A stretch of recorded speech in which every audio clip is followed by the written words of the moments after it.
Ako je kupiš na Steamu Tarsa. tako i ne sviđa ti se... Welcome to my channel. Da, to ću da kažeš. Welcome to my channel. Šta je problem? Stream elements. Welcome to my channel. A to znaš da je se graniči sa prevarom. Leonard. Welcome to my channel. Another viewer.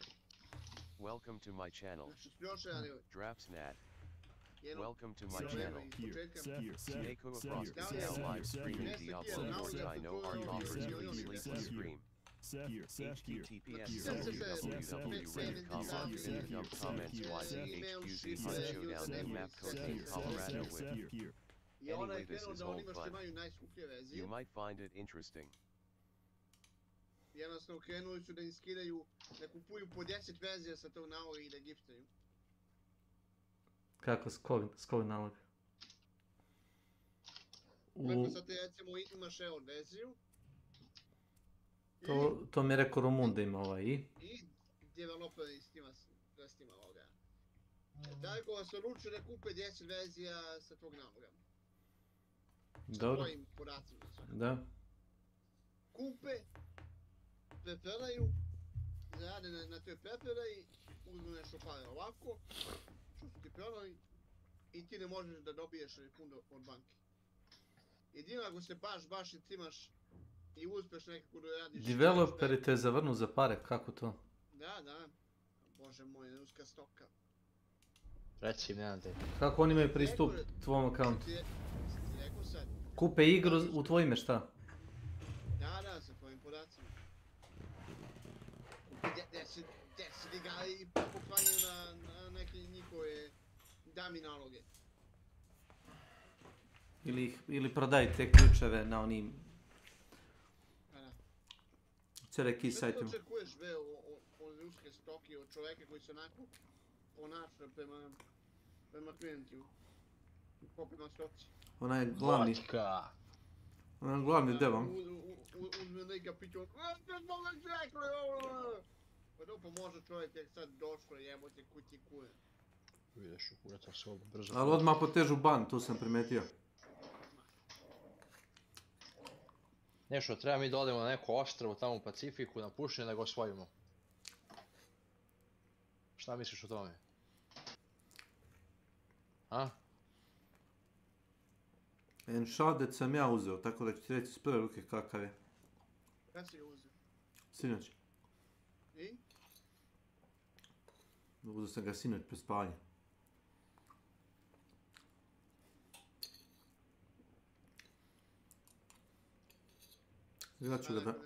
Igrat ću ga danas u toku dana. Ne ga uzem i ja. Treba da ga kupim, ne mogu da ga uzem. HBDES. Welcome to my channel. AL Nelly Girl. Welcome to my channel. Bio sam impresioniran, igru pokreće njihov engine od toga studija interni. Znači nisu kupili nijekoga.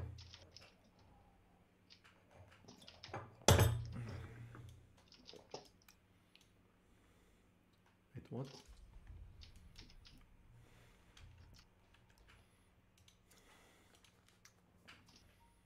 The horror manga anthology Tomie is iconic. It's no secret that Junji Ito is a connoisseur d'horreur. Is that how you say it? Connaisseur d'horreur. Good enough. I found his work when I was, honestly, probably too young. I'm pretty sure I was like 11 when I discovered some Junji Ito titles loosely scattered on very legal manga sharing websites. Up until that point, my brain had this idea that there were either pictures on a TV screen or there were words on a page, but you couldn't combine the two. So when I found out that visual novels and manga existed, I was like, wait, so you're telling me this is anime, but like analog work. And then I instantly dived into hardcore yaoi because that's the only natural progression. Surprisingly enough, I managed to stumble across only the most obscure Junji Ito short stories. Of all things, I think Black Paradox was my very first foray into his work. Black Paradox. Barely anyone knows that one. Eventually, I read my way up to Uzumaki, and that solidified my admiration for this artist, who, by the way, is pretty daggone nice and sweet. Watching interviews and reading his author's notes are always fun. He's like, here's the indescribable horror I made.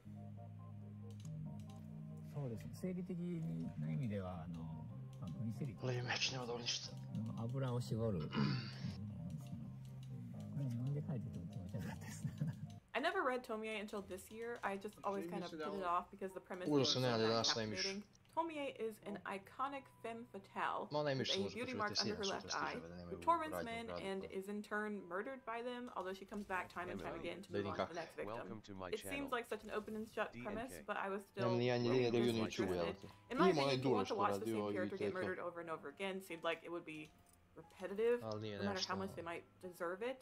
But I read Tomie anyways, just to see what Brate, the hype za was about. 2500 On the dinara, surface, the plot description certainly is accurate. ako ništa Junji drugo, Ito bit has će been dobro adding za to this tebe. anthology since the late 80s, and they mostly follow a pattern. Tomie, a drop-dead gorgeous woman, inexplicably strolls into someone's life, chaos ensues, everyone becomes just a little bit insane. Samo 94, a bio, preki dan bio milion i nešto igra. Ko je brigrao?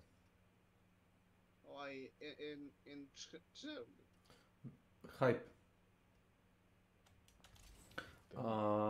Šta ću ti reći?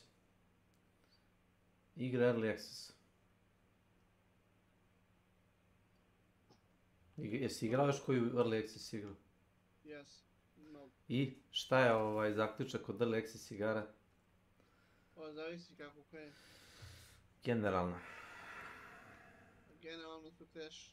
Ne, nego nisu završene, ali tako? Ima koncepta koji su ubačeni, ali nisu dorađeni do kraja. Jel' tako? Nisu polišni. Jeste, nisu... Imaš, kao što imaš u projektu Zomboid, imaš da se boriš sa horodama zombija, imaš da craftuješ, ali još nije crafting na tom nekom nivou naprednom i nemaš životinje. Tek sad treba da ubace, posle ne znam koliko godina su se rešili da ubace divlje životinje i kao domaće životinje. Sam farming, šta? Kupus sadiš. Lakše je ubit prase ili natovit ovcu, nego čitav dan raditi oko useva.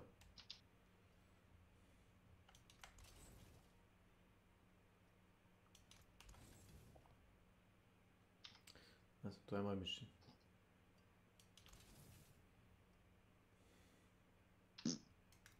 Zajebano.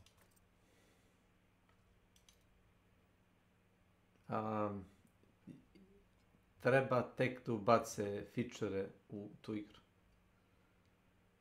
A ljudi su mislili da je ono igra full, kao sve, komplet završena igra. Ne, nije. Igra je tačno to što jest.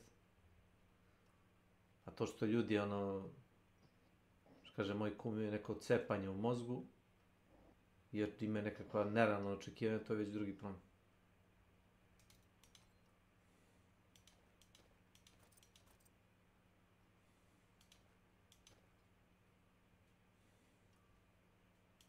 Isto kao 7 Days to Die. 7 Days to Die mi je zabavan zato što igra još uvijek nije završena, baš zato što nije završena i što dosta koncepta su developeri napustili, jednostavno ne rade ili nemaju smisla. Ta igra je bre baš stara, ima iz 2013. 10 godina plus. 10 godina plus. Pa da. Ali ono što sam ja kupio pre 10 godina i što sad možda kupiš i igraš, nisu iste igre. Ovo što sad možda kupiš za te pare i da igraš je, ne znam kako to da opišem, modovani Minecraft. Ako si ikad igrao Tekit, jesi igrao Tekit? Ne znam šta je to. Kako reče? Tekit Minecraft. Ne. Tekit Minecraft ubacuje tehnološke upgrade-ove za Minecraft, ubacuje mašine. Igrao sam jedno Minecraft sa drugarom, ali to je davno bilo. Vanila je siromašna po pitanju opcije. Jest, ima istraživanje, ima gradnju, ali to je sve siromašno. Znam kad pravili smo neku kuću ispod zemlje, baštu, po neku kocku stavio da ne mogu da nam cepaju drugi igrači. Tako nešto. Kao što rekao, vrlo jednostavna vanila igra. Ali brate, ovaj Apex ne da je fluidna igra i kad pucaš i kad se krećeš i sve. Baš lepa igra.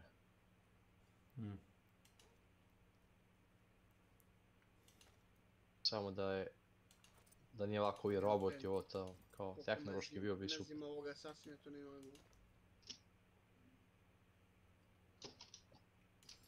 A što ga mrziš? Ne, najgori boss. Ha. Sam pokupio. Snajper, evo ti snajper. Postoji način da ga izličuješ. Pa ako ti se ne sviđa, ti uvijek možeš da ne uđeš u boss arenu da je assassin. Izvoli. Imate reći. Postoji način da ga izličuješ, ali mora svi teo da se nabiju njega i da udaraju. Na izmenišu. I? I ono samo stoji u mjestu i ono... Da, nakon rukovi pokrete. I ne pomere se uopšte sa tog mjesta.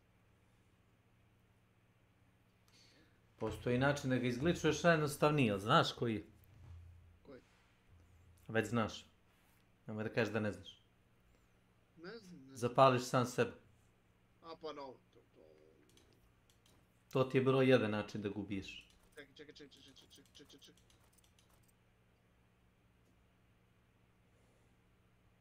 Idem ljude ovdje.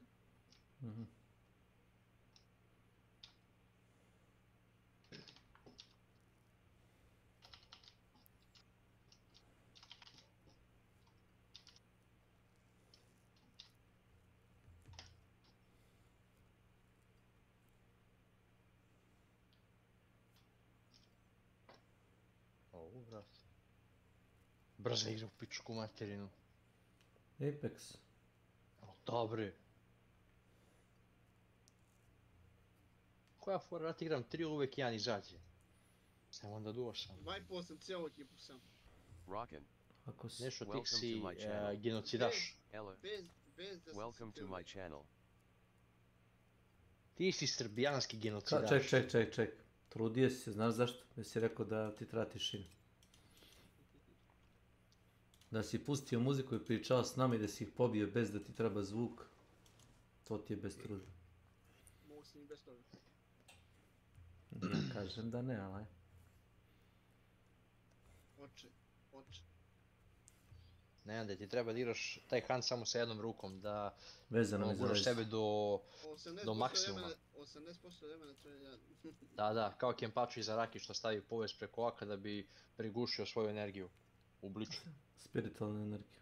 Najbolesniji, to je jedini anime koji sam gledao od početka do kraja i koji me ono do jaja. A ti znaš da je Kenpachi titula? Znam. 80% U vremena... Nahara je prvi onaj Kempachi. Ona ženska. Da, on je prvi Kempachi originalni. Da. On je vada 1000 godina koliko već kao u tom Gotei 13. Ne, i onda je ona, pošto je vidjela da je on dostojan, da je za meni, predala mu titulu. Da. I naučila da healuje da bi mogla da healuje protivnike jer se bije uživo u borbi. Kad ih smrtno rani da ih oživi, ono malo ne. Je li to objašnjenje? Da. Zato je prešla da bude ono healer glavni.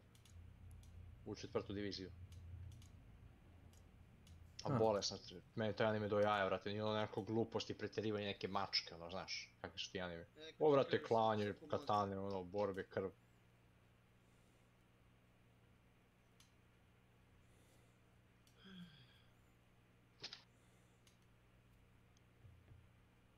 Za 2 dana izlazi nova epizod. Mamu ti jedem, gdje si pošao? One, sve Za 12 dana. za 2 dana.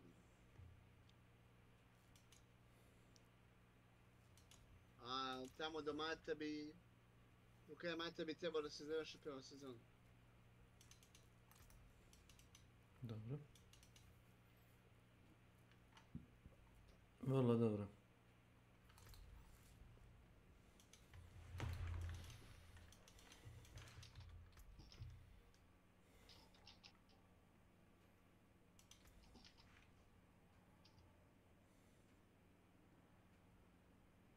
Čekaj, tu mu ničo mi ne treba, bre.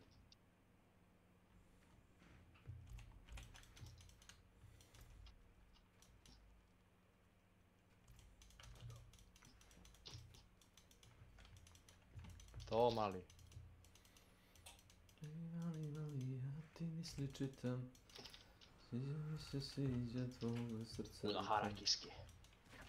A ne, to je... Ispada samo 2 ekipe na cijeloj mapi. Zar to nije onaj tip koji je vlasnik Da, to je prodavnice? onaj kao, da, onaj... Welcome to my channel. Sa šeširom. Nije mukos. I on je baš neki zajeban. A on ima one čarolije, ako se dobro sećam, za ono vezivanje protivnika. A, pa da, on je ono gajze navezao. Mislim da nisu imali njega, kurac bi ga pobedili. U tom trenutku, s tim što su raspolagali, malo sutra. A da, evo.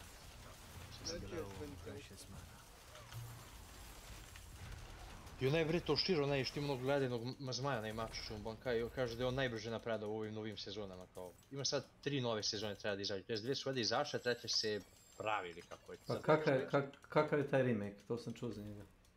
Pa bre, ja sam gledao neke trilere, ali nisam našao online da gledam, nisam se ni trudio ti kažem praviš i to ti je fora.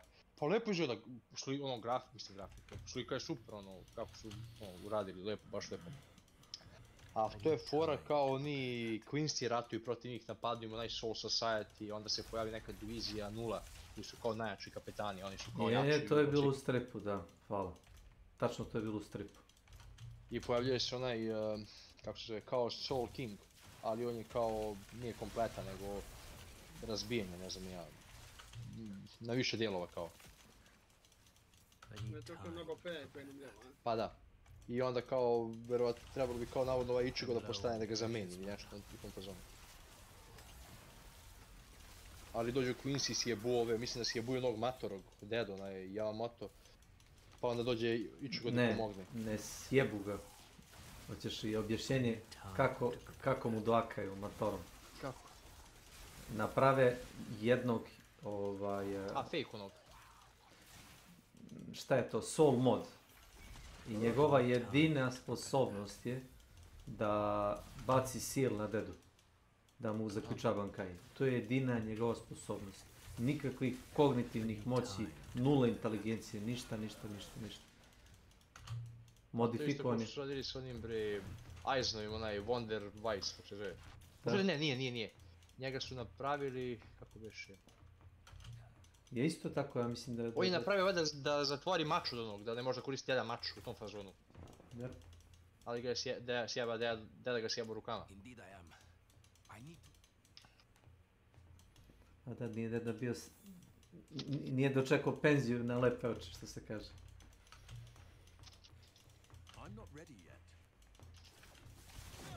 Genryusa i Yamamoto. Taj. Kako znam, a gledao sam i čitao to odavno. Taj nije brutalan. Imam osjećaj da je isforsirano bilo pred kraj. Da su bukvalno japanska ta publika i globalna su toliko isforsirali autora da je možda i uradio stvari možda koji nije ni hteo za priču. Da je bilo dosta tih filler epizoda i...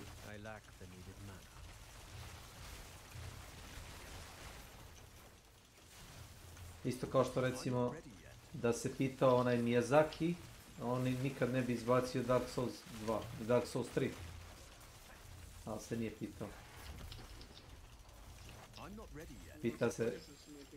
Pita se odbor direktora. A dobro, zato nemaš Dark Souls 4, Elden Ring ti igra za sebe. Nije nastavak direktni.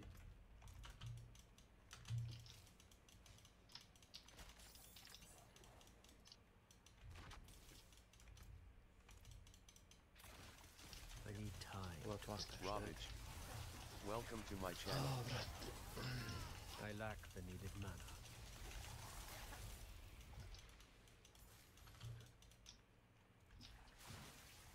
I'm not ready yet.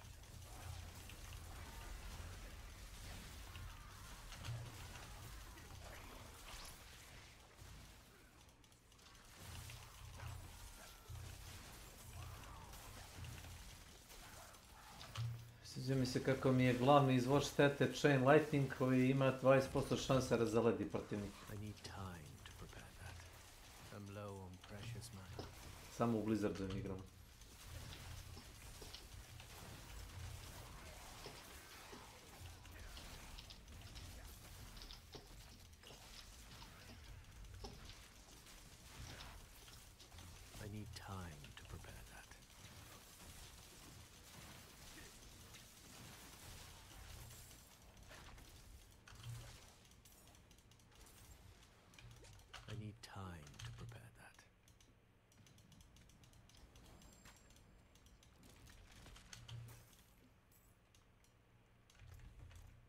I need time to prepare that.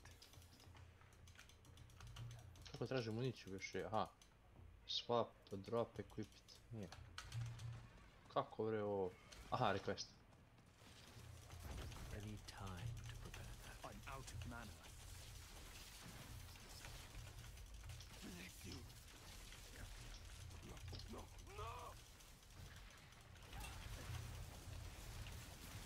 I need time to prepare that. Be careful!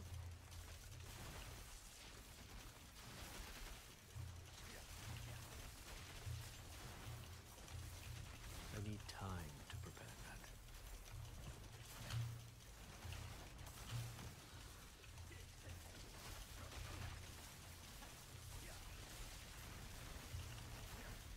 I need time to prepare that. Help! I beg you!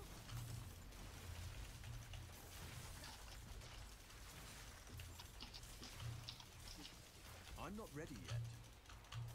Ne pomeješ.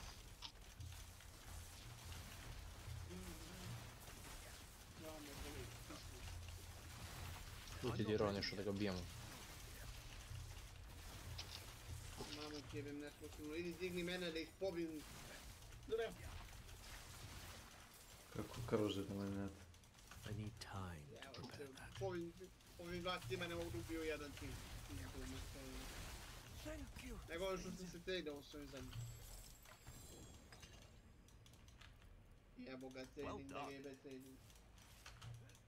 Rekao sam ti da je to jedan od glavnih razloga zašto trenutno ne igram tu igru osim eventa.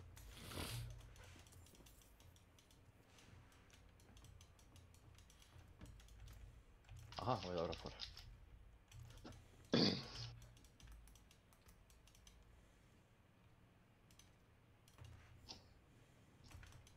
No survivors. This place is overrun. I'm not ready yet. No, backpack da mogu kupiti, ne. Malo.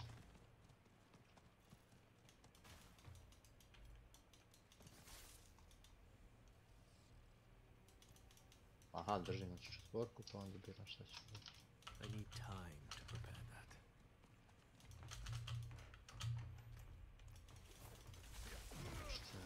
Out Boy. of mana once again. I need time to prepare that. The smaller growths are protecting the larger ones.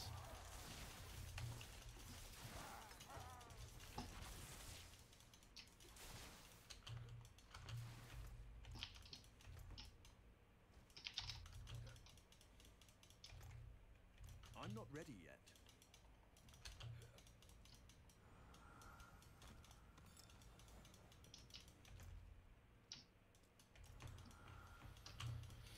I need time to prepare that.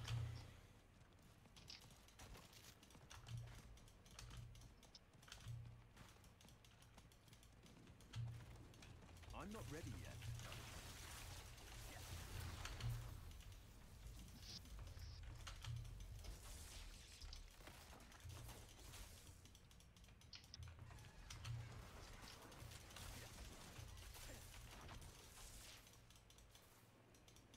I need time to Šta prepare that. neće.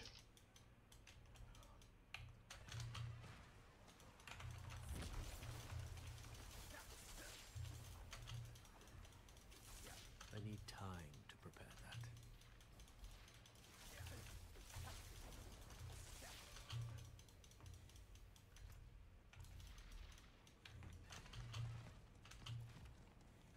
I need time to do that. Da bre, Jačiru na Hara se zove.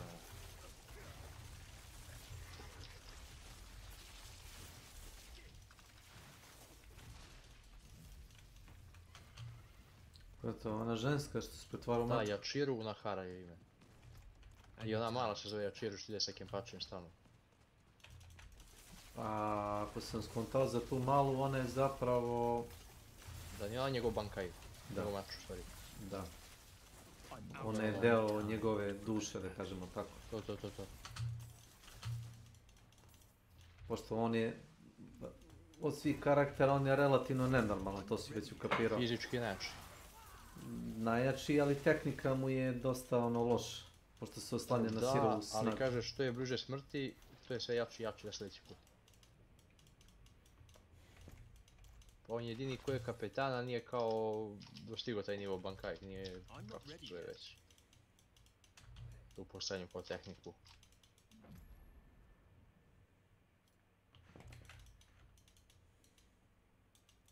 How did this happen? I shouldn't be holding this in my hands. It should be. Restraint, my lord.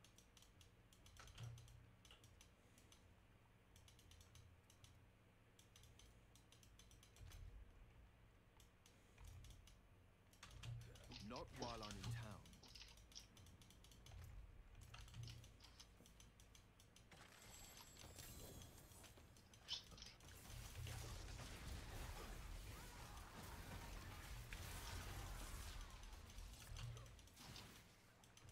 I'm not ready yet.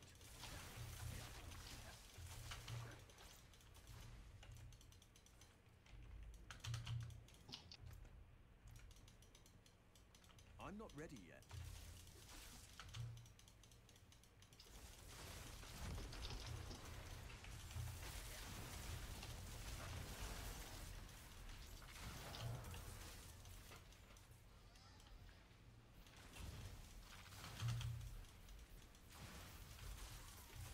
I'm not ready yet.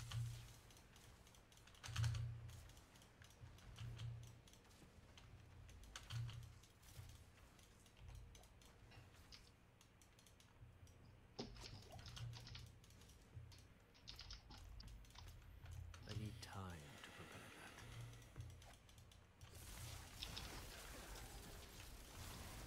I'm low on precious mana.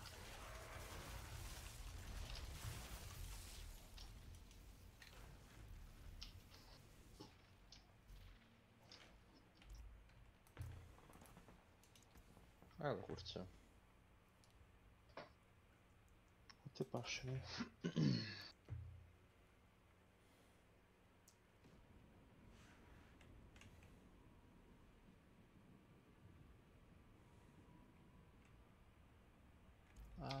Elementica nas.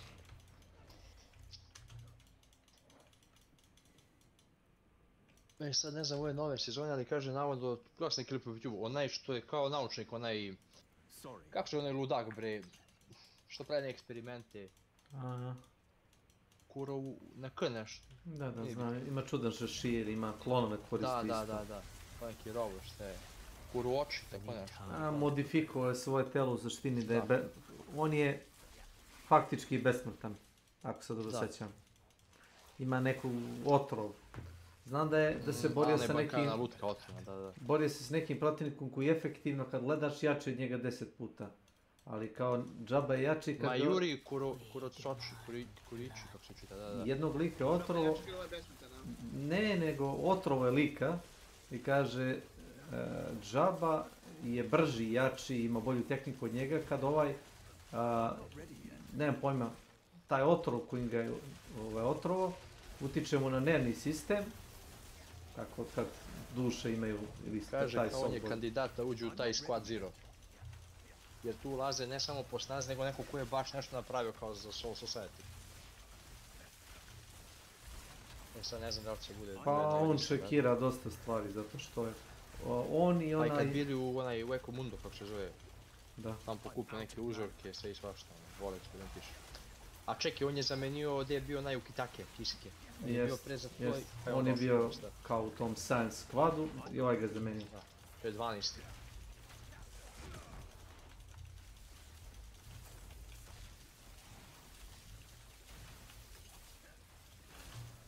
Samo što za razliku od toga Urahara Kiseke, ovaj nema ono moralnih kočnica uopšte. Zna i na saveznicima da isprobava stvari. Bez pardona. Dobar dan. Već je bio... Izgleda da je neko pokanje. Ko je ne daj Bože umro? Evo da častim, neka mi je sa srećom. Da ti je sa srećom? Neka mi je sa srećom. Da ti je sa srećom. Što? Je se desilo nešto? Verjes. Ja bi što bude.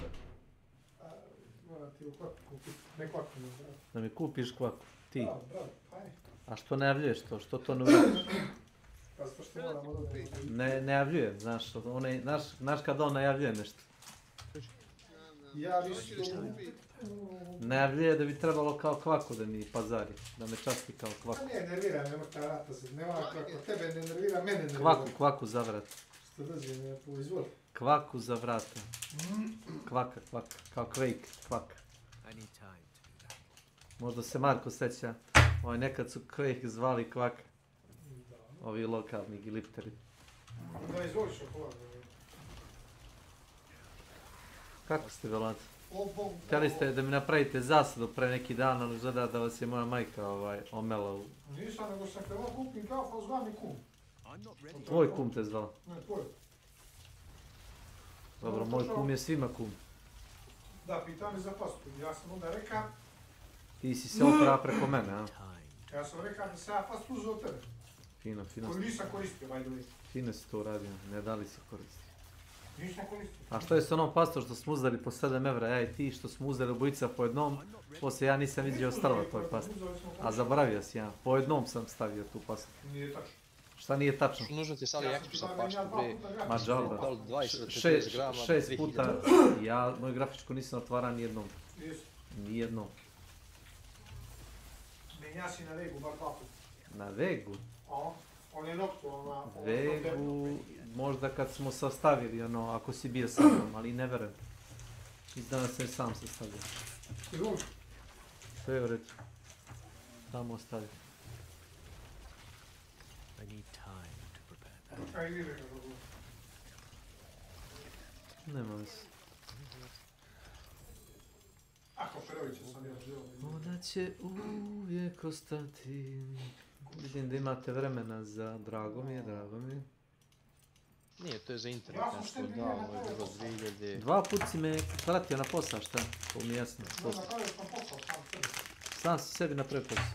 A kakav posao si napravio? Hvala čokoladu. Molim drugi put. Kako si napravio sve posao? Pa evo sad od nove godine još ću 200 € da dobijam za antenu od A1. Mimo onoga što dobijam. Zvali su me u vizu.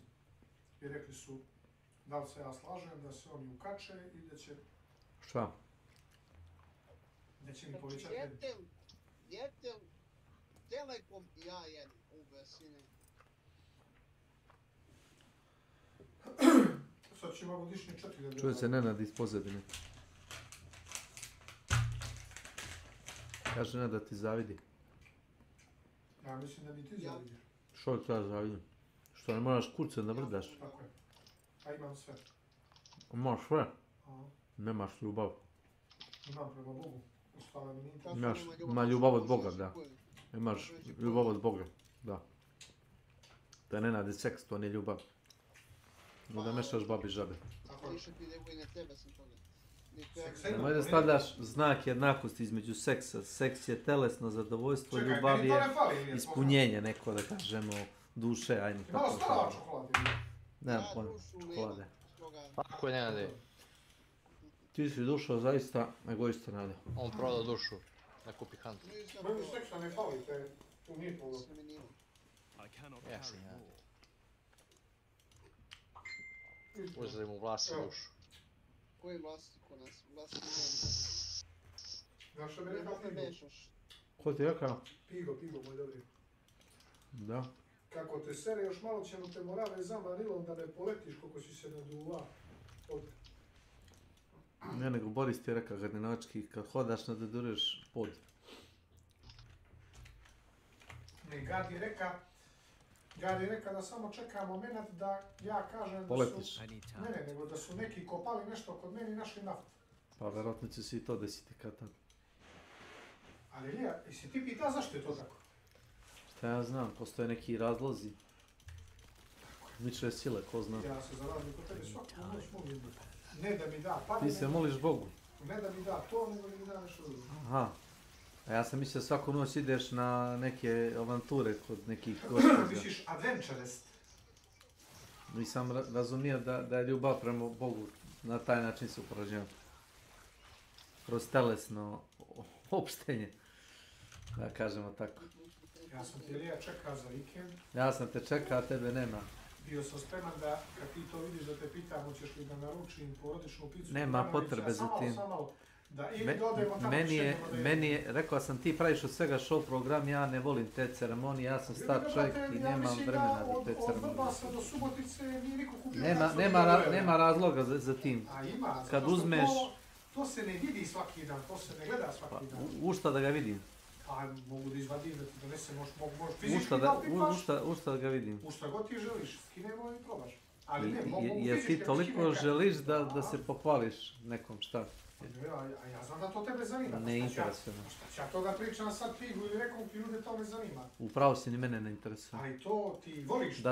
Da si zaradio preko grbače, zanimalo bi me. A ja sam zaradio. Kako si zaradio? S pameću se i ku 144. Vidiš da darem ove brave što mi se kopčaju na antenu. A hej, ti bi rekao dajte mi džab internet ili kopčajte se. Ne. Čak ovi pizde, kažu ti hoćeš penziju preko nas. Pa je, šta kažem. Do sada je bilo 250, sad će ti 450 evra mjesečno plus sve ove beneficije. I 450 evra mjesečno, to ti je oko 57.000, to ljudi radi. Njima se više isplati da naprave novi repetitor. Pa ne isplati se to što oprema na njega blizu 2 milijuna evra. Ne. I konstrukcija i ostale stvari i tako da. Nego šta sve ti kažem, Ilije? Ljudi rade, pa evo ti, ovi što rade, nebitno ti, Đuro, Pero, Janko, Marko, rade ljudi prva, druga, treća za 60.000, 8 sati dnevno, u dan, u noć, ja dobijam 57, ne vrdam kurci. Meni dosta. Plus malo tog ćorog smokija, plus kad dođe ljeto, našklapam se po tih silosa, da imam za te troškove. Kartica, mobilni, grafička, monitor i to. Eto tako. Kako ti rekao, potrebno da radim. Ne vidi ti radio da si u moju čapu. Šta kažeš? A što, radio bi, jel? Kad dođe leto, našklapam se da imam za troškove. Možda upišem neki fakultet, ovako, moram što se kaže, no pa ću izda polažem. Kanena, da plati bogoslovi. Upišem bogoslovi, plati 150.000. Hoće i naukom da se bavi. Pa bogoslovi upišem, plati 150.000. Upišem polako učenje, idem novi sa polažem. A što kad imam suficit? Starac Gardinovački se uključio razgovor. Već kad imam suficit vremena, Ilija. Ne čujete, ja nemam razglas, Boris, ovdje posadi. Da, sad je postoji svešteno lice. Tako da sam stio rekao da si došao da vidim. A jesi li papa ili patrijarh, šta si? Mogao sam da naručim da to konzumiram dok to testiram ili si... Uzeo sam procesor od 300 evra, instalirao sam ga za 7 minuta i prijatno. Nisam zainteresovan.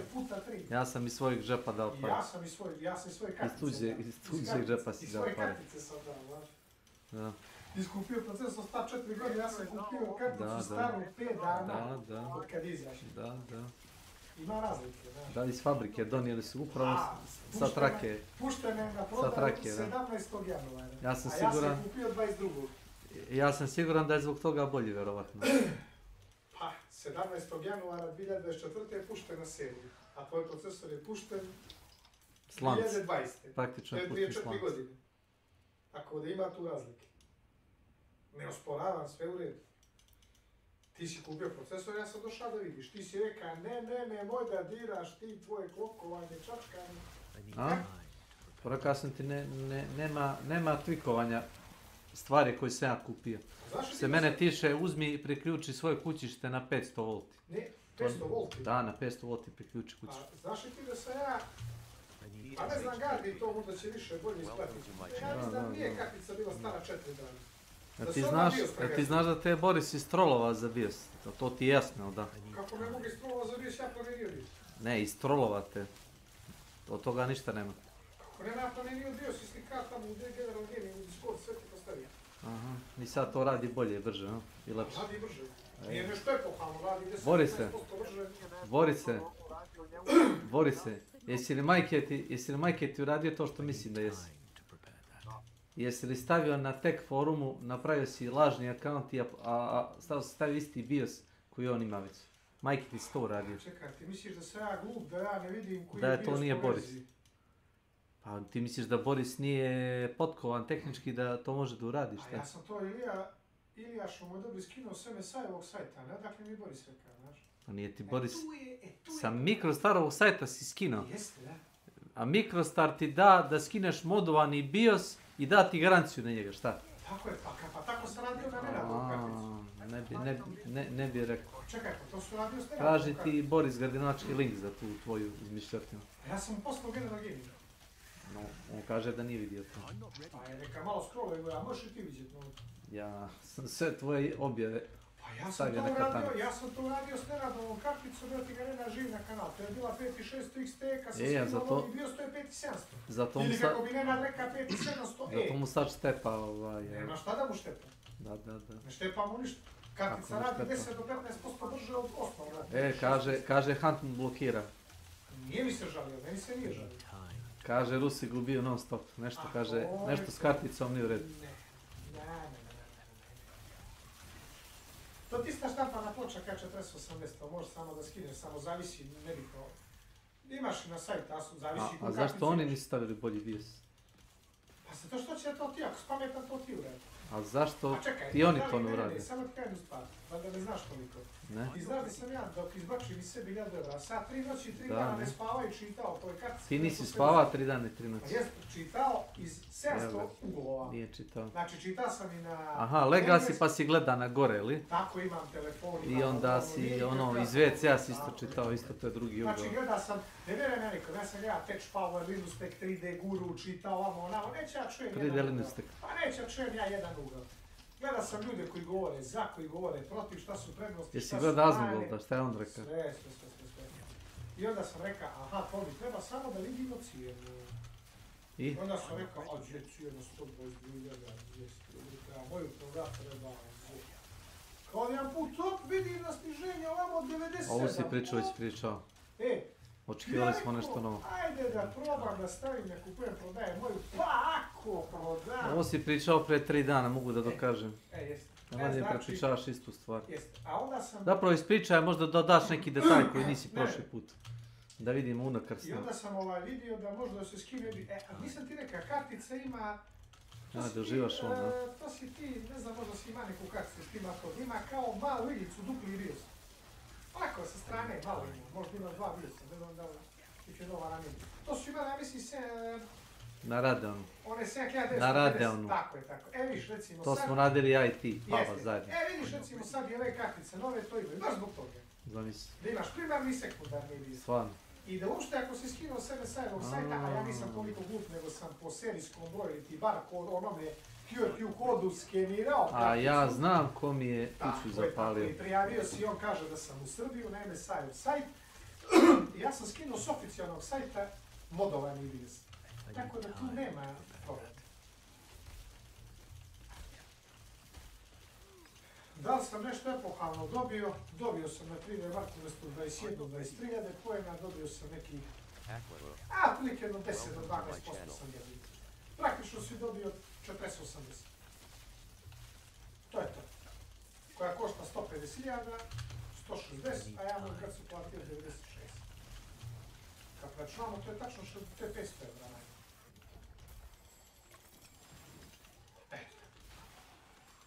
Pa sam donio da častim i ovo za antenu. Na moj kovac ladno. I ovo za antenu što treba da pravim Janik s ugovora, to će postati preko do kraja februara da nas... A kad se ženiš, ili? Ne ženim se. Što bi se ženio? Neću vidjeti da uzdržavam se. Ne želiš da sebi novac izvlačiš iz novčanika. Da ne bude vulgaran. Meni kad zapali vagina, ja imam za čabe, imam 2-3 tako. A možemo ti uzeti onaj flashlight. Znaš šta je flashlight? Flashlight, to znaš što pjeva, ta flashlight. Ne, flashlight ti je samo onaj intimni deo, da kažemo, za opštenje. Gdje si sanjao spijači?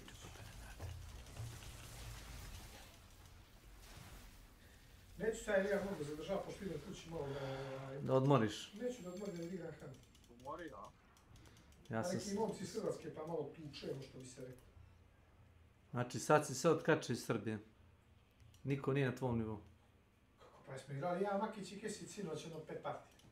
Uspio si Kesića da ubediš da igrate. Nije nego me on zva, viče, montiraj Makića ako ćeš da odigram oku. Ja sam rekao, nikakav problem, moj dobri Kesićevic. Vi ste ga montirali? Jesmo, zvali čovjeka, igraju se, može, igrajmo 5-6 partija i to je to. Dobili gro partija i tako. Si rekao dosta je?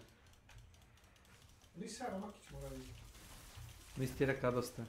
Ne, Makić je mora išao je po ženu na posao i kaže večera i to i Kesi sviče, pošto je bilo 8:30 i dosta i meni da ja ujutro radim. Ključna rečenica je ujutro radim. Koji mi? Ja ne moram da radim. A što si upotrebio množinu mi radimo? Zato što ja volim to ljudima da kažem, ne moram da radim. Kao što bi ti rekao, može mi se. Ti baš voliš da čuješ sam sebe. Da. Drago me. Kumera pa kaže, ili ja rekao da je pasta kod tebe. Ja rekao, ne, ja sam imao pastu Nisam radio. te ja napao. To je kasnije. kumova neka tvrdnja. Pa dobro, ti si meni dao pastu. Citiram Nenada, ja s tem nemam veze. Jer ja ti si meni dao pastu, jer sad treba promijenim onaj tečo procesor što ga prodadoh. Tek 3D. Što ga prodadoh. Sve sam ti spremio, a tebe nema. Kako kažeš ti, nije Milan kupio, tečo mu je kupio karticu. Nije Milan kaže kupio karticu. Ja ga čujem na streamu, nije Milan, tečo mu je kupio karticu. Teč 3D. Nije mu tečo kupio, Milan je kupio.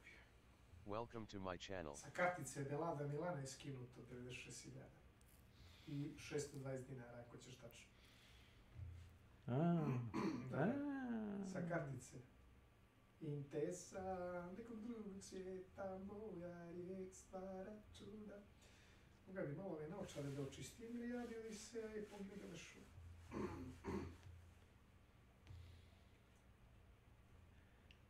A slušaj sad najjači hit.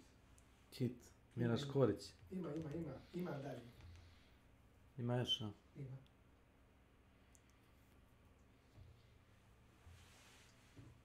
Koliko meni mozak radi što veli Boris, pa to je sjajno. 250 na sat.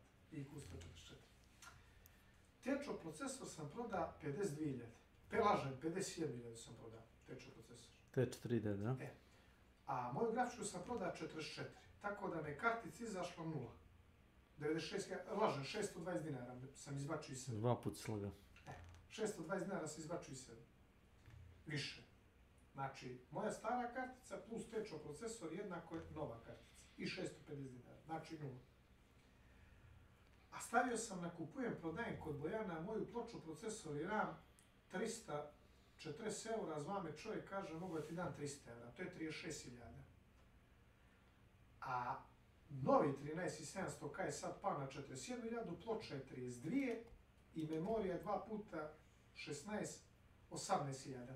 To je 95.000. I kao oduzmem 36.000, dodat ću iz džepa 50.000. I za razliku od 50.000 imat ću novu karticu, novi procesor, novu ploču i 32 GB RAM DDR5. Samo što je to isto ću par dana biti bez računara. Rekao da će mi se javiti. Bez digitalna? Da, bez računarke. Da, rekao da će mi se javiti. Ja sam rekao, druže, samo imam garanciju na memoriju još 6 godina. Možda dođeš kod mene svaka proba, nikakav problem. Što viče gardi, usralo te zato što taj smagljiv Intel drži cijel. Drža, bufal. Jelane, rekli ti da si krenu kući, da si umoran, evo. Brdinački ti kaže treba bi kući otići. Sad ću za 10 minuta. Specifično za 10 minuta. Pa da mi mogu staviti na račun. Ajde, računaj ovako, ajde, kad budi malo koristan. Znam da ti je 7 i 5 i 5. Nije ova, to je 17. Nego nije ovo nije, ova čokolada mi nije sjela. Pa šta hoćeš da ti legne? Kao da je stara. Ne znam. Starim ja, u ljubav vjere, a u ljubav vjere nema. Ne znam je li tebi delo, zato ste pitali ti delo. Ja sam svašta. Pa ja sam svašta, da li kad je nešto staro, znaš kad ste... Ti si nam doneo komad sveže pršute, otrova si se od njega. I ne. Done je bio, kupije tri ono... Sirnice. Sirnice, da kažemo. To ti ono 4 tepsije od bureka. Pa, komad bureka. I reka je, evo, ovo može da se pojača malo. Idem ja doma. Ode čovjek kući, upali auto, donese sveže iskidane pršute ili ti jeli. Šunke. Buta, nebitno buta. Jeste, znači. I uze komad. Sveže suve pršute. I otkinu i stavi sebi, znaš. Evo, kaže, gledajte, ovo je dobra stvar. I stavio je i ispovraća se posle bio. Koliko je to odvratno bilo. Poslije je rekao da je previše bila sveža pršuta. Kako si ti splačeno da sam sebi spremio, da smo te mi otrovali, rekao bi da smo se ja tu ubijem. Ali vidim, vama nije bilo ništa, isto ste jeli. Znači, ja nisam toga jeo. Jes kumare? A to on je oženjen čovjek. I seka tek demo. Jeste, tek linus, tek. Ne, tek demo. Tek linus, tek. Čužgardi mi viče da je 3D mark, 35 eura. 3D furmark. Da je 35 eura. Ja sam to platio u ripu. Pa zar nije? Pa ne znam, ja sam to platio, ja sam na Rusiji i dalje, ja ne mogu da vidim to. Ti si na majci Rusije? Hej, ja volim, ja ne skidam se s majke Rusije. Ti se ne skidaš sa Rusije? Ja sam to platio u ripu. Što je bilo smiješno u rubljama. I to što je najgore, mislim da mi je čak to i Nenad kupio. Čak si lutak, ne mogu da tvrdim, ali postoji vjerojatnoća da mi je to čak i Nenad kupio za euro i po 2, maksimum 2 eura. Mislim da mi je prebacio... Čak i onaj osveta Čakija, znaš. Kultov Čaki, tako, onaj mali sa nožem, jesi. Ima ga u onoj igri, Dead by Daylight. Idem ja, kad ćeš ti doći? Gdje da idem? Kad ćeš doći? Moraš sad. I šta ću vidjeti? Pa kad ćeš doći? Pa si rekao da ćeš doći za vikend. Pa rekao sam. A samo koji vikend? Koji vikend? Dođi, nemoj to može da se bolje uradi, nema potrebe za to. Ne, polako. Nemoj da jedeš kad dođeš fino, ne znam. Ja ne idem kod drugih ljudi na obrok. Pa dobro, nije to obrok, to je čast. Čast, nije čast, nego... Možemo, dođi kod mene pa ćemo kod piga na picu ili na palačinki ili nešto, a usput možeš pogledat karticu. Šta da pogledam? Pogledaš karticu. Pogledam 1000 eura investicije. Zdravo vidi šta ima. Nije to investicija, to je ono za gušt. Koja ti već adresa da kažem čovjeku da dođe po nju? Čef je čef, a čef nema cijenu. Jel te zanima Ridik, jedna dobra kartica? Ridik. Dobra kartica. Simeš 32A.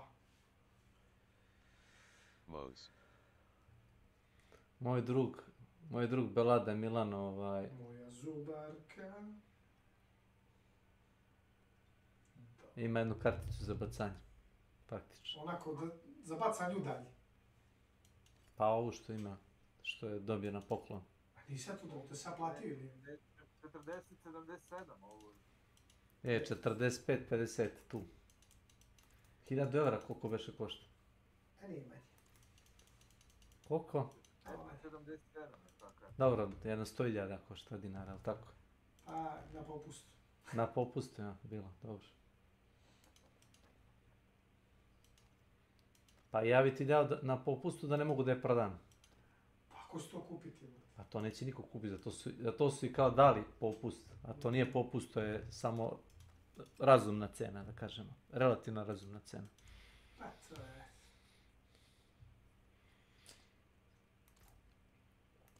Prodaje karticu u rangu od 300 do 500 eura za karticu u rangu od 1000 eura. Ja i Gardi mislim da zarađujemo dovoljno da možemo da uzmemo Threadrippera. Šta će? Jel treba tebi gadinovački Threadripper? Treba. Zašto mu treba? Da li treba? Threadripper. Pa to ja kažem, šta će ti? Znaš ako kažu li je čef, a čef nema cijenu. Kakav čef? Čef, hoću da imam, brate. Hej, volim da imam. Možda mi neće trebati, ali ajde. Što ljudi kupuju automat? Novi auto. Nema automat. Pa da odnese ga na starište, opali 3 metra. A ne, ili recimo kupi crnu strilu. Šta će mu crna strila? Crnu strilu ne možeš da kupiš za sime. Ne, ako nisi vojno lice. Ne možeš. Možeš na crno možda kupiš sve. Nemoj na crno. Na crno mogu da kupim i kokain. Pa tako je, pa ne ćeš ga kupi na bijelo. Pa mogu i na odem. A Kalašnikov se kupi na crno, ne možeš da imaš dugu cijel kući. Možeš. Ne možeš. Možeš da uzmeš civilnu verziju. Ne možeš. Imaš civilnu verziju, ne znam da li je prodaju u Srbiji, ali imaš... Ja pričam za Srbiju, ne pričam za... Ne, nije nema.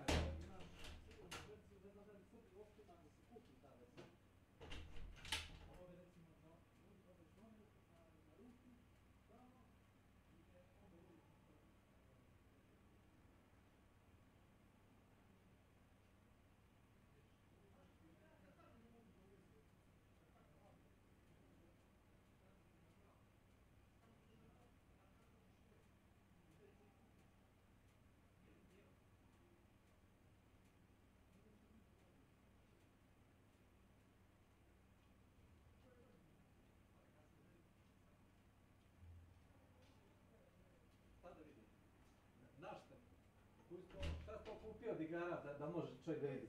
Han Shodan DLC, ali? Još nije krenuo kući. Doći majku mada sad. Obavezno.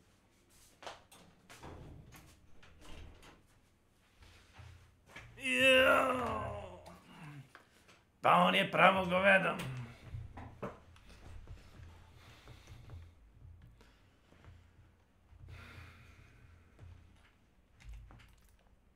Još nije krenuo kući. A Krena kaže ide da igra sa prijateljima iz Hrvatske, Kant, Shodan.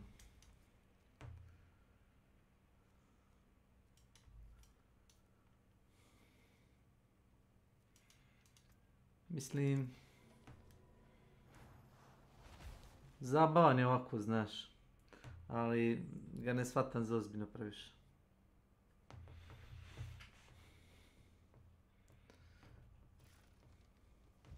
Da sam dao za novi procesor, trebalo mi je 7 minuta da ga prebacim preko stari, da izvadim i da stavim drugi procesor. I da vratim sve nazad. 7 minuta mi je trebalo. 10-15 minuta sam gledao BIOS, provjerao da li sve u redu, provjerao temperature, posle 30 minuta sam zaboravio da sam stavio procesor. Welcome to my channel. I need time to prepare that.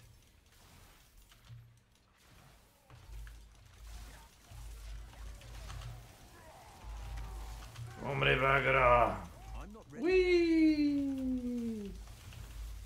Ba ba ba ba ba ba ba ba ba ba ba. I need time. Mami baci fir. Jel tu čeka Nenad ili si se mutirao full? Kad je Milana čuo. Znaš li da možeš Nenad da baciš Assassinu sticky bombu? I da mu radi solidnu štetu.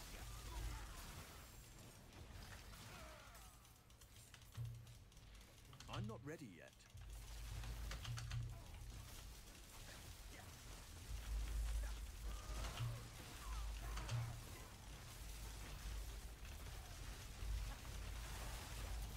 I need time to prepare that.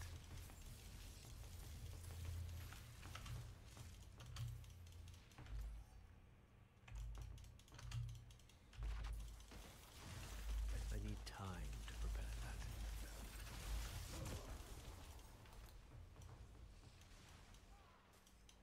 Da ne šugavi vrlo boss. I'm not ready yet.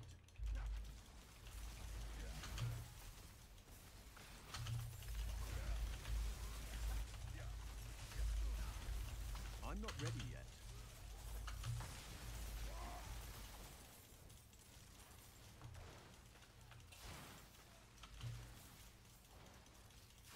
I'm not ready yet. I tako, a? I tako, i tako. Ti pobeg, sad se ovdje I desilo. need time to prepare that. Ti nam je nerad. Nenad mora da je u partiji, pa mu je napet. Ne igra. Da nije na onom tajnom akauntu. I Znaš need da ima time. 2 akaunta za Han Shodan. A mi to biga, imamo obaje. Aaaa. I'm not ready yet.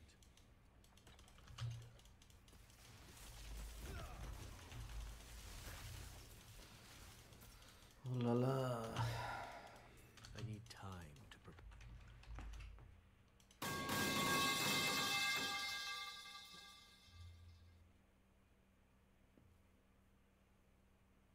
Marvelous. Welcome to my channel. 10 Hetmana.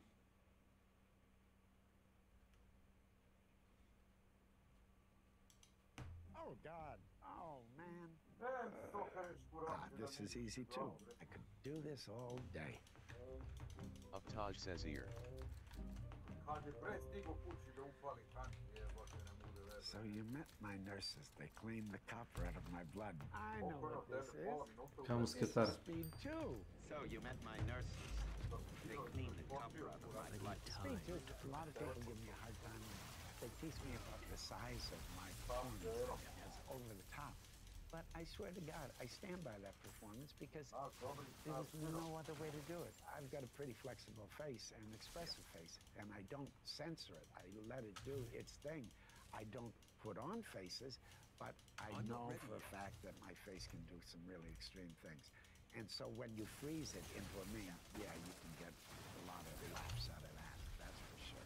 Sometimes you do things and people just aren't ready for them, or it's the wrong time, or the context is wrong. Maybe I misread it, but for my money, I stand by that movie. I'm not ready yet. To say what you won't, to do what you can't, to remove those in your way. That sounds like a Spider-Man thing. I need time to prepare that. To do what you can't. To remove those in your way. We did it in one take, so you always had to switch between the two voices, and also the camera was moving, so you had to dance with the camera. To prepare for the Sam Raimi gave me Dr. Jekyll and Mr. Hyde, so check this out. I need time to prepare that. Then 20 years later, to revisit it, it was really cool. Norman's on sabbatical. Sometimes you run into people and say, oh, I saw the original Spider-Man when I was a kid, and now I took my son to it. So it's kind of a sweet thing that bridges two generations of moviegoers.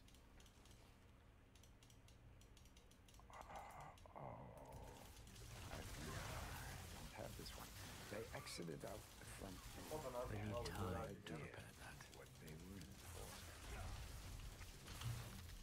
Bonduk Saints. I have no idea. Oh, God. Oh, man. I'm not ready This is from the Dark Saints. They exited out the front door. They had no idea what they were in for. It's an interesting movie because that's a movie that basically got a little to no release and then became very popular, kind of on its own steam, kind of became a cult hit. I'm not ready yet. And I know that only because I'd be any place in the world and people would, you know, a guy who was normally a man, a young man, a certain age, would come up and say, hey, you know what I really like? And I could tell what he was talking about. I don't know whose idea it was to dance around the spring and shoot up. I don't want to take credit for it, but I don't think it's something we discussed. I think it's one of those things that happens, which is the way most good things happen. They don't happen as an idea. I need time to prepare that. Ah, this is easy. You're fond of me, lobster. Say it. You're fond of me, lobster. Say it. I'm not ready yet. That is definitely the lighthouse. This is practically a meme, I think. You're fond of me, lobster. Say it. The accent I used was basically in my imagination. Robert Eggers is a freak for research, but he also is smart enough to know that you can't film research. So we tried lots of different things, and very specific things, studied lots of different accents, and then basically returned to that basic pirate accent that we know from movies. I did have a dialect coach that helped me with it, of course, and that was important. But at the heart of it, it was something in my imagination and something I heard. So although I studied, it was sort of there already. This is easy too. Sorry. I love this place at Syrian night Nero. with stars. There's no Welcome right to or my wrong channel. anymore. I'm They're not just ready there. yet. That's from Platoon. I love this place at night. The stars. It's a moment where my character, Sergeant Elias, is reflecting on the situation they're in, and he says, we're going to lose this war. He's talking to the Charlie Sheen character, Chris Taylor. It's kind of a calm before the storm moment. When I heard about the Oscar nomination for Platoon, I was at home, and the thing that was really special about it is my son's babysitter called me. He's the one that told me. Now, to be fair, he's a real cinephile. I don't think I even knew what day they were going to be announced, where the second time I got nominated, I was very aware.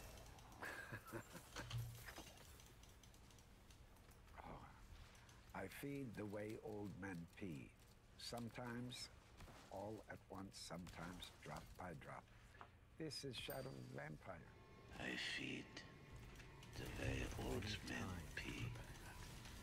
The research I did for that time period, it's all there because it was really a take on something that already existed. So I had a beautiful something to copy. That character is in that movie, Nosferatu, and I copied it, or at least I started there and then leaped off from it. And I had this beautiful extreme makeup that really becomes a mask, and when you have a mask like that, it really allows you to pretend because you don't look like yourself, you don't feel like yourself. It's really key. It's a trigger for your imagination. We shot it in Luxembourg. I'm not ready yet. And there were some people on the crew that never saw me out of makeup because I was the first one there and the last one out. So I was always in makeup. I've always thought of you two as my dads. That is Klaus from Life Aquatic. I'm not ready I've always yet. thought of you two as my dads. I was working at the Wooster Group, a company that I worked with for many years in New York, and I invited him to a show. And he came and watched the show, and then afterwards we went out and had dinner, and got along fabulously. And what's interesting is he said, I'd love to do something with you, but I probably won't do another film for like 3, 4, 5 years because I'm not ready yet. I've just prepared one, and I'm going to go off to Italy to shoot it very soon. So it's all cast, and so I'll see in 3 or 4 years. And I thought, that's too bad. And then I get a call a couple of months later, and he said, I'm not ready someone yet. dropped out, and there's a role that I think you'd be great for, and he cast me as Klaus, and I came running and did that film in Italy. It was a beautiful experience. That's a beautiful role. He's kind of a blowhard German guy. And also I met my wife. Time to prepare that was special. Maybe God made me a painter for people who aren't born yet. At Eternity's Gate is the film. The character is Vincent van Gogh. Maybe God made me a painter for people who aren't born yet. Doing this movie, the director Julian Schnabel taught me how to paint, or at least gave me instruction, and I was painting because there's no stunt painter in the movie. I'm actually painting. And he really taught me how to see, how to look at things in a different way. So it was a very important experience for me. And not only that, but then that became the key to looking at Van Gogh's paintings. And I probably didn't appreciate him, certainly not as much as I do now, having gone through that experience, because I feel like I have a personal relationship now. I gotta say, these are all pretty easy so I need far. time Well, to say, prepare that. if I was a woodcutter, I'd cut. If I was a fire, I'd burn. But I'm a heart and I love. That's all I can do. That's I need almost time moving to just to prepare say it. That's a fella called Jesus Christ from Martin Scorsese's Last Temptation of Christ. Yeah, I get moved just reading that. If I was a woodcutter, I'd cut. If I was a fire, I'd burn. But I'm a heart and I love. That's all I can do. I did read the Bible because, of course, we're telling a certain kind of story. But also, I'm not ready yet. If you look at the New Testament, you basically have a bunch of different guys telling the same story, but they all have variations on it. So it's nice to entertain those different points of view. And to play Jesus is almost impossible, but the whole point of the movie is this guy is struggling with the idea of being Jesus, of this task that he's been handed. Like all great directors, he gives you a good setup. You know, you often hear these stories, you know, particularly about his collaborations with Robert De Niro and probably with Leonardo DiCaprio now, that there's lengthy discussions and you kind of feel like they talk a lot about the psychology before there was none of that. First of all, Last Temptation was a low-budget movie, and we were really kind of shooting on the fly. I need time. One day you'd be healing the blind, and then you'd be on the cross the next day. I mean, there was no waiting. There was no discussion. We really had to get to it. From this moment on, you will now be known as Sharkbait. That is Gil from Finding Nemo. From this moment on, you will now be known as Sharkbait. Gil is a type of fish is called a Moorish idol. He's kind of a rough guy. Not unlike Klaus in Life Aquatic. He's a little bit of a blowhard, and I think he also fictionalized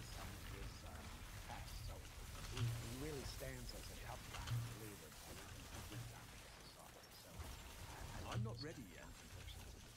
It's a beautiful Pixar film, directed by Andrew Stanton, and it was really fun to do. To work with him on The Voice, you just go back and forth, back and forth, back and forth, and he just turns you on by suggesting things. So you do every imaginable interpretation of the lines, and they just collect lots of material and then put it together. If I remember right, I think most of it was done wild, that is, without looping the picture, and then they animate afterwards. Speaking Italian, help me. I'm not ready yet. Answer in English. This is what I say to my wife all the time.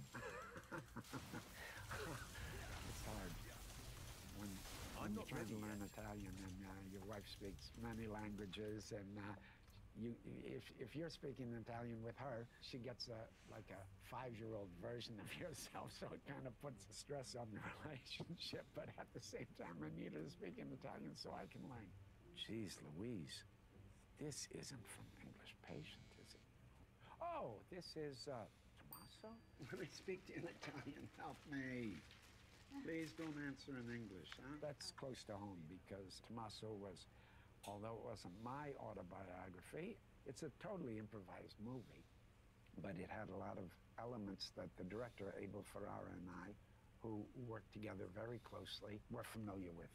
It's kind of funny that I make a joke about my wife when in this, it's actually that it's about a man, an American director who's living in Rome, and he gets upset with his wife because of the very thing that I said I struggle with my wife. Fortunately, I speak a little better now. My father once told me, my father once told me, always carve with compassion. He was a fucking idiot, but it's not bad advice. That wasn't exactly right. I thought I'd try. I shouldn't show off.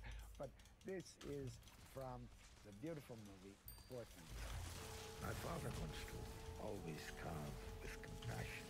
He was a fucking idiot. I was a Yorgos Lanthimos fan, and I was a fan of Emma, and they called me one day, and they just pitched it to me, and I liked it so much. And the way they described the character, I liked the fact that he was a surgeon, I come from a medical family, and the fact that his face was disfigured. There were many things that I thought, oh, this will be fun to play with.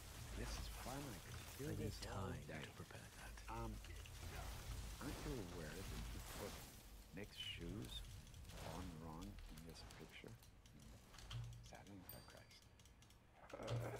You're aware that you put Nick's shoes on wrong in this picture? A difficult movie, but beautiful because it expresses very interesting things about grief, about sexuality, about women's power, about men's denial of women's power, about their magical strength, about men's fear.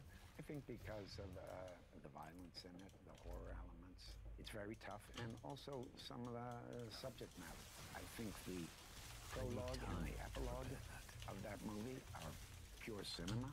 They're really beautiful sequences, and I enjoy working with Lars so much because I feel very challenged and engaged. I've worked with him 4 or 5 times. He's one of the greats. He gets accused of being misogynist, but in fact, I think he identifies much more with women than men, and he puts a lot into the questions that his women characters have and sides with them on certain struggles that they have. And I think that's the beauty of cinema, that it can make us see things that we don't normally see, and it can give us a broader understanding of life and make us a little more compassionate, a little more open to experience. The last is the first. We're going nowhere. We're going nowhere. Fast. Okay. That's from a film called The Loveless, which was essentially, for all practical purposes, my first, significant role. We're going nowhere. Fast. It was Catherine Bigelow's first feature. She co-directed and co-wrote it with a man by the name of Monty Montgomery, who then went on afterwards to work with David Lynch as a producer. But anyway, a very low-budget movie. They saw me at the Wooster Group and said I was the guy for the role. They called me up, very direct, You know, I didn't have an agent in those days.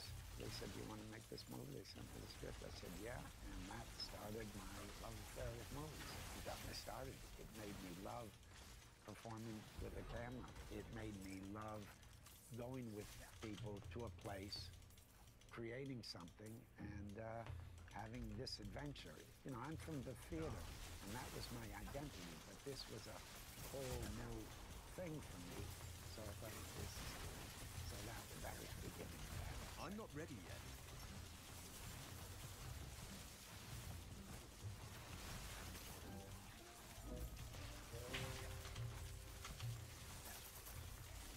I'm not ready yet.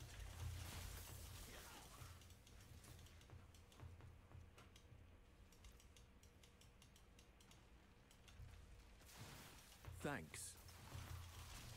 I'm not ready yet.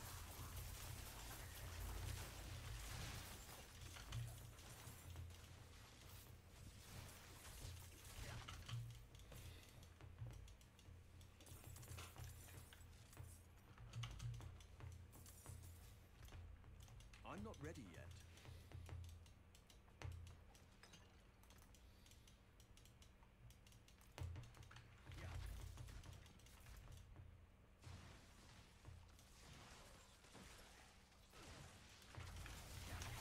I'm not ready yet.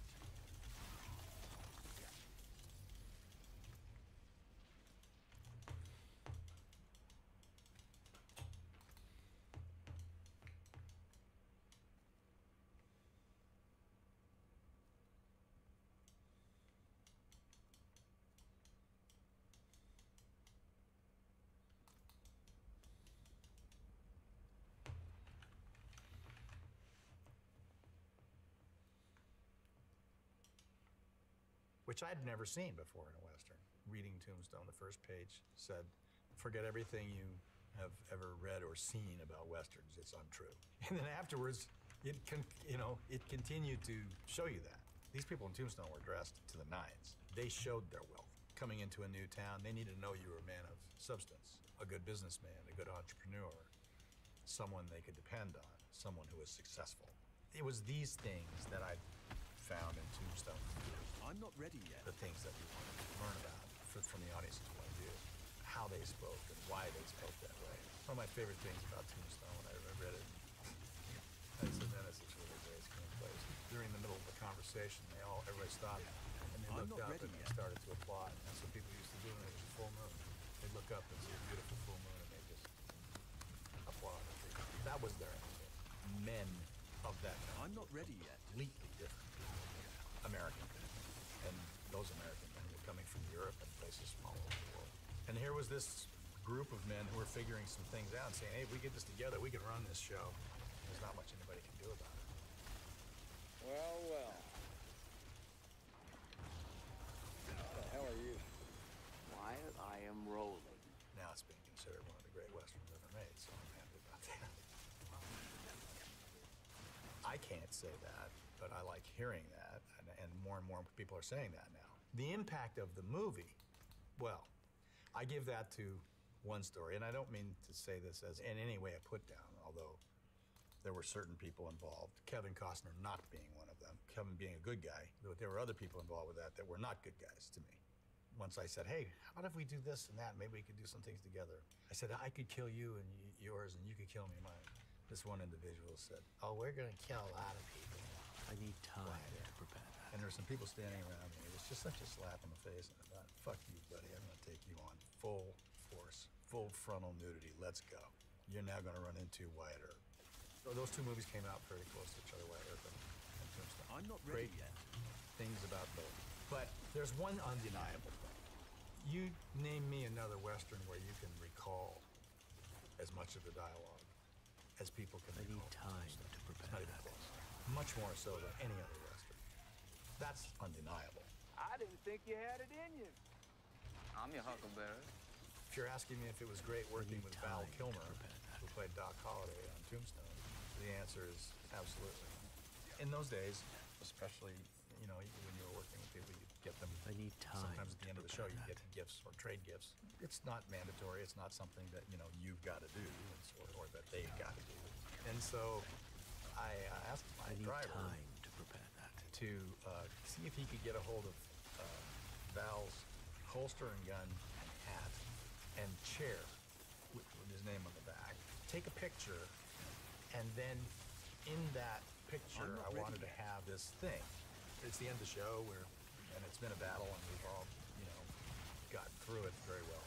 And I give Val this present, and he looks at me, and he turns to his driver, and he says to me, because what I had gotten Val was a plot at Boot Hill. What Val had gotten me was an acre of land overlooking Boot Hill. Doc Holliday is all about death. But Wyatt's all about life. It's in that last scene. Just look at each other. Well, I guess that pretty much says it all. I'm not ready yet. Thanks for always being there, Doc. There's been a lot of things written about Tombstone that are just so books that I just look at them. People have no concept. Even people who are working on the show don't even know, and never will. Every movie, every show, it's difficult to do. It's generally going to be a collaboration. Trust is going to be either earned or found or I'm not. not ready yet. Like any other movie, it's a miracle that it gets made. Finding solutions to problems was a constant on Tombstone. The difficulties that we were able to figure out solutions to. All that matters is that it got done, and that the impact that the original screenplay promised, we got about 90% of that.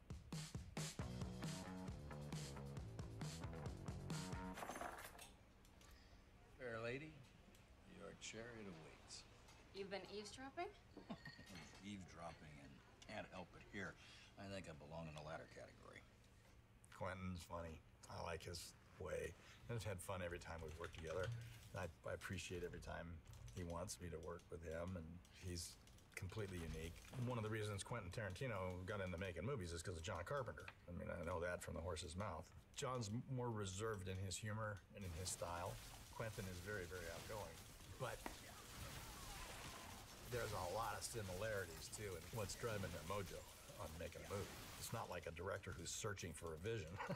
They've got it in their head, and it's just a matter of them having the freedom to say, I like that, like that, don't like that, don't like... it's easy for them. I remember something Quentin said one time. It was really cool. Jennifer Jason Leigh and I were giving him an award for costumes. And he came up and he said, it's funny, for all that, how I'm known for the style of my movies, what it looks like, he said, not one of my movies has ever garnered a nomination for a costume. And he leaned in and he said, but we fucking own Halloween. You're not going to have a more fun time than you have a Tarantino. That's a wild-ass circuit.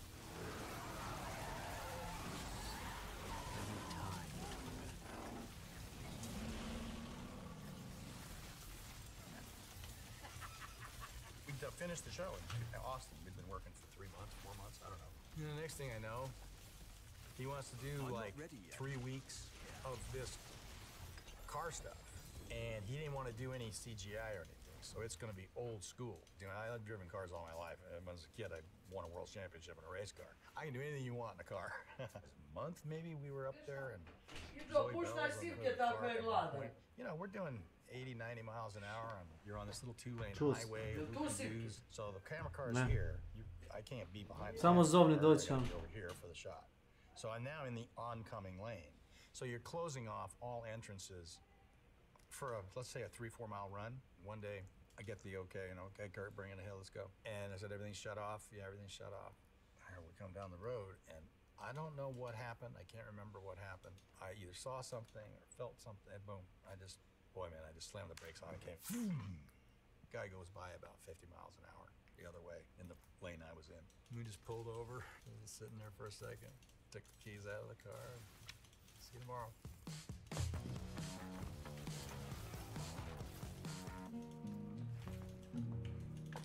Give me that guitar. Music time's over.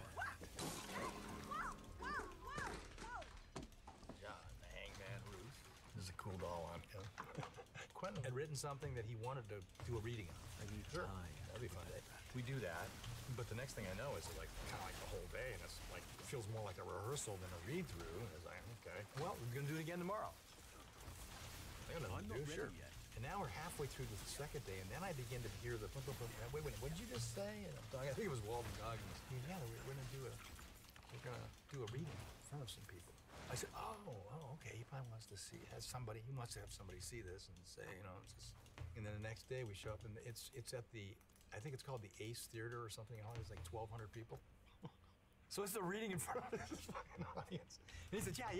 So then I just said, okay, so this is now a play.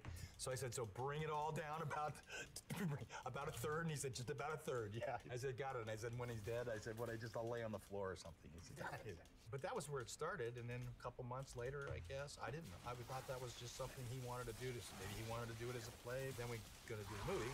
And then, okay, and he wanted me to play the part. So I said, okay, great.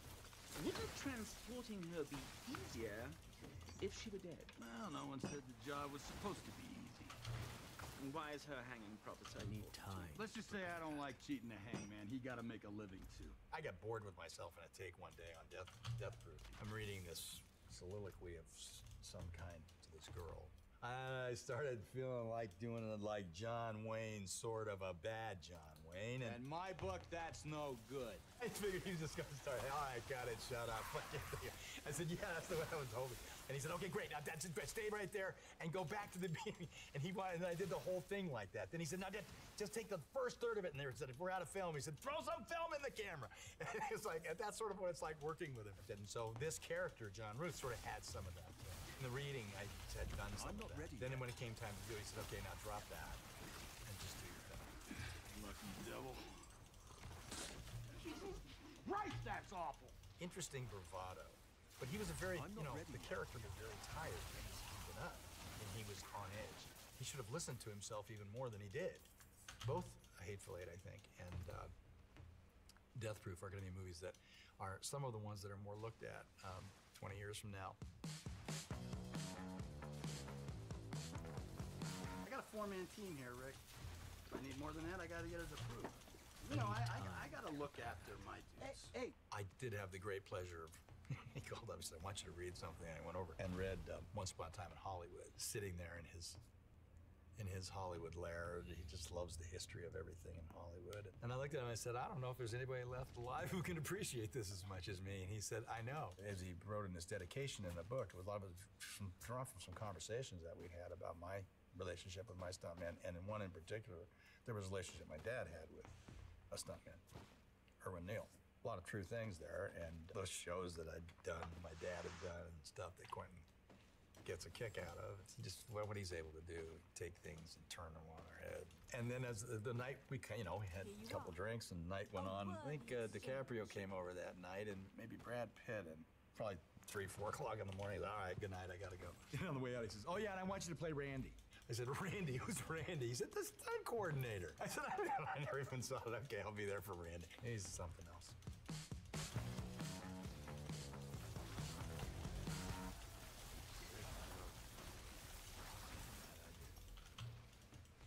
My river lily, who knew all the words to every song that came over the radio. I mean, look, when I saw Ego the Living Planet, I said, well, that's going to be tough to say no to.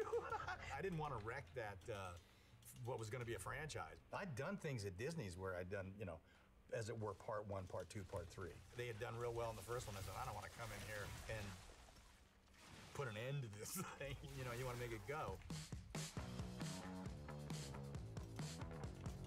Larry, you drove your Porsche here tonight, didn't you? I'm not ready yet. Yeah. Now, how would you like to trade that Porsche for a mint condition 1952 Mickey Mantle record? I know you've always wanted one. Is this thing real? I need time to prepare that. It's a deal. I thought so. Santa Claus is one of my favorite characters ever. It was so big in our household. My father's presentation of it as a mystery, I infused that greatly with Chris Columbus, who's an absolutely fabulous guy. I'm very, very proud of that Santa Claus. I read some things about it. A nice pat on the back. It's Kurt Russell, the best Santa Claus ever filmed. Yeah, he is. You want to see Santa Claus? That's the real Santa Claus. There's no bullshit to it. He's a real person. He was a real person. He was a saint. He was a real man. There's a certain amount of respect and fear that children automatically have. It's so fascinating. I need time to full regalia there. And some kids would once in a while come by, and from a distance they're staring at you. And they say, come on out, right? So you got closer. Do that.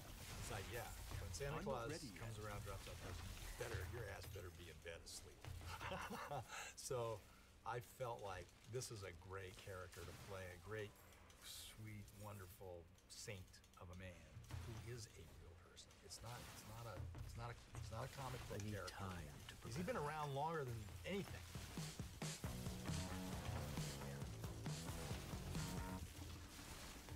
Why do you know more than the finest physicists, geologists, and zoologists on Earth? I need time to prepare. Don't know more. I got a good idea about what's going on. Didn't do enough about that when I had the chance. I'm not ready yet. Figure I'm making up for that now. We're dying trying. The show is about the people that are having to now deal with the fact that there are these monsters. It's happening. It's happening. And you go back in the history of the lore of Godzilla, Mothra, King Kong. This is much more about dealing with the people who are generationally connected. And it was a casting idea, which was never before had two known actors, father and son, played the same person. They approached Wyatt and myself. Once we clicked to the casting idea and we said, okay, let's talk about it, then it began the heavy lifting of what are we gonna do with it? That's what you see is this unfolding mystery of this guy who should be 93, 94, 95 years old. What happened? I'm not ready yet. And now we're answering that question. This is about the people that are, living with the aftermath, living with what's next. We thought, look, can we make this world a good adventure drama? And can this character be a good, strong part of that? So we chase Godzilla, then what? More people die? We can't stop him. Stop him. Jesus, Kate, I'm trying to help him. Because we're playing the same person, we never work together. So I had a day off. I was thinking about going hitting golf balls. I thought, well, you know what, I'll go see what Wyatt's doing. So I went down there and it was a fight sequence. And I'm suddenly realizing, this is the execution. This is where the rubber's hitting the road. This is what the audience is going to see. And I need to see this. I need to see what he's doing. Whatever he sets in motion, I'm going to have to continue. If he decides to start playing things like that, okay, well, later on in life, maybe it's not that much, maybe it's not that big, but I'm going to have to do a little of it too. And I found myself watching this actor instead of my son and saying, this guy's good, man. This guy's really good. It reminded me of what we had to constantly be aware of, which is this is not father-son, this is the same person. And it wasn't until recently somebody said, we've looked around and that's never been done before. For us, that was the fun that we had with it. It's real easy with Wyatt. It's fun and it's easy. Thanks for watching this for however long you did. And I hope you check out Monarch. I think it's worth checking out on Apple Plus. Oh, guys, out.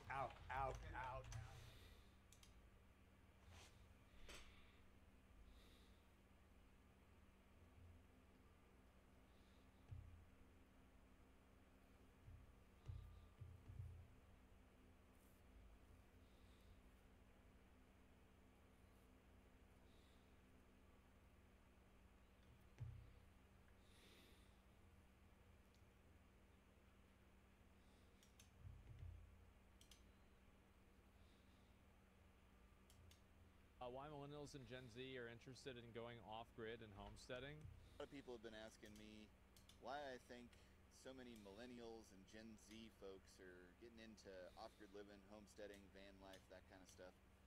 So let's talk about it. You ever been in a relationship with a liar? I mean like a dyed-in-the-wool, lies about stupid things. Habitual liar. I mean the ones that can't even help themselves. The relationship goes a little something like this. They tell you a lie, you question the lie. They tell you another lie to cover that lie up.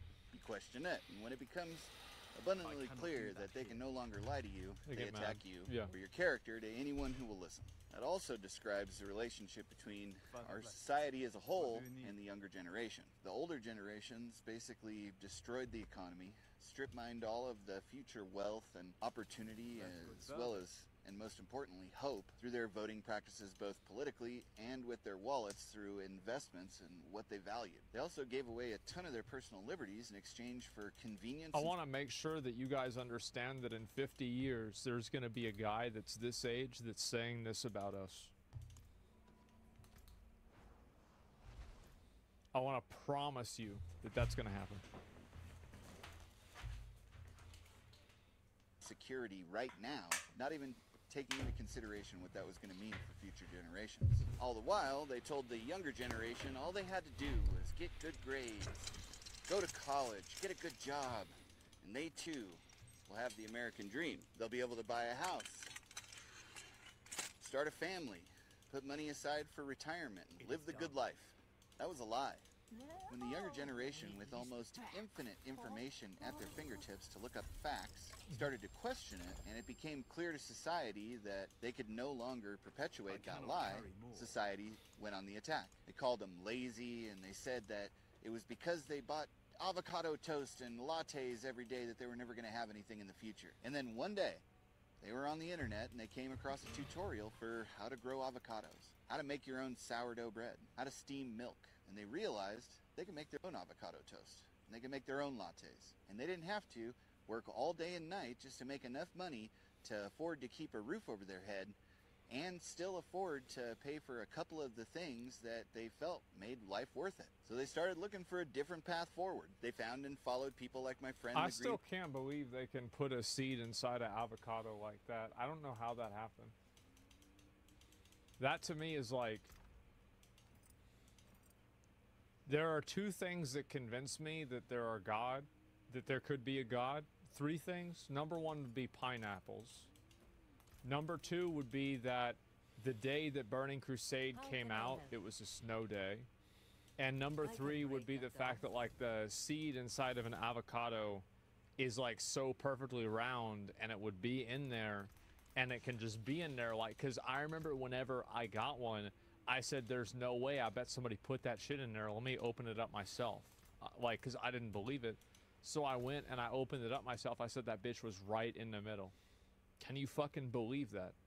Which Homestead, who teaches you how to grow all your own food without having to buy a bunch of that chemically tainted stuff you get at the store. They found and followed people like my friends at B&R Homestead, who teach you how to raise chickens and bake your own sourdough bread. And they found and followed people like me, who teach you how to acquire land for a fraction of the cost that it takes to live in an apartment piled on top of 100 other people who are in the same position, while also teaching you how to make your own solar array and live off the grid. They set out to learn how to provide for themselves without having to fall for the lie that they've been told their whole life. Here's the thing about a liar. Their lies only work so long as you don't seek out and find the truth. And that society requires your dependence and reliance to stay relevant. The younger generations may not want to work their entire lives away without a glimmer of hope, just to make up for the mistakes and misdeeds of their mothers and fathers. And society, at its most defensive, can call them lazy for that. But two things that they are not is quiet and stupid. In the last couple of years, they started hearing that they didn't have to be reliant or dependent either, and that got their attention. So I think that is why they invested in NFTs in the off-grid living and homesteading world and ask how. And I, for one, am going to do everything I can to answer that question. And honestly, can't wait to see what they do with everything else that they find out. I see what he's saying, but I feel like this is just like porn for disenfranchised millennials. Because like I know a lot of people that are in these positions, and I've grown up with them, and their lives are a product of their decisions. And they didn't work hard in school.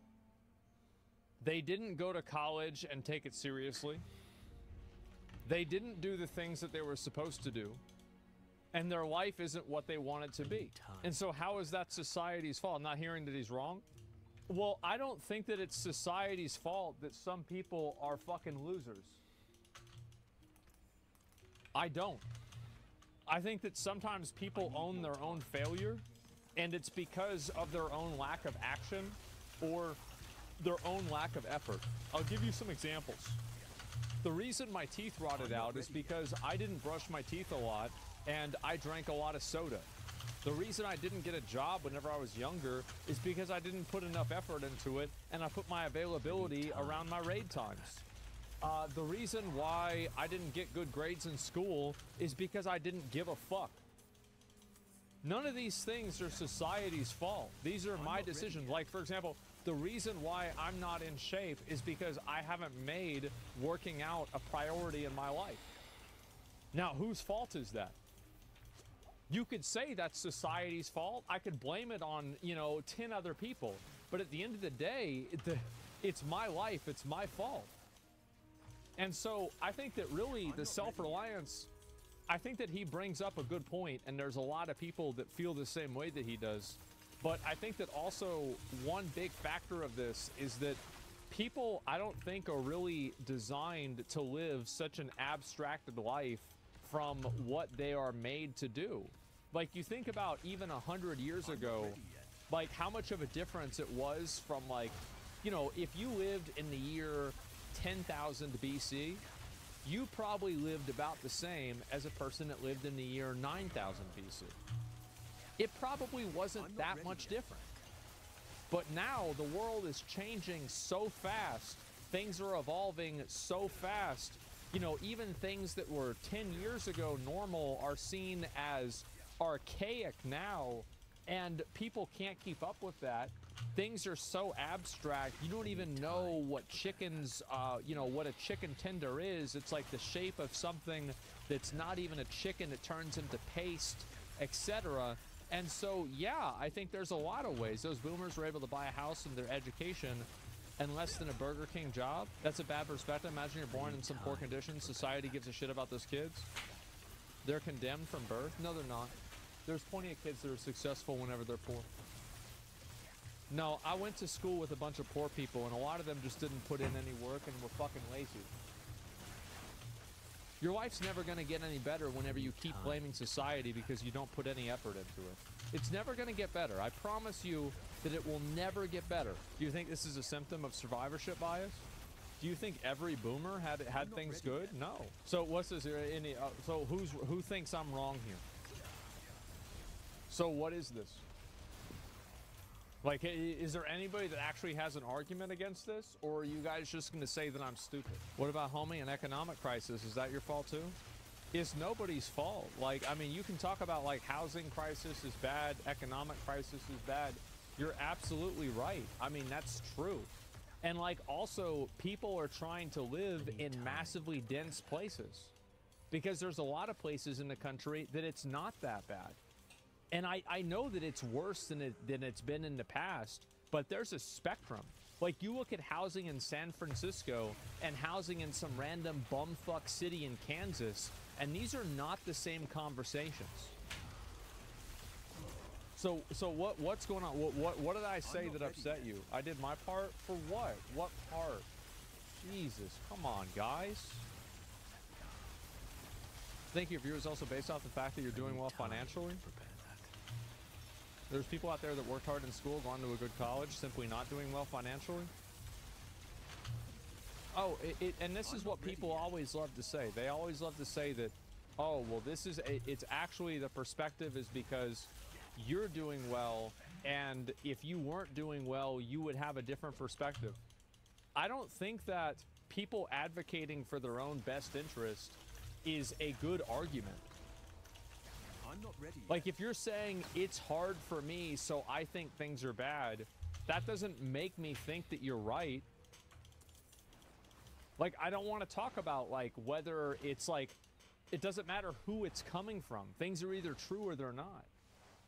Like, am I crazy? But whenever I was growing up, I knew a lot of people that were fucking losers that put no work into going to school, that never learned anything, that just partied all through their 20s, didn't take college seriously, and now they're in a bad position.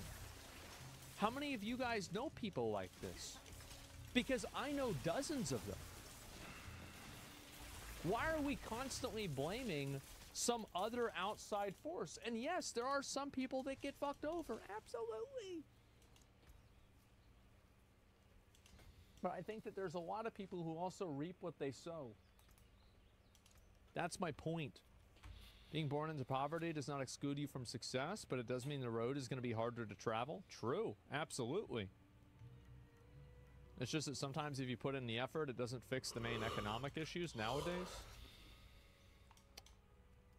I think that a lot of times people say stuff like that, and it's like, here's a really good parallel.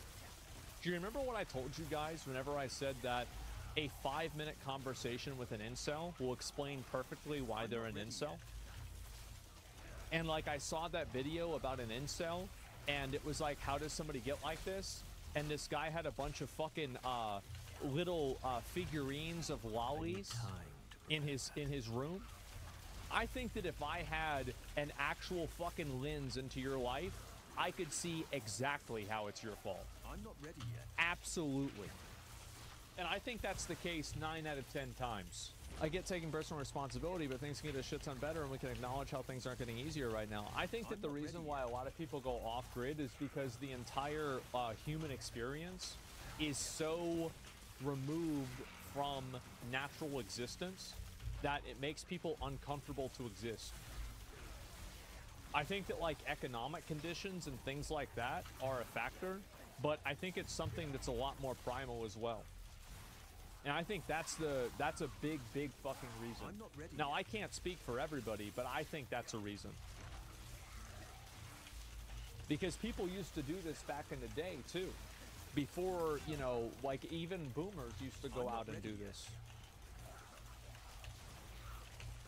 So let's see, I'll read a few comments. We're gonna look at the rest of these. If someone's life is ruined, it's up to that person, the individual, to fix their own fucking life. Absolutely it is. It's not even a question. Economic issues just make it harder. Doesn't mean it's unsolvable. Yep, true. I hate when people say what they would do if they had money. I mean, people can think about whatever they want to think about. But all I'm really trying to say is that I see posts like this, and it's always about blaming another outside force. And I think that fundamentally, that is such a poisonous mindset to have. It is absolute poison to your life to constantly fixate on outside forces that are holding you back or preventing you from succeeding. So there's somebody who's unhappy about what I said. I want to address a few comments here. Didn't make social connections. Didn't make sure to live off the grid. So what about what I'm saying is untrue? Well, in business school, you're taught that boomers fuck shit up with their spending habits. Yeah, but like boomers thought this about like the parents then. Like everybody always blames somebody different than them. Do you really think that boomers didn't do this? Really? Like, do you really think that boomers didn't do the same exact thing? It's crazy. You're rich, so you don't care about the downtrodden? I'm the only person that cares about them. I'm the only person that actually cares and tells people what I think will help them, not what will make them happy. If anybody cares, I'm the only person that does care. True, blaming external puts oneself in a victim position? Yeah. Do we have a response here? Oh, yeah, he typed something. What's up with this? Difference between you and that guy in the video is he's just in the woods? What does that mean? What does that mean to you? Because I'm not really... What do you mean? You came from a poor background, right? I came from a working class background. My mom usually made under the poverty line in terms of income. My dad made a good income, and he paid child support, so sometimes we would be fine. And so, yeah, that's really what it is. I need time to prepare that. He's pissed on you on argument? Yeah, come on. What's going on with this? He's delivering the same message as you in a different format? No, he's not. You call me privileged, you don't have an argument. No, it's not. Get up. I need time to prepare. Let's see here. Asma worked hard as fuck for everything he's gotten. It's not about working hard. Like, it's like, again, here's my best advice I can tell somebody, is that remove the idea of working hard out of your mindset. Delete the idea of working hard. Never think about working hard again. Think about succeeding. Think about how can I succeed at the highest level possible and work backwards from that. Never try to work hard. Make working hard your last resort. That doesn't mean not to do it, okay? Like, for example, today I woke up. Within an hour of waking up, I drove over and I've been doing stuff for one of my companies all fucking day. Then I drove over and I had a meeting for another one. And then I came home, I lay down for 45 minutes, and then I got up and I'm streaming now. And I am streaming into the night, and then I will wake up tomorrow in the afternoon, and I will keep doing it. I do this every day. I don't take days off. I do it all the time. That's not hard? Then go do it. I thought it wasn't hard either. Then I went and I did it, and I became massively successful. Go be me. I need time to prepare. Go do it. I thought it wasn't hard too. I was right. I should take advice from someone who's unemployed. I need time to prepare. I mean, am I wrong? That's it. Oh, ciao Jana, dessi. Put effort, don't do hard work, so you have no idea what you're saying. You're so stupid, it's painful. Yeah, and like that's the thing is like, life doesn't have to be hard for you to be successful. Yeah, you might have an issue with what he has to say, but his numbers don't lie. We're the ones watching him. Well, like this is one of those memes about streamers. You got lucky. I definitely got lucky. I got lucky in a lot of ways. And you did too. That's why you're on this computer right now at 3 in the morning. You're able to be fucking typing on a PC on high-speed internet. You just got lucky. You just got more lucky than a billion people in the world. There's a billion people in the world that aren't as lucky as you. What are you talking about? Getting lucky. Everybody in here is lucky. You're speaking English. It's one of the most popular languages in the fucking Western world. Jesus. You don't even realize it. That's not luck? Really? Yeah, I forgot. Whenever I made my character creator, I picked the USA. Yeah, I picked USA. Why would anybody go and pick you know, like some random ass dog shit country? Yeah. Oh, bro, like I want to play this game in hardcore mode. Oh, really? Me too. Yeah, let's pick North Korea. Oh my god. It's part Japanese. Yeah, people need to realize being born is lucky. I mean, again, it's just people always like to, although we're lucky, you're luckier, bro. Everybody always thinks that, like, I can guarantee you guys that there are things that you have more luck than I do in. And I can also guarantee you that there are things that I have more luck than you do in. And if you constantly try to, like, fucking take that down to a granular level and look and try to abstract out and turn it into like a D&D character chart of why you're a loser and it's not your fault, the only thing you're going to end up with is being a fucking loser. It's never going to get better. No one's ever going to care. Your life will never improve. And you'll still be a fucking loser even after you've had your own fucking support session for yourself to try to make yourself feel better because you're a fucking loser. That's it. How do I know that? Because I used to be there. I know it better than anybody. I mean, if your country is at war, do some political decision in country's government, you can't do anything about it, not have a good job. I'm not talking to people that live in Syria, okay? Like, if you live in Syria, bro, like, yeah, we are very lucky compared to you. Like, absolutely, like, that sucks. That sucks. Yeah, 100%, absolutely. Syria, Reposo, like, that's it, right? Do you think people just fell into money, don't actively work on building up multiple companies or something? This is insane. Do people think you just fell into money? It doesn't matter, right? And so, this is a person that wants to discuss it. Have a conversation. You don't understand the current situation for the pork Louie. Okay, so what do I not understand? Explain to me what I don't understand. But ignoring systematic fucked up shit should be addressed? Oh, it should be addressed? Oh, okay. Well, then maybe if you type that 10 times, it will be.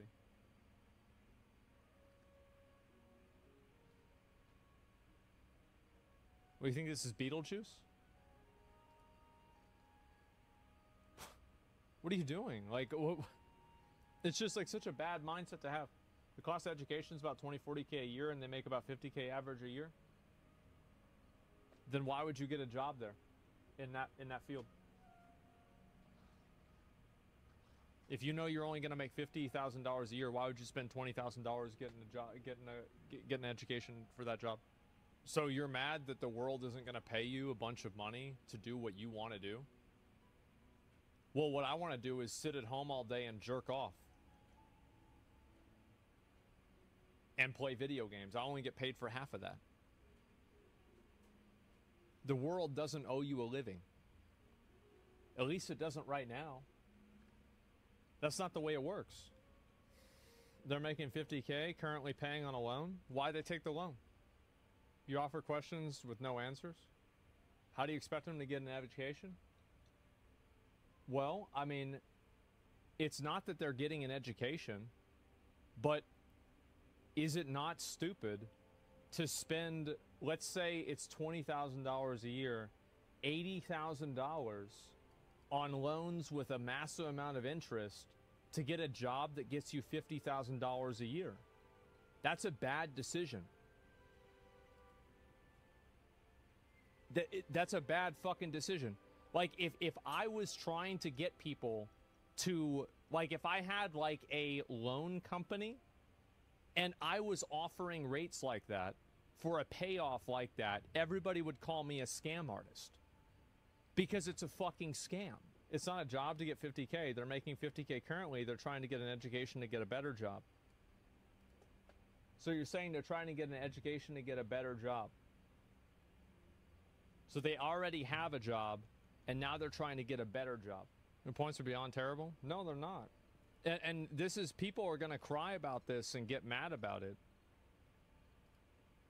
But I'm still going to be right. And that's what I think people are really mad about. I'll talk to you in a minute, but like, what about this? It's not a job to get 50K. You know it's a bad decision because you have some level of education, so they don't know that. Anybody can look this shit up. S.W.Frost. I work in the education field and I work with poor students.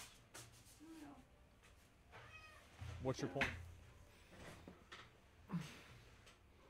So whenever you work with a poor student, do you think that you're doing them a favor by telling them to take a $20,000 a year loan in order to get a job that pays $50,000? Are you doing them a favor by telling them to do that?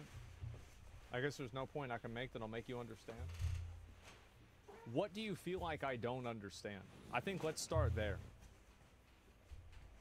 What do I not understand? Predatory, huh? Don't accept the loan. He's saying they're earning 50K. Well, to get better, they want education. It costs so they can get better. Well, let me just have him explain it, because like I'm not sure exactly like what he means. Man, being poor, not an excuse to be dumb. That's true. You got the whole internet in front of you. What part do you want me to explain? I want you to explain the position that you think that I'm saying that's incorrect. What am I saying that you think is wrong? Pretty simple, right? You're gonna type it up? Yeah, that's fine. You're good. It's drilled in the student's head that school is a must. It is, and it's a problem that that's the case, but not everybody makes that bad decision, and sometimes people have to be held accountable for bad decisions that they make. I agree with you that that's a problem, but that doesn't mean that, like, so just because bad things exist doesn't mean that it's okay for you to let those bad things allow you to make bad decisions. Like, just because there are cigarettes that exist doesn't mean that you have to smoke them. Like, why are you doing that? Anytime that a person places the fault of action that they make in another person's hand, they are doing themselves a disservice. Unless this is like a 12-year-old or something like that. They are doing themselves a massive fucking disservice. 50K is so much money a year. It depends on where you are. Like 50K in some places in America is completely fine. Other places in America, you can't even afford to live. You have to understand that like the US has like a massive disparity between like, you know, their poor places and their rich places. So it's like 50K in San Francisco, congratulations, you can live in a box. 50K in Ohio, in some random fucking, or Wisconsin, something like that. One of these countries that nobody gives a fuck about that's like a square. You probably can, you can take care of yourself, you can do all right. Iowa. I forgot even what Iowa was. What do you think holds poor people down in America more? Society or economic systems, or their environment they're born in, or their own spirit to succeed? I think that what holds people back a lot of times is the fact that I'm not ready yet. I think it depends on each person. Like, some people are held back because they are bad decision makers. Straight up. Some people are held back because they are a victim of their own bad decision making. They do stupid things that ruin their life. That's what they do. There are other people that are held back because they just have a really low IQ and they're stupid and they're never going to be successful and it's just going to get harder for them. You rolled bad dice, you got a bad roll, bad spawn RNG, your IQ is 79, you're not going to be able to be successful in life. That's the way it is. So there's some people like that. There's other people that are impulsive. You know, they, or let's say they're violent, right? You know, they're just like programmed that way. Other people grow up in a household. Like, for example, if you grow up in a household that doesn't speak English, you know, you're like a second generation immigrant and your parents don't speak English and you're growing up in America, you are playing life on hard mode. That absolutely makes it harder. Are there people that have been successful from houses like that? Absolutely. But it is another thing that makes it harder. It does. I need time to prepare that. Low ambition, yes, and some people are just lazy. I don't know why this is so hard for some people to comprehend, but there are some people who are just lazy that don't really want to work. So people grow up poor in a household, have many issues, some related to culture, so family is stuck with families to take care of. Well, I understand that very well. If okay, in greater LA area, you know, I'm barely staying afloat. I'm surprised you're staying afloat at all. All we want you to do is focus on the people who are given bad dice. I'm not ready yet. Nah, that's a waste of time. Because you know how people that are going to have bad dice are never going to re-roll them? Is if they keep getting coddled and told that they can never overcome their bad RNG. You're right. They absolutely got bad dice. Like, tons of people get bad dice. You're totally fucking right. You're absolutely right. Like, I completely acknowledge that. Like, if you're a man and you're born and you're 5'4", you're fucked. Like, there is a massive, massive fucking debuff on you for the rest of your life that you will never be able to overcome. People will treat you differently for the rest of your life. It's not your fault. You did nothing to do that. It's completely fucking unfair, and it's terrible. But it's true, and that's all there is to it. And so, again, but are there people that are 5'4" and they're successful? Yeah, absolutely. So when they try to go to school, they want to better themselves. They only have two options: hope the state pays for it or get a loan. The loan keeps the person trapped. The biggest issue I have is you overgeneralize the complexity of every person's situation.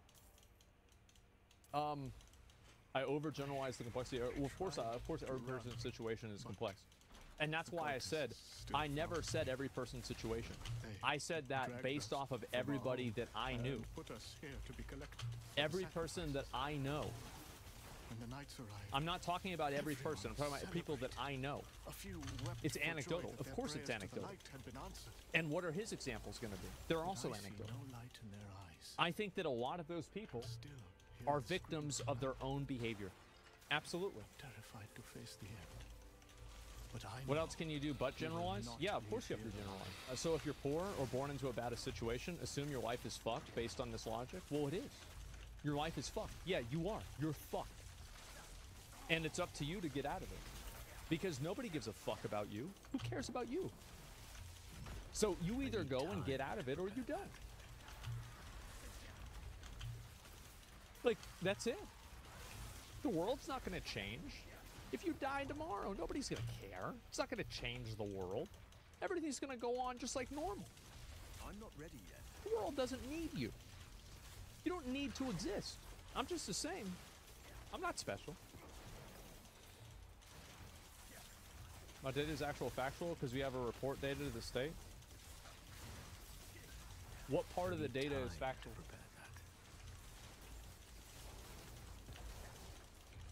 What part of it is factual? Asthma today is pretty nihilistic.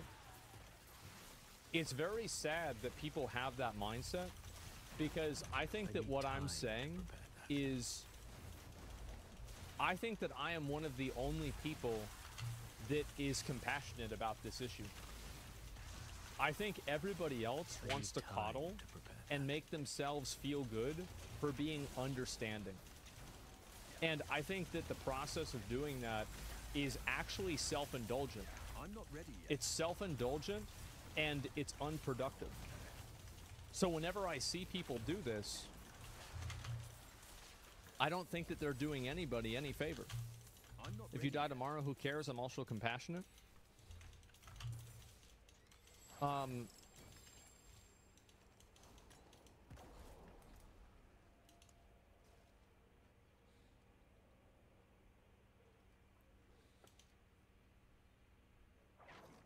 Yes. Yep. That's right. It's like what I said with my dad. I was crying, telling my dad I was so sad because I had watched an anime of a guy who used to be a badass who's now like an old man and he's not able to get around, and it reminded me of my dad. And my dad just paused. I was talking to him on the phone and he says, yeah, that's right. That is what happens, and it's going to get even worse. That's what he told me.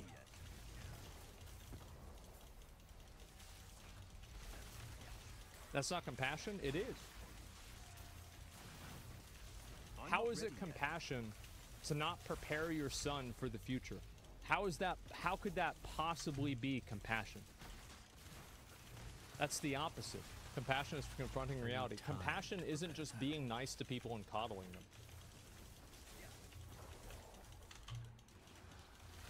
Income, ethnicity, academic plan. I believe you're mistaken. Your compassion for something else. And this is what people always like to do.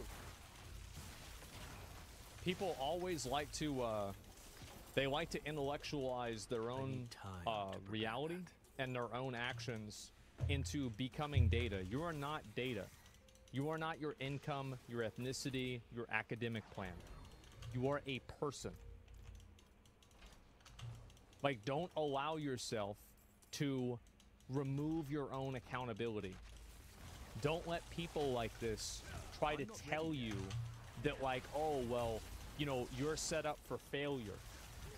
This is a terrible fucking mindset, and I can guarantee you it will never improve your life.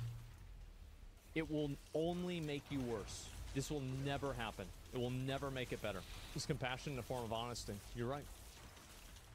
Based on this Excel table, you're fucked, and it's somebody else's fault. Congrats. That's right. You don't seem to contribute in conversation. Yeah, I get what you're saying, right? But, like, I think that your entire mindset is totally wrong. I think that you have a completely wrong mindset for this. Like, I don't really like talking about generalities and, like, overall. I'm not ready yet. And that's what I was saying about, like, with the incels. Like, if you can talk about an individual person and look at what that person is doing, I bet you can find things that they're doing wrong. And that's the point that I'm making, is that we have to talk about generalities, but the truth is that each individual person has to either take accountability for something. You disagree, but he isn't wrong? Yeah, he's not wrong, but, like, is he wrong or not? Like, I don't know. I think that there's plenty of people that have been in every ethnicity, income, and academic plan that have been massively successful, right? So, like, is he wrong all the time? Is he right all the time? No. Is he wrong all the time? No. So, yeah, that's it. It's a bad mentality. It's a terrible mentality to have. The guy says that random generalization offers no data or evidence. Also say the other person isn't contributing. What the fuck? Well, I'm just saying, like, that's generally what my mindset is. I'm not going to ban this guy. So, what's this person? Is this guy still here? You're wrong. So, Gorfin, what do you think I'm wrong with? Whether if you're poor, you have access to higher education financially. There's only a few niche cases where this is not true. Well, of course, everybody has access to education. People have more access to education now than they ever have. Like, and it's unprecedented. Like, it's an unprecedented amount of access to education that transcends any capacity of knowledge that we've ever had at any other point in time. Not only education, but also information? Yes. Where do I even start? The fact that you can sit there and say, don't worry about others and not yourself, is because people create a world that focuses on... What about macro issues? What do macro issues have to do with you? You think about macroeconomics. Are you a country? You're a person. Why are you trying to abstract this out from yourself?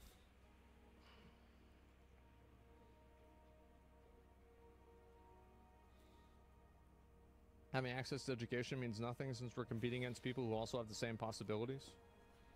Well, then just beat them. Basic issues like healthcare, racism, poverty. Who do you think fixed all these unnecessary barriers? People who aren't selfish. That's called society. What does that have to do with you? Like you again, you're intellectualizing this. Like poverty as a macro issue. Like I'm talking about you, your actions, what you do whenever you wake up tomorrow at 11 a.m. What about 11 p.m.? Like, let's talk about those things. Not some macro issue that you can blame on somebody else that you can never solve.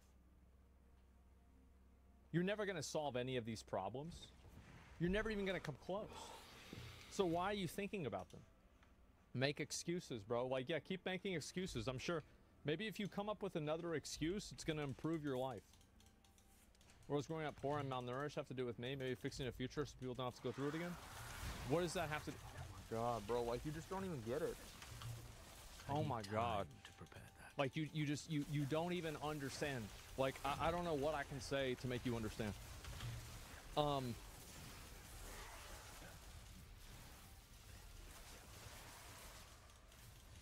Like actually I don't even know how to respond to this. I need time to prepare that. Like, what's your point?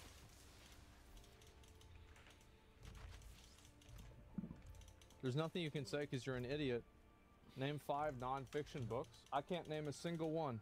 But you're in my chat talking shit about me, and I'm reading your chat. If reading books mattered, then apparently you probably would be in my position. But you're not. You're crying like a bitch in my chat. Name all the books you want, it's still gonna make you a bitch. What's the point that you're making?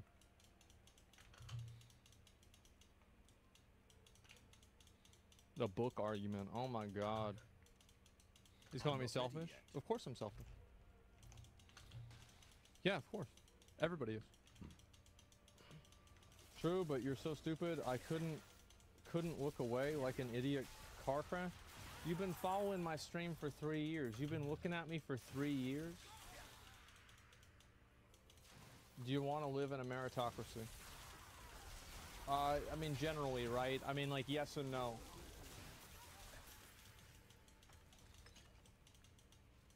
Like, so for example, if somebody's like a quadriplegic, they would just be in a complete meritocracy, like, they would be effectively, like, euthanized, right? I don't think we should euthanize people that are disabled. So, like, not a complete meritocracy. Same with old people. So, like, no and yes. In some cases, yes. In some cases, no.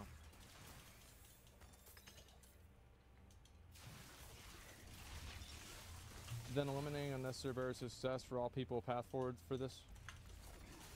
Again, you are intellectualizing. You are intellectualizing society in an abstract way that you have no real control over. Like, I don't care about your macro philosophy on society. Nobody does. What I am saying is that when you wake up tomorrow, you either do something that benefits you, or you spend another day being a fucking loser. Intellectualizing, using basic grade school logic. No. What I'm saying is that you constantly extrapolate and, like, you make these arguments to, instead of a person, you make them to a society. You're talking about a society again, and you are not a society, you are a person. So whenever you talk about how society needs to change, this is like a form of, in my opinion, like mental masturbation. You're like talking about how smart you are and how bad society is, but like there's really no effect it's ever gonna have, right? We live in a society, idiot, that's why. Well, there's people that live in a society that I guarantee you are successful, despite different disadvantages that they've had. So like I think that we've diverged a lot here. What do you what's your point? What's your point about this? Why are you even responding to trolls? I think that like responding to comments like this really doesn't bother me at all. Like I'm really not bothered by this. This is fine. Because I think that a lot of people encapsulate this mindset, and I think that it's important to talk about it because it's so prevalent. And I think that there's a lot of people in my chat that have this mindset, and it's unhealthy. And a smart person would ask, why do those barriers exist in the first place, and how do we... There's no we. There's no we. You get we out of your mind. There's no we, there's just you. How do you remove those barriers? How do you fix these problems? Again, you are extrapolating problems. I need time. Of course there are problems with society. Nobody's debating that. It's a waste of time to fixate on it. I'm not ready yet. It'll never improve anything. Isn't it better to focus on people who are normal, rational, give respect you love, instead of giving your time to people that are absolute trolls? No, I actually think that a lot of people feel this way. I think that like a solid 20% of people in society feel this way. I'm not ready yet. I actually think the number could be higher for young people. The fact that you can sit there in your room and suck down Dr. Pepper in safety is because of the Wii. I need time to prepare that. It's actually not. It's because I paid for the Dr. Pepper with money that I earned. And it's because I paid for the house. That's the reason why. Like you, and again, like, and this is the point. Like, you're thinking about abstracts. You're thinking about things collectively. I need time. I think about things individually. Because that is actionable behavior. And I think that people think about things collectively and abstractly because it's easier and it gives them a justification for why they don't have to act. That's what I think. We is such a lazy shortcut idea, make it seem like massive people agree with terrible ideas. Well, I'm just saying like a we doesn't really matter. I'm sure Martin Luther King had taken your advice and stayed home, the world would be a better place. No, because he went out and he changed things himself.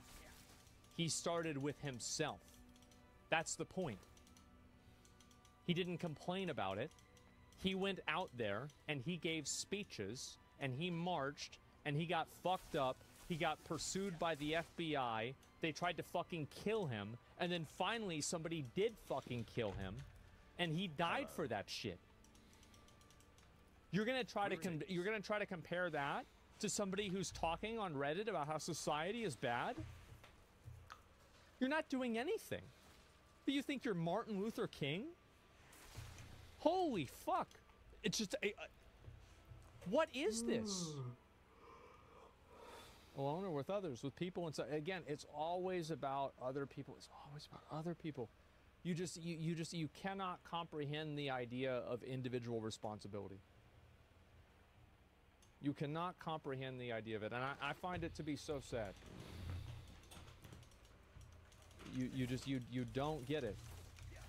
You're so afraid, bro. Like, people are afraid of individual responsibility. Imagine lecture people on individual journalism when you got famous for whipping smegma on your wall and eating MAGA bread. People like to say stuff like this.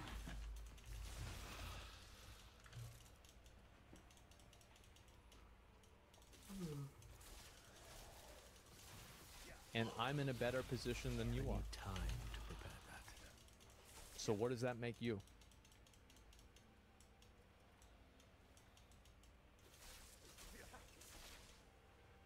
Think about that. The reason why you can't even think about yourself in the first place is because you live in a society. Is because you live as social animals. You can't have a job without society.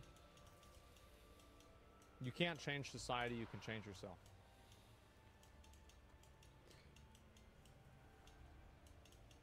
That's the point.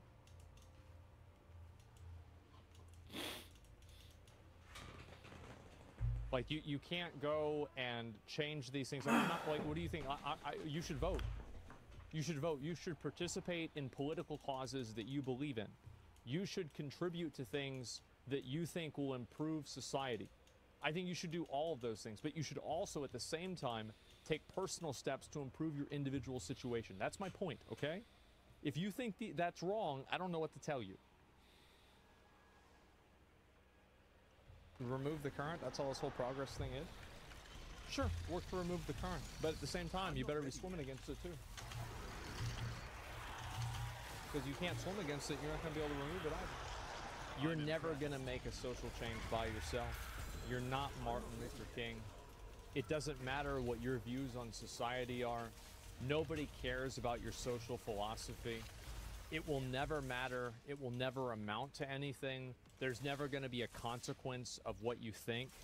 Every time that you get in an argument on the internet about social politics, you will be wasting your time. Every single moment that you spend fighting with somebody like me, you are just wasting your time completely. Yes. It will never have a positive impact on your life. It will never improve society. It will never do anything positive for anybody. And the only thing that you can do is to do things in your life that will improve it. And that's it. That's the only thing you can do. And if you think that it's too hard, then just give up. No one will care. They might pretend to care on social media. Maybe for a whole day. But then they won't anymore. And life will go on. And that's all there'll be to it.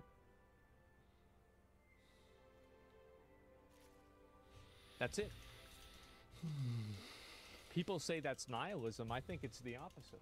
Look at the Reddit comments. There aren't any, right? It is done. 6? Who is this guy? Instantly off the grid, trying to pull himself out. 19-year-old social media, make believe millions, some online business, sacrifice your 20s and 30s, optimize every aspect of your life. Jesus Christ. Yeah, he's correct from his POV. He's wasting his time and effort to have a conversation because he's insulting, not having a decent argument. I just think that, I think, again, people try to always intellectualize arguments so they can justify why they're not in another position. I think that it's a bad idea, and I think it's toxic and unhealthy. I cannot I get that some people want to do that, but I don't think that it's helpful, and I don't think that it will ever have a positive impact on their life. Like, I don't think that there will ever be a point where it's like somebody's internet argument that they had in text over a Reddit conversation or a Reddit... Like, I have never made a Reddit comment that I feel like improved my life.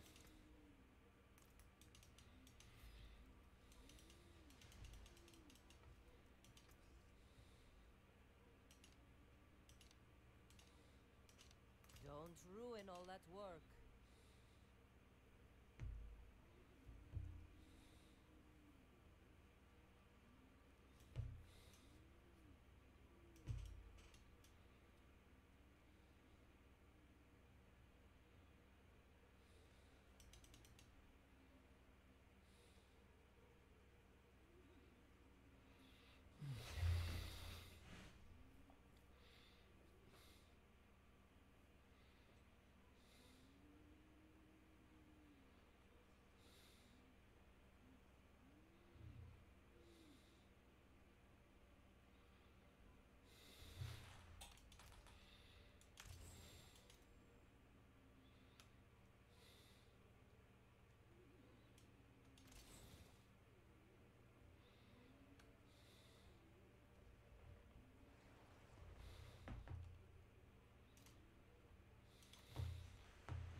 There's that.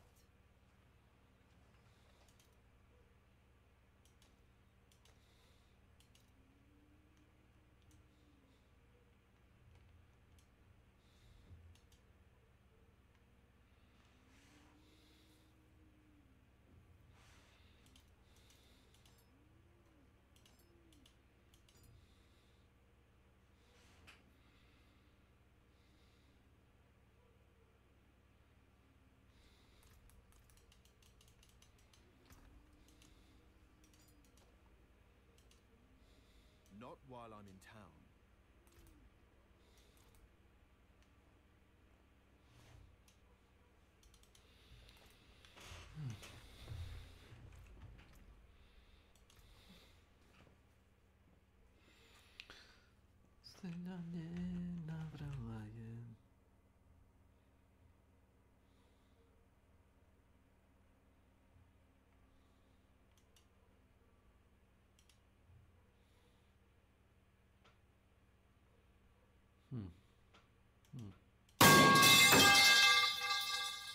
And spend some time scouring the level to find all the items and Good night.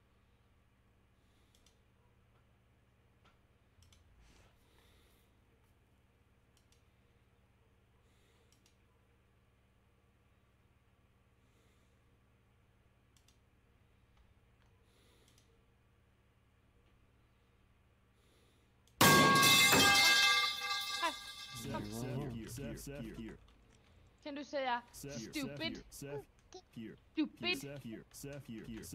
Fucking. No, don't teach him a cuss word. Game. Stupid. Fucking. Game. Jesus Christ. Your child's first day at school. All right, kids. Write down what you learned at home. Stupid fucking game. Okay, so this kid plays Hunt Showdown. They're gonna immediately know what he's talking. Oh, he plays Hunt. Okay, all right, got it. Got it. Hi, Snake. You know what? Actually, I'm gonna be right back. I'm gonna go get a second cup of coffee because I think I've cried too much in this first one, and it's getting way too salty. It's getting way too salty, so I'll be right back. For how long? 5 minutes. Okay.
Nice. Huge. Alan Wake has joined Dead by Daylight with a new perk called Champion of Light. When you successfully blind a killer, they gain a 20% hindered status effect for 6 seconds. And because of this, everyone and their mothers is running flashlights. So I decided it was time to use the perfect counter. Oh, flashlight. Yeah, try to blind me. Try to blind me, Meg. Try. Not today. Okay, Claudette. Are you holding a flashlight in your hand? I can't tell. Oh, she is. Yeah. All right, watch. I'm gonna face this way so she tries to go for a flashlight save. Look at her. Look, point and laugh. Look at Not today. Not today. Lightborn, you're immune to blindness caused by flashlights. We kick the pellets with our feet, and then we point and laugh at them while they shine a flashlight in our face. Why is he not blind? Now this is a lobby with 2 P100s, 3 flashlights. We have Lightborn on. They don't know that.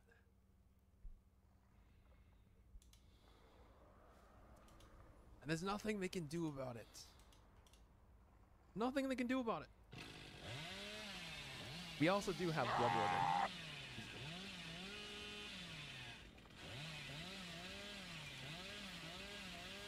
Alright, game time. It's time to destroy this comp team with Lightborn Hillbilly. Ah.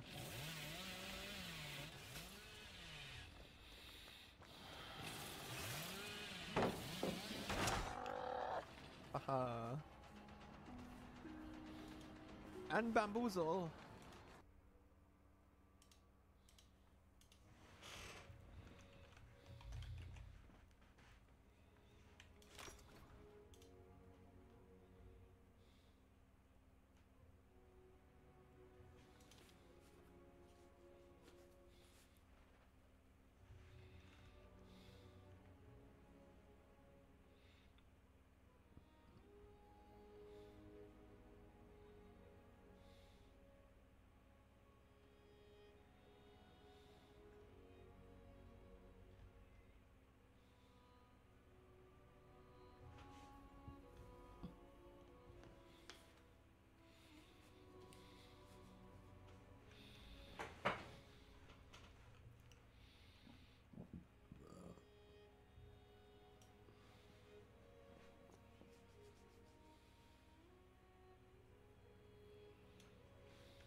brought an enthralling gift to the people of Embervale.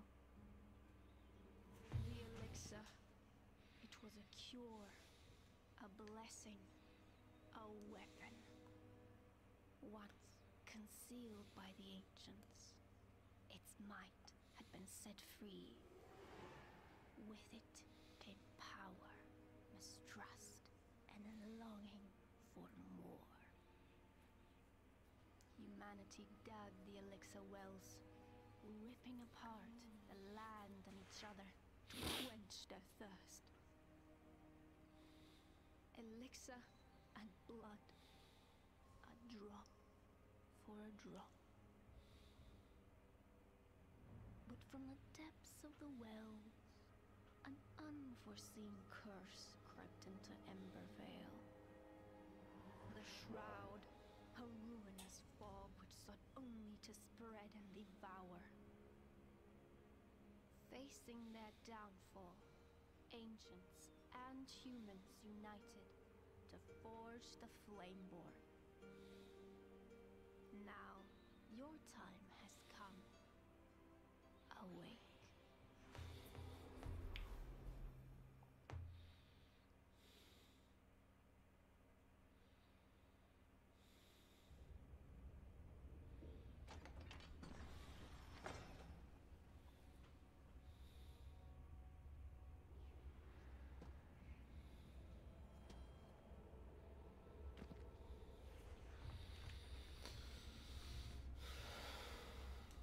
Prof, I'm easy. Welcome to my channel. I'll be them. Also, yeah, it's Jolly Rancher, I think. I think he meant Jolly Rancher.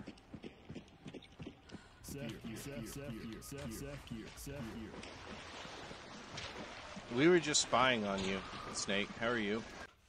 Watching you watching Trout.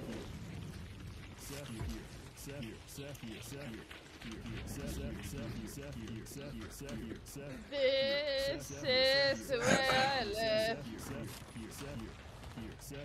Oh god. This is flute.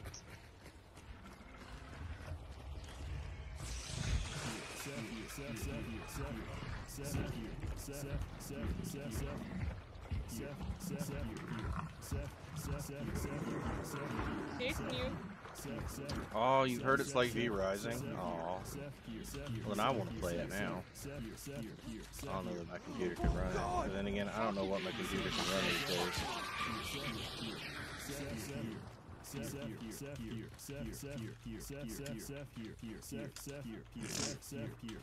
He drops. Greyhound. But the AI Overlord kept you informed? Oh, that's right. I don't even care anymore. Fuck Greyhound. Fuck this game. Fuck everything.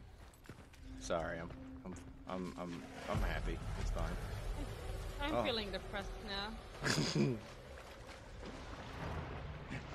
made me depressed. Down here, salt is a way of life.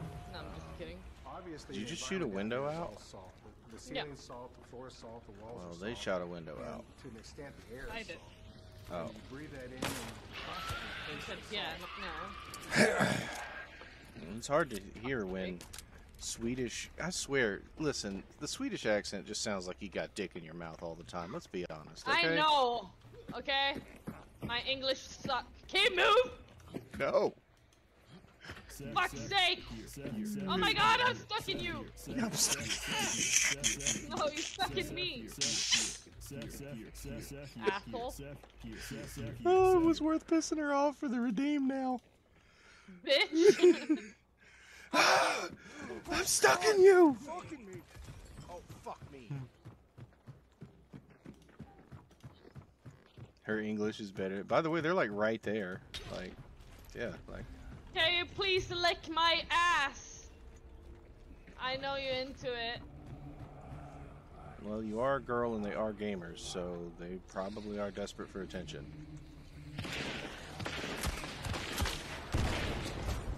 I killed him!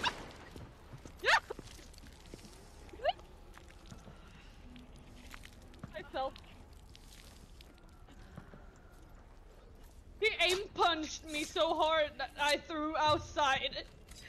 Oh my god, what an asshole. I'm restable. Okay.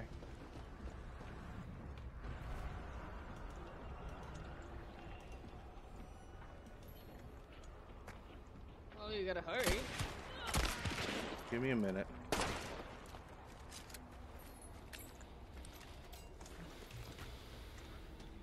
Yep, they're watching you. Never mind.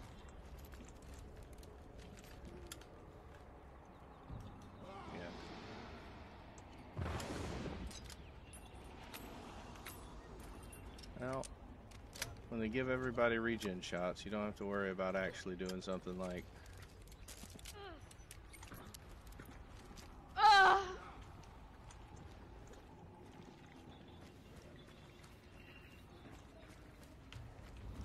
Okay. Oh, God. Fuck off. It sounded like she dropped farther than that. Like, why would I believe that she dropped on the fucking wood when she made that sound? I don't get it. Whatever.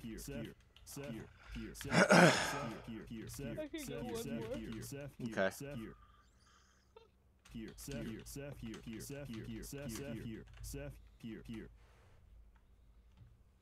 They redid sound a bit. I don't. Did they?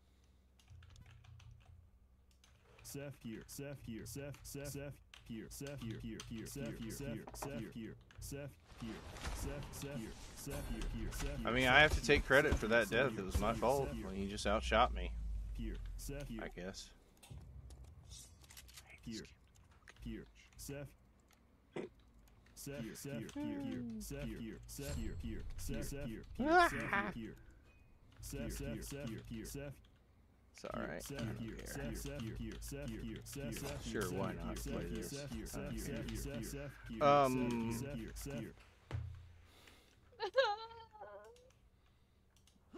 Hunt Showdown, new codename Colorado, work in progress, data mined. Yeah.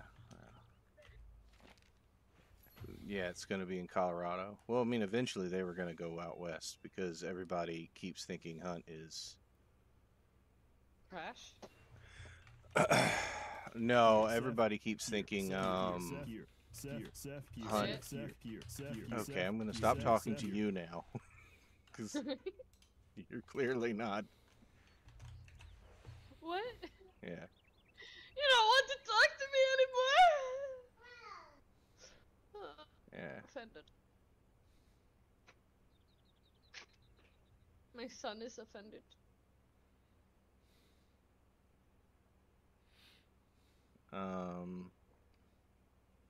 Happy Cake Day, okay.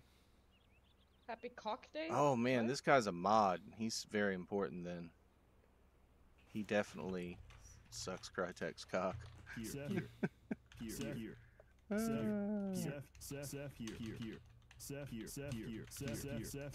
don't know. Maybe there was a day when I could have gotten excited, but it doesn't look that good to me, and I don't know. Kind of looks like they put DeSalle and Bayou Water together, but... And people realize there are swamps in, like, Colorado, right? Like, just because it's not the fucking bayou doesn't mean there's not fucking swamps. Like,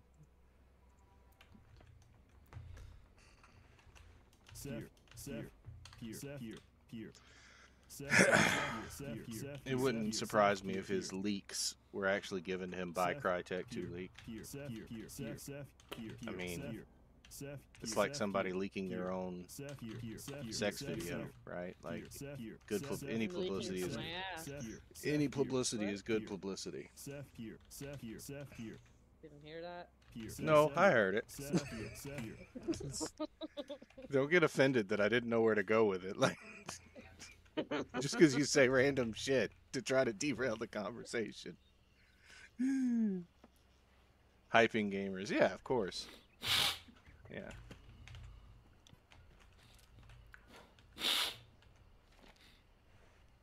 I mean, we're learning more and more as investigative journalism actually comes to the gaming community that people are doing scummier and companies are doing scummier and scummier things, and it's coming to light because nobody really thought to, you know, everybody knows oil companies do terrible things, right? Or, you know, big, you know, Fortune 500 companies, but like the fucking fish is rotten all the way to the tail, right? Like the bottom people are trying to get to the top.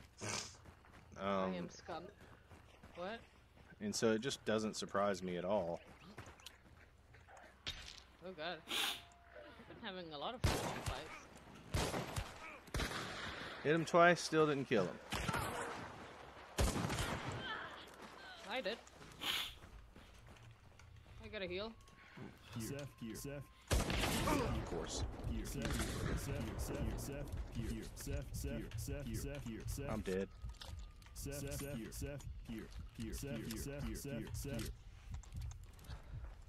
He's healing.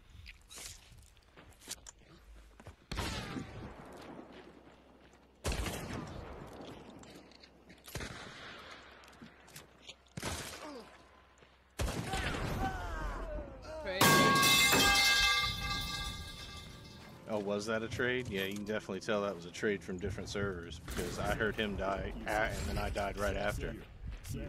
I'm dead. Did I tag? It didn't even look like I tagged. Oh no, I tagged early on, yeah. Oh, you're right, I did.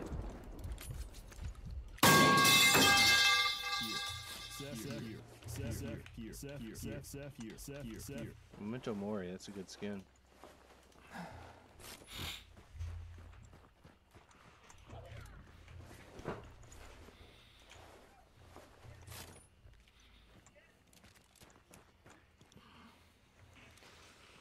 Ugh.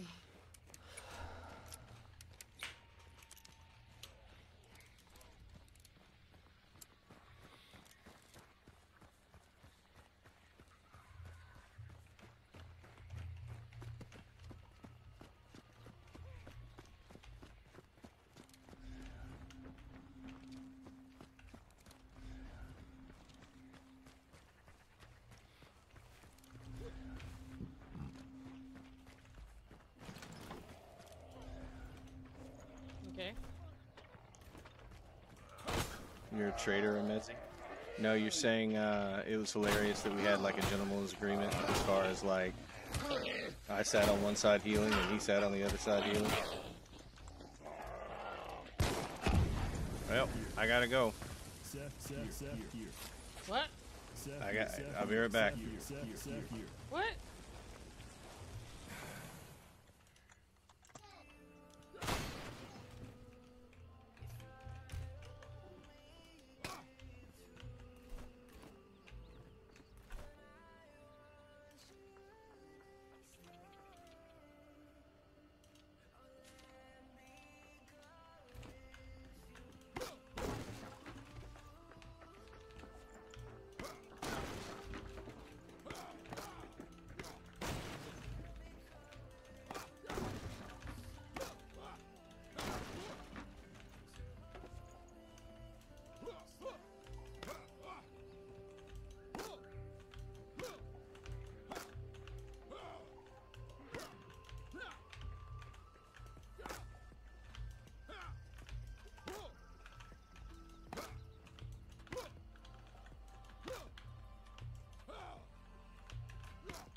Snuffy, I'm gonna have to go. I apologize. Snuffy, I'm gonna have to go. I apologize. It's an emergency. Always is. But much love. Thank you for playing. I'll try to talk to you later, okay? Yeah. Alright, bye. Alright, guys. I'm so sorry, but nothing I can do about it. I'll try to be back later today so that I can, you know, I'd meant to stream so much longer today, so I'm going to try to be back later in the day so I can chat with you guys and hang out some more. Thanks for putting up with me through Hunt Showdown. Let's face it, I hate the game, but I do love playing with,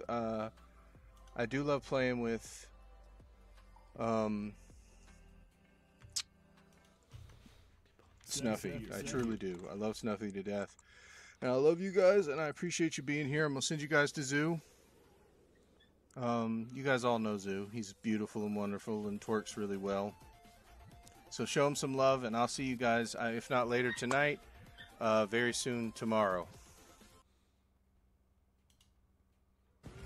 I even created another account. Because I thought my shit was gone, but something happened, man, and it came back. Yo, Prof, what's up, dude? I'm a gooter. Give them entertainment. Oh, shit.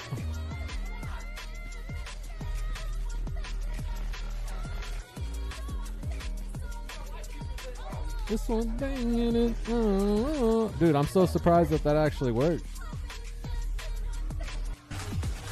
Ah!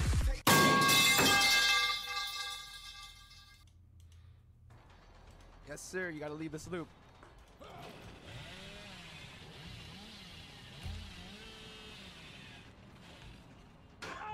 Okay.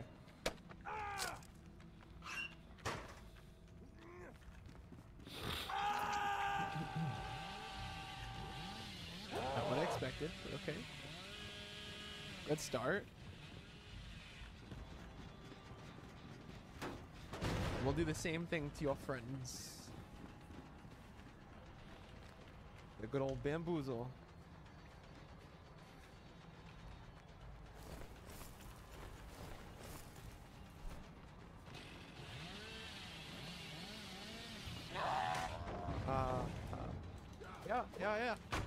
Yeah, blind me. Blind me. Oh no, it doesn't work. Oh no. Oh no. Oh no. Okay.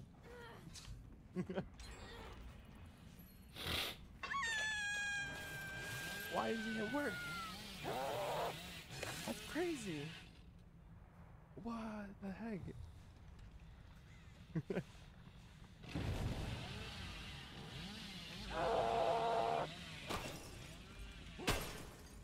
We may have put our cards on the table really early.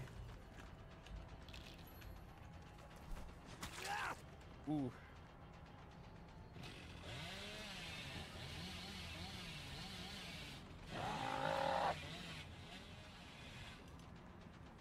Drop it. There you go.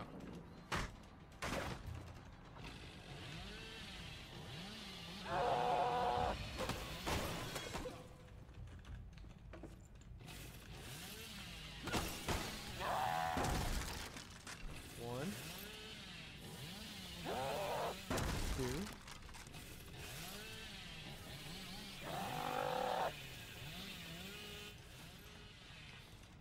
All right, this is the Nancy. She's aware, okay? That we're running a gamer build just for them.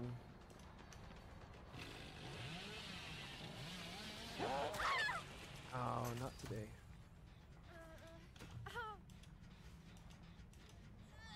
Okay.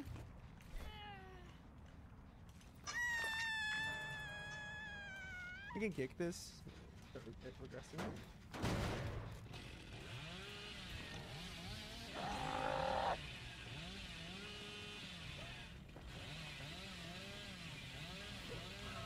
Yep.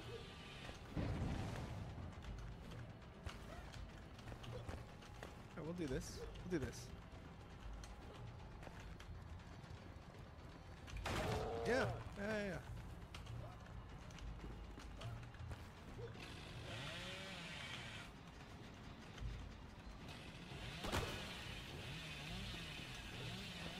You're a fellow rock climber.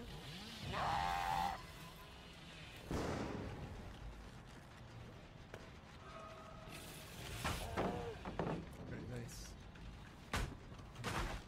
Okay. I'm kicking it normally to try to get them to blind me. Wow. Blast mine and the flashlights. I see. I see how it is. We are running the perfect build for these guys. This is literally the perfect build to counter their strategy.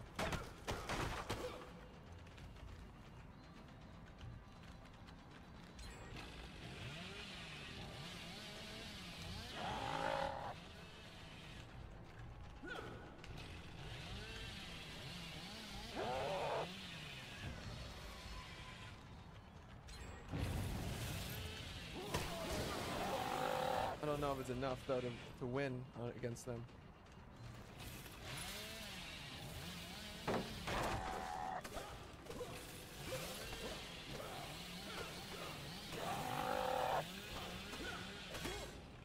To be honest, we gotta get the guy with the Russian characters in his name.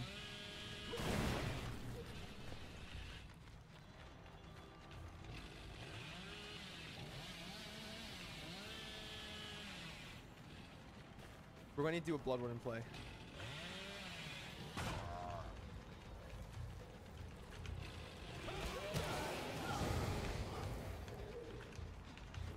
For sure. 100% need to do a Blood Warden play.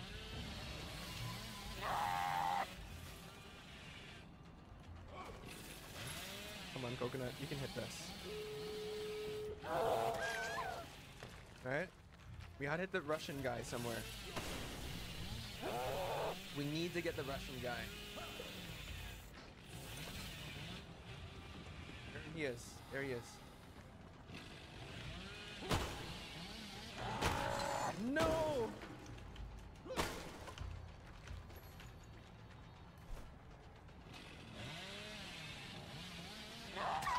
Okay. Okay, we got the Russian guy. Oh! Oh! Oh! It messed up. Yeah, keep blinding.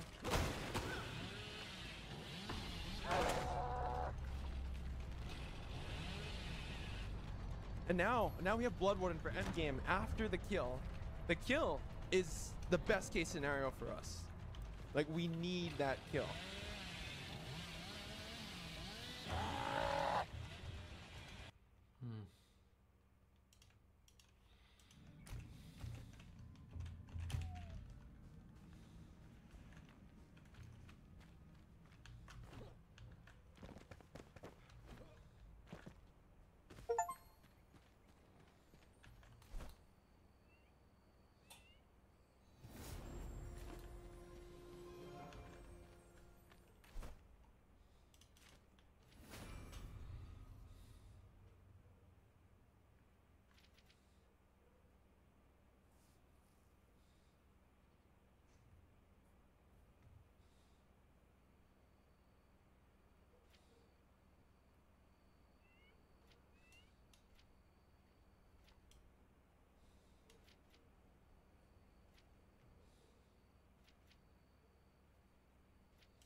zap zap rap tap. This is nice.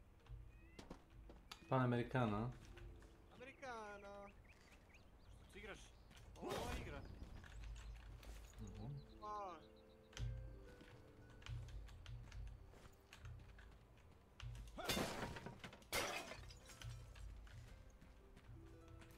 Evo, map codename Colorado. To ti star lik, ali... To je, ovo smo vidjeli davno prije. Da.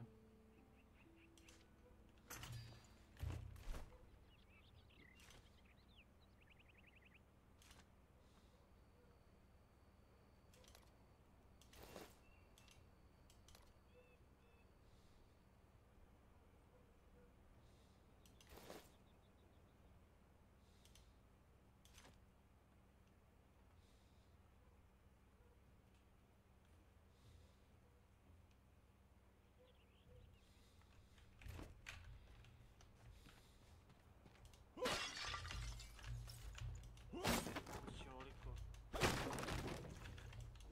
Stara igra. Šta je staro?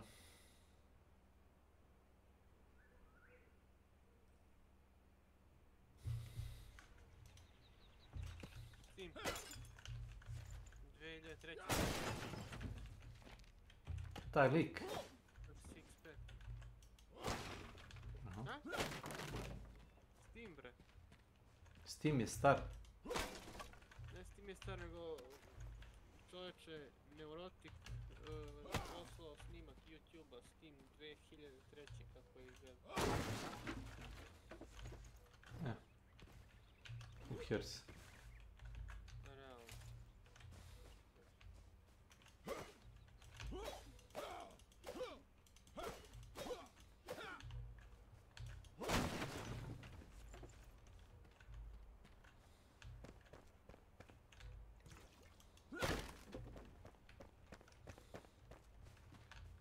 Draculad. Welcome to my channel.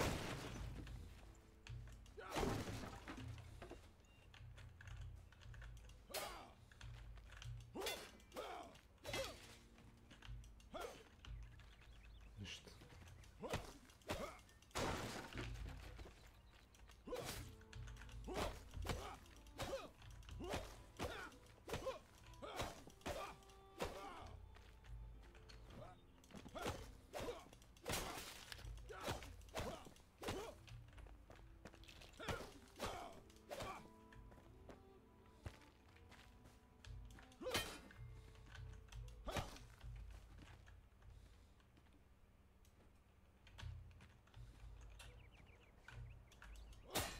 Dobro.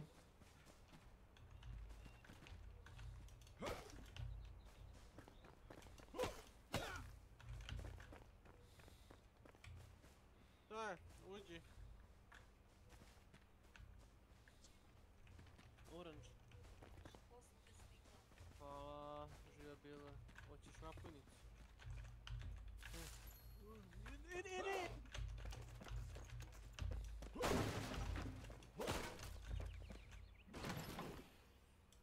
Oho. Podsjeća na Valheim, ali podsjeća na Valheim, ali je, kako da objasnim, Koliko košta igra? ne, 20 i nešto evra. Dobro, lako je to za tebe reći, ne znaš kad imaš para. Već sam je kupio. Tako da...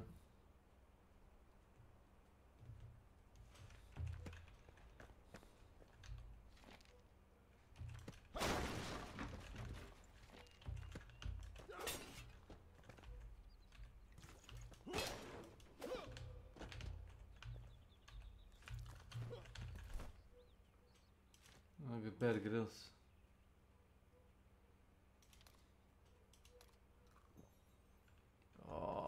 To malo.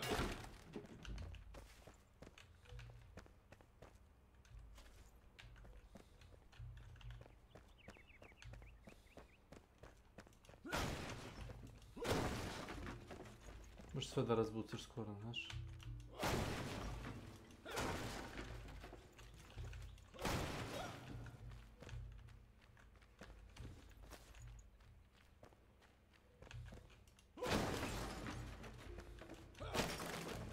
Kao Skyrim kad bi Skyrim bio interaktivan također.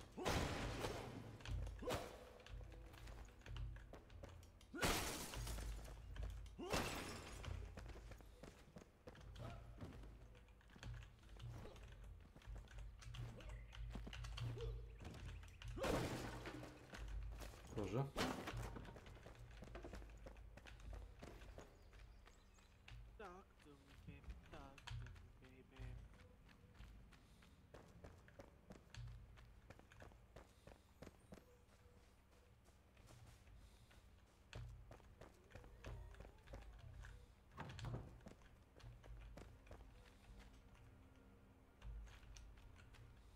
Šta je ovdje?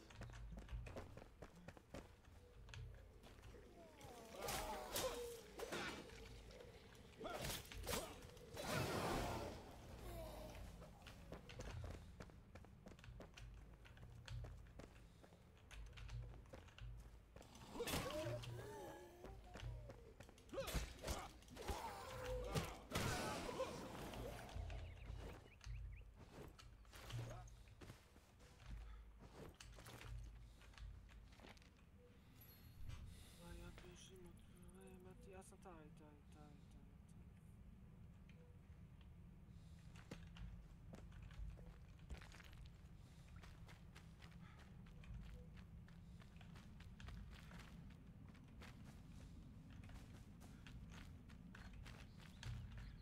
Neki buđ ovdje.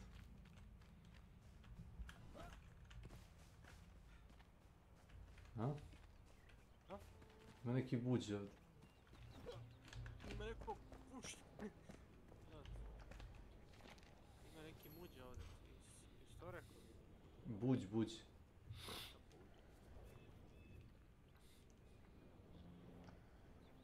Morat ću pozubarat snijeg, zubi mi se raspadaju. U petak moram ja, da im popravim. Odbijem. Jedan za sad, vidjet ćemo. Da odem, vrate, neozbiljan sam i toliko su... Feel mercy. Welcome to my channel. Baš, meni samo kada se desi sranje ono. To tako ide.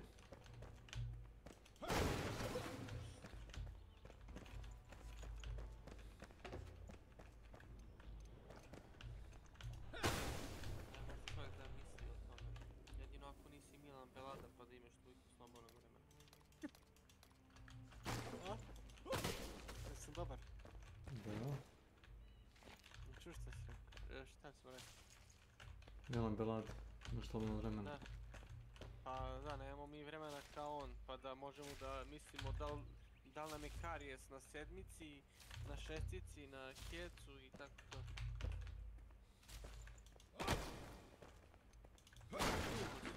Gospodski. To što? Pa što ti ne karaš zubarku? A? Pa što ti ne karaš zubarku? Pa ne znam. Ko on? Nisam u takvoj prilici. Da budeš... Packi. Šta je to bilo? To nije ni, brate, veze bilo. To je zaprašije malo i ništa. Di? Kurac. A da, to je ono kada se ne osjećaju ljudi. Mogu ja sutra dan, bre, da vrate nađem devojku s kojom nemam nikakve ono... Si žensku osobu samo za seks. Pa da, pa to je kurac. Okej, to treba, mislim, ono, ako neko hoće da samo to da mu bude, onda... Ali za ovako, da nešto s njom drugo nema šanse, ništa.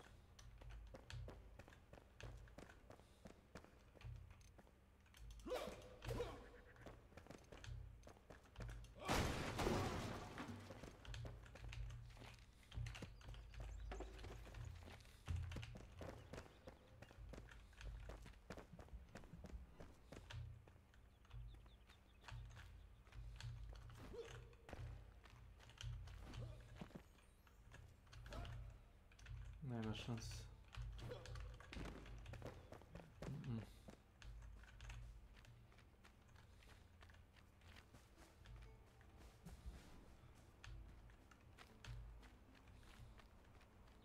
Zašto ovo?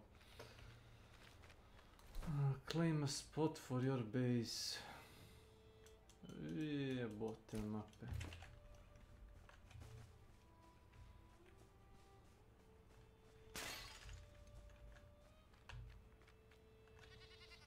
Dođi ovco, jebem li ti lagac.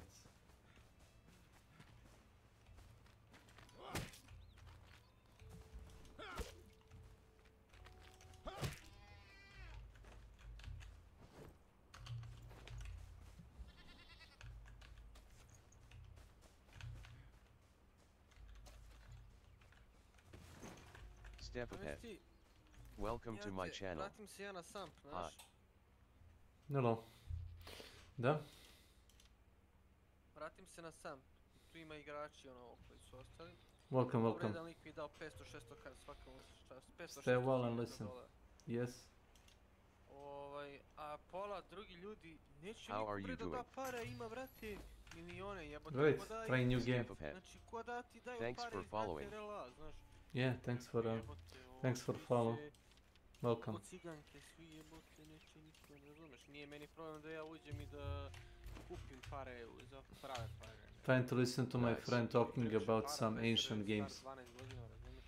Da. Ali niko neće ni da da, iako ima para, razumeš.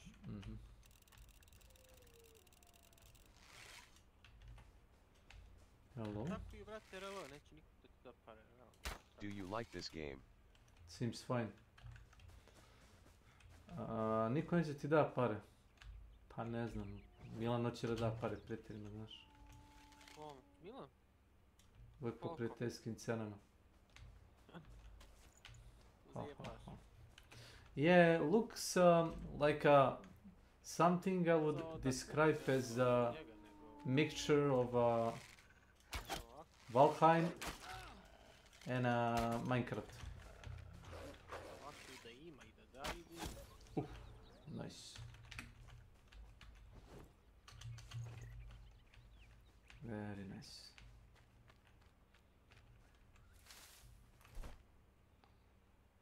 So, oh.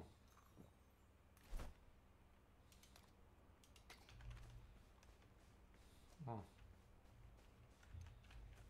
Okay. Let's go. Crafting mode. How do you craft? Hello? Oh.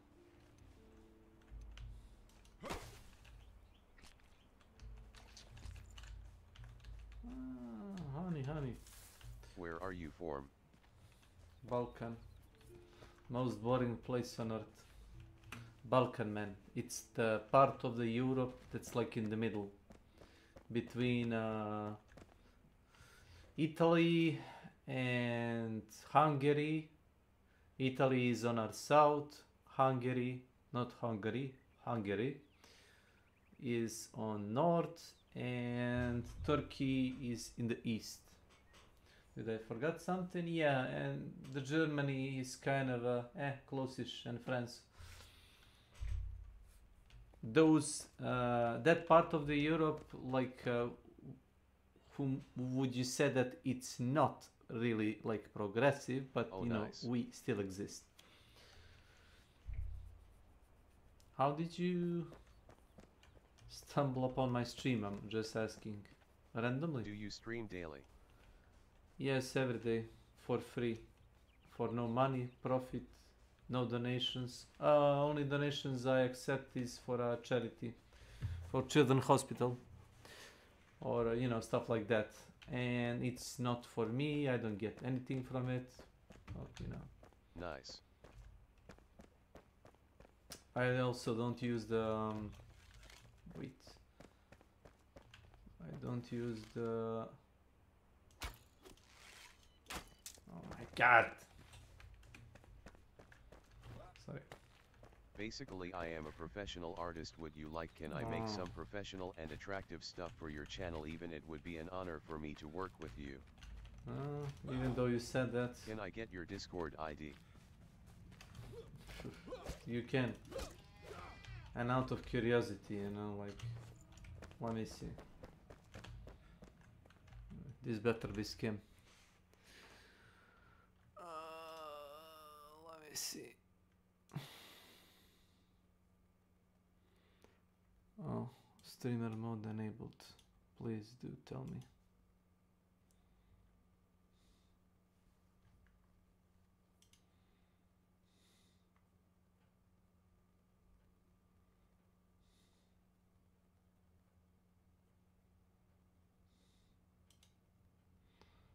So brother.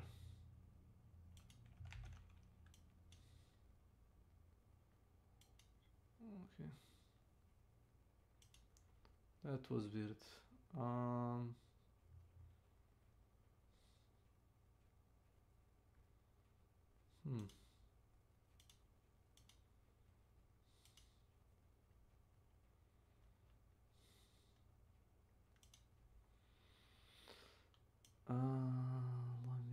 Let me see. If you really want to. I'm probably not gonna buy anything, but... Can I send your request, so please accept it? Yeah, just a second. Here, Seth, here, Seth, here.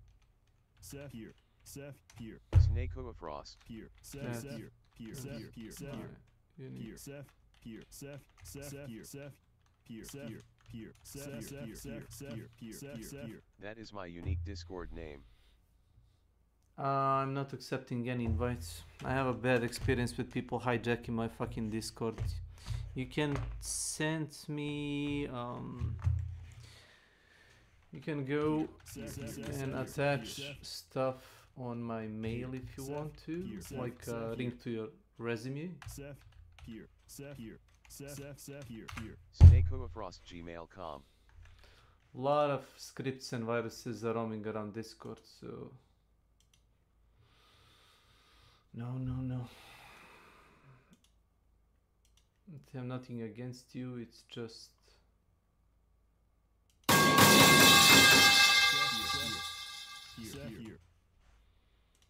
Well, even though I said I don't accept any art offers. If it will feel you better, I did it, but I don't really need any of that. Oh, still good. Seth. Oh my darling. Da zanima nešto interesantno predrže, ovo je Hermit igra. Draku... Zanima me i da je interesantno. Mislim, šta ja znam. Kad mi ti pošalješ svakako me zanima.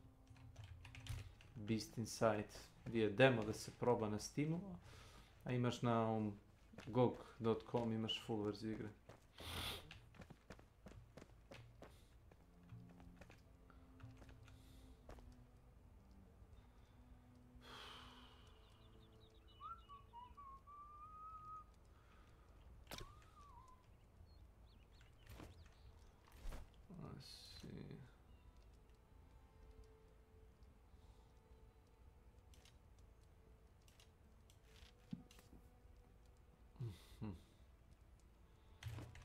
That's how you do it.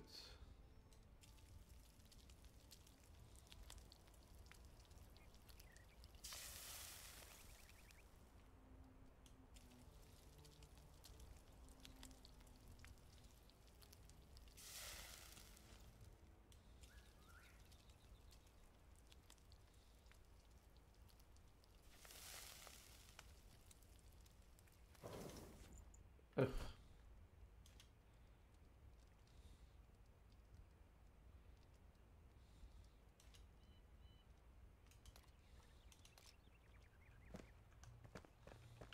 I sent you request on Discord, please accept it.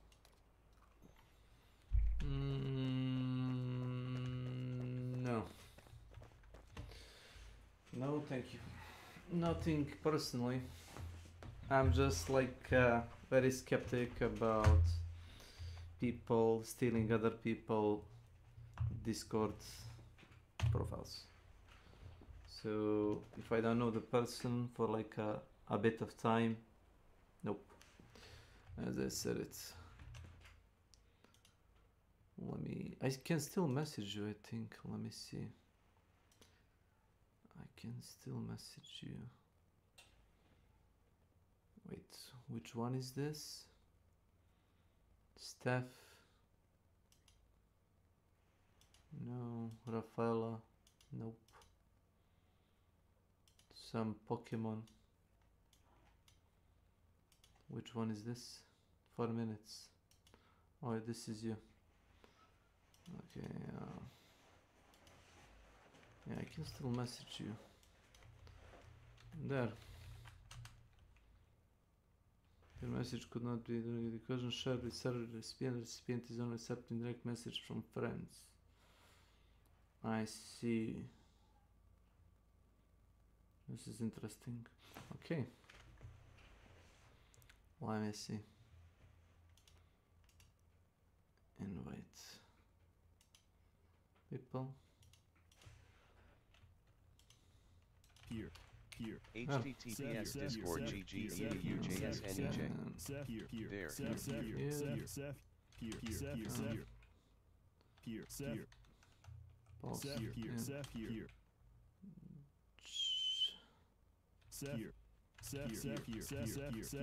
You can come here and post in general gaming. Just tag me.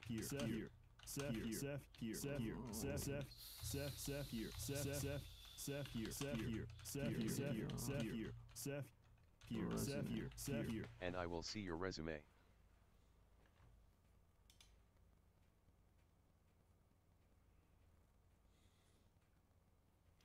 Oh yeah, it's called what is it called? General chat. Yes.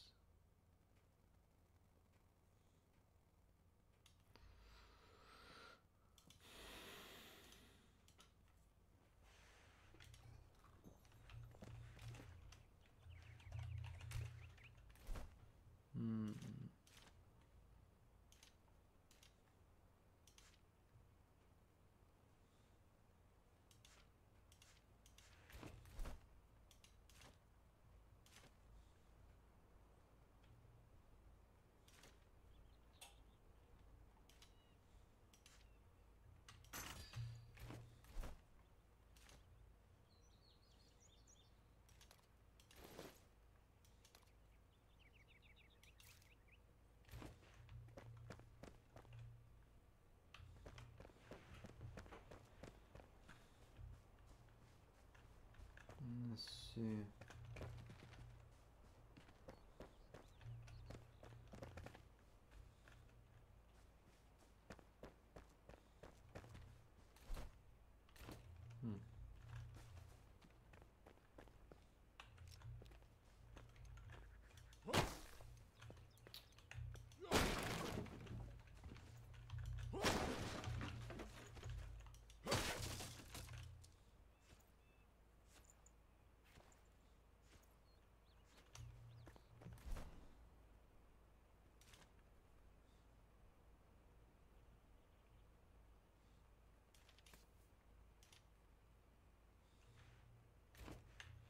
I see, I see.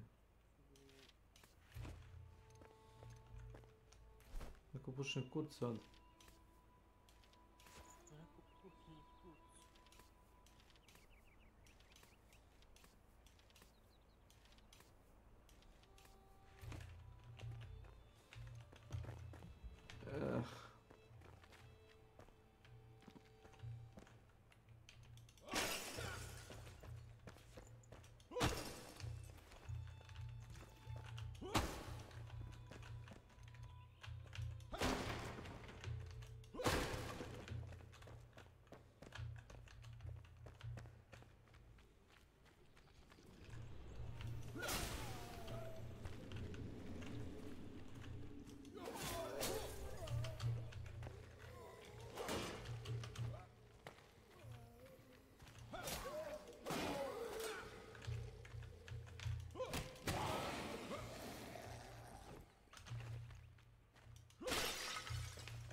Twigs.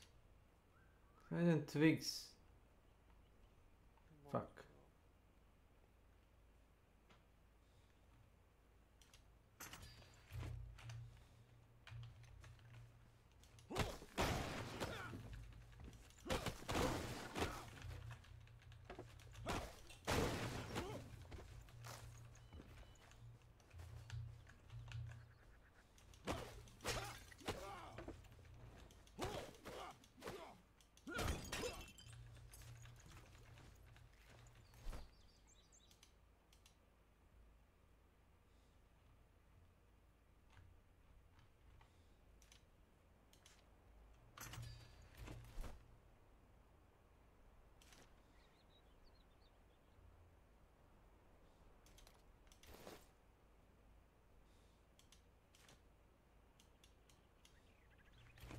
Check your Discord.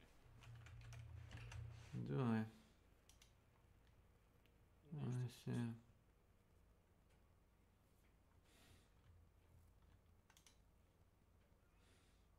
Oh, you did send me. I see. Evo, single player, a? Aha. Ko imaš? O, free je igram, ne, nikakav krek, nema ništa. Ne, nije kop. Nije. Na što uzimaš igru? Odeš na gog.com, scrolluješ i imaš claim. To je to.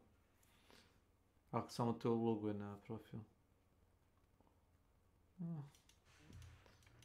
Looks nice. I will think about it. Dobro već.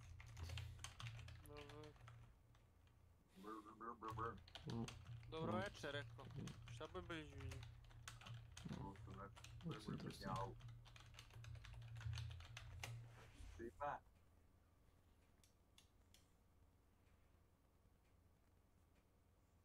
To činite ja to ne bi mi. Radim tu ko neki crnac. A plaćim bukine tuto. A jok, to nekako se zove, zna Peđa.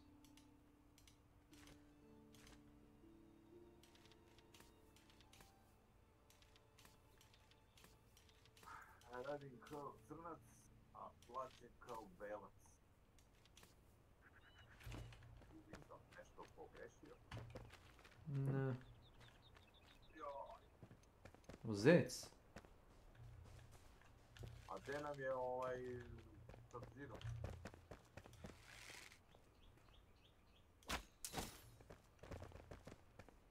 Sub-Zero.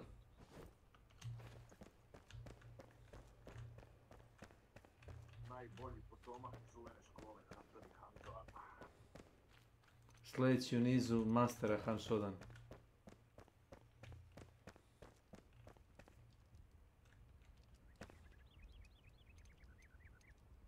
Evo kako je danas neku matematiku izračunu šta je uradio, prodaju flotu, ne pojma šta napriča čovjek. Uglavnom uložio je ništa, a obrnuo je 210.000. Naravno, on nikad ne ulaže ništa. To te vrati jasno. I on sam ne veruje to šta je rekao.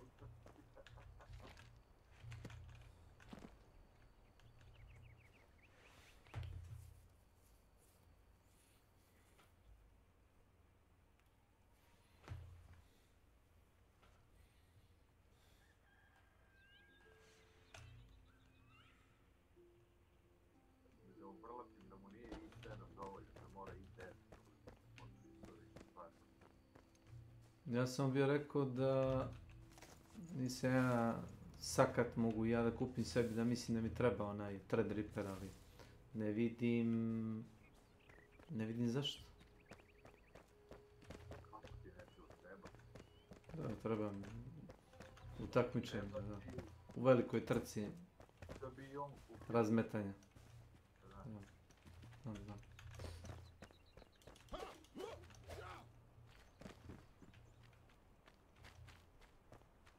Postavljanje navrela je ušale, ona će uvijek ostati.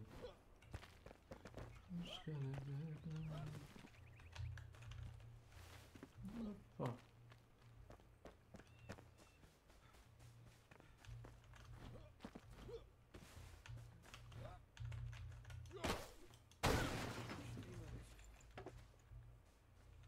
Wow, se kerišem do 11, a nešto me... A jebe ovaj deo pisma gdje mi ulazi u srcu, neki drivac prekrestio. I dobija te jebe. Это интересно.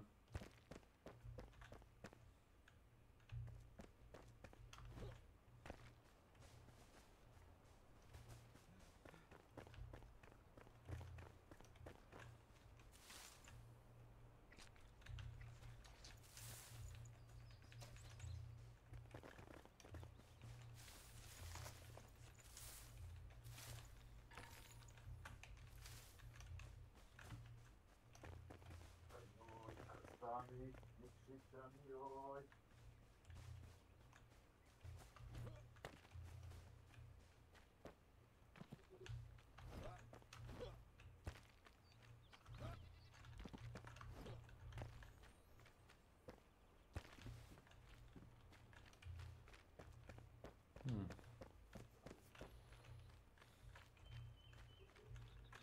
Что такое крстами?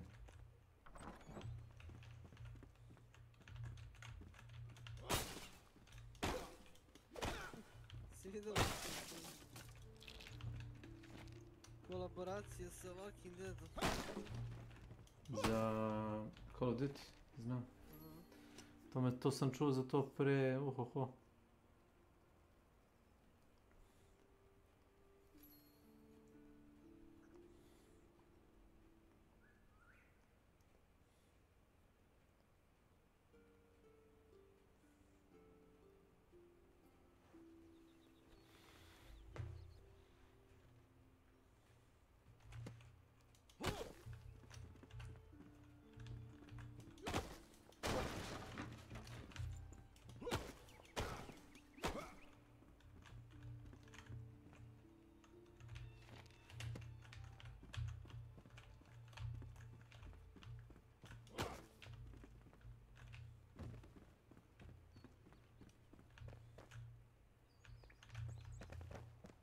Alice Parkour. Welcome to my channel.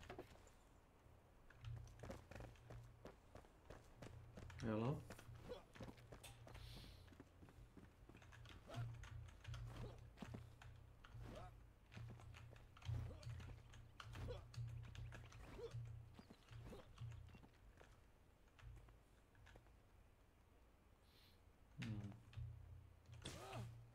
Oh god. Neki šapo opet, nema, šta ti je?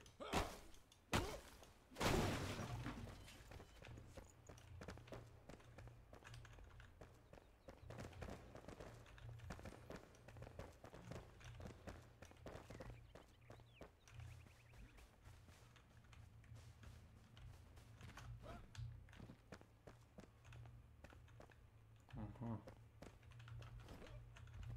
I see, I see. Ah.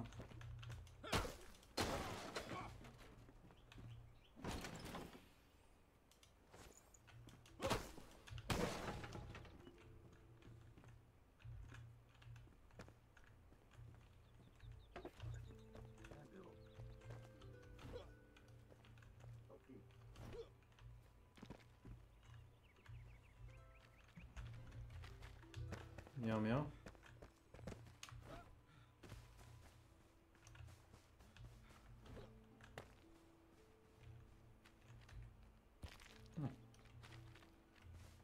Very nice. Very nice, I like.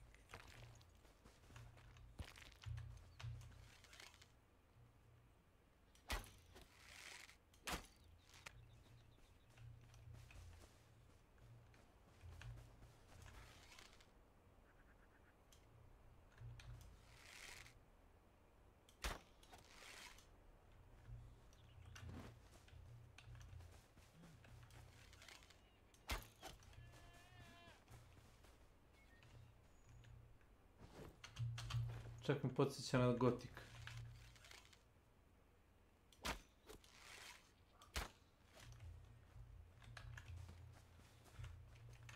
Mada gotik nikad nije oko lepo radio. Što je igra fora Milan igrao gotik pre.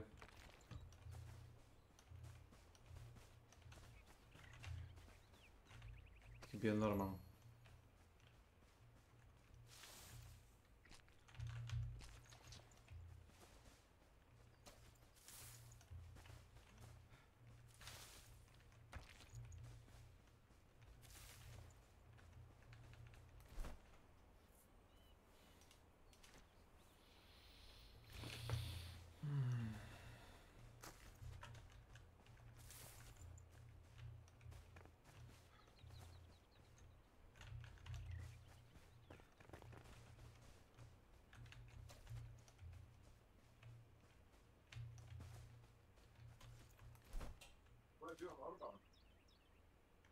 Melanč.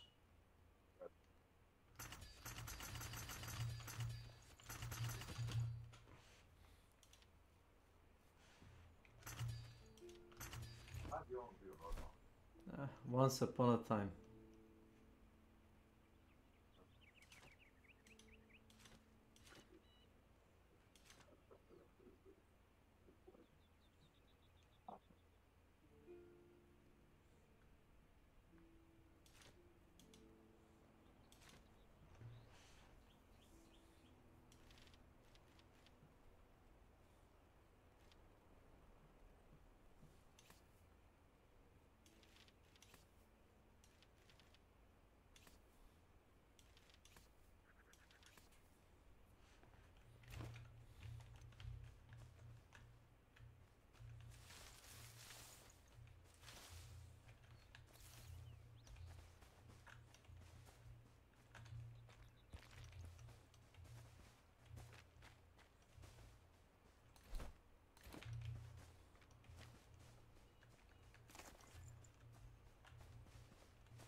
Hey, what's up?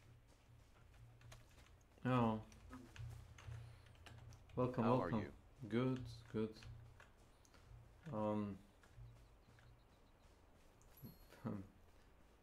How is the how is the creative work going?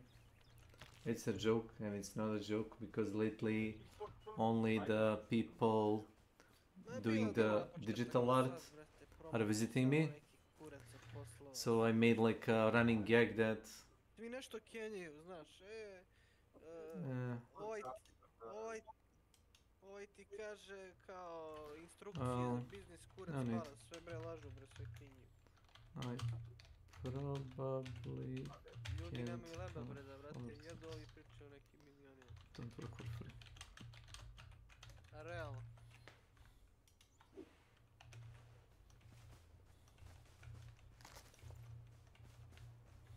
Kakvi su skamovi. Pa nisam tražio išta. Ovi digitalni umetnici kaže can I make attractive and interesting logo for your Twitch channel? Ja rekao don't work for free. I probably can't afford it.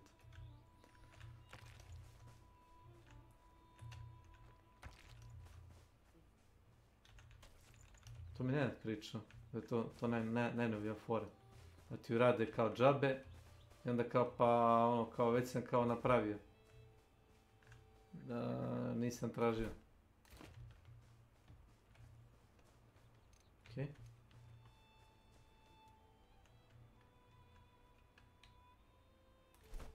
How do you do? What? No. Settings, control. Sad ću ti budiš.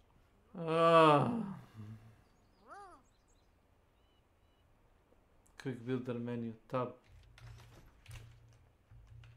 Can I make arts for your channel? You'd be the You'd be the second person to ask that. Why would you work for free? If I say I cannot afford it, like, people don't take me seriously. They think I'm like a joker.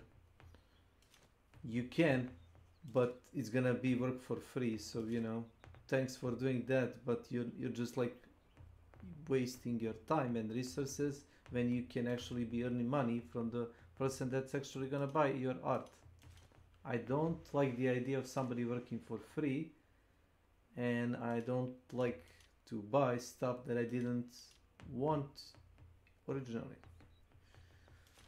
So, you know, that is that.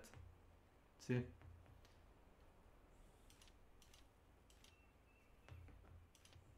No offense.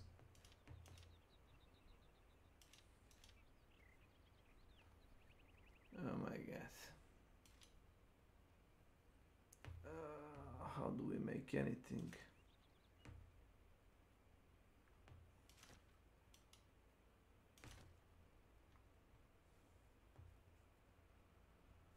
Alice Parkour, this is my Discord, so please send me a request.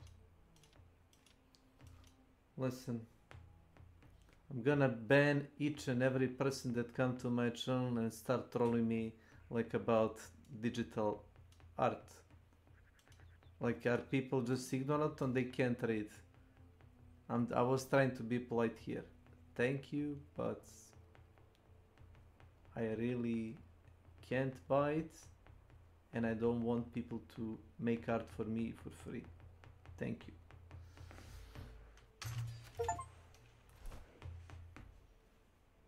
Simple as that.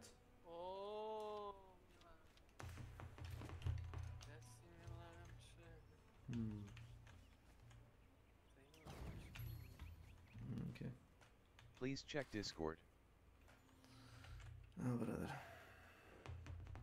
Mother. Listen. Hanta, Milanče. Nećeš hanta kad te tvoj master zove. Can't afford it. Thanks. Anyway.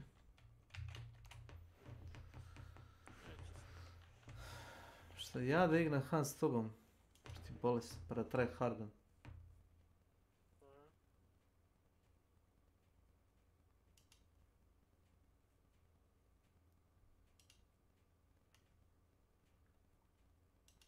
Oh, brother.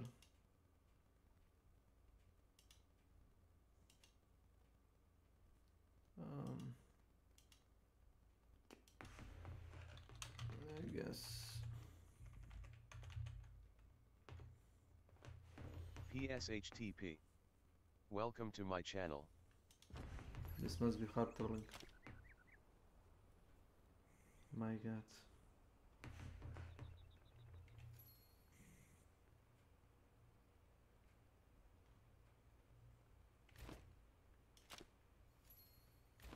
The fuck? No.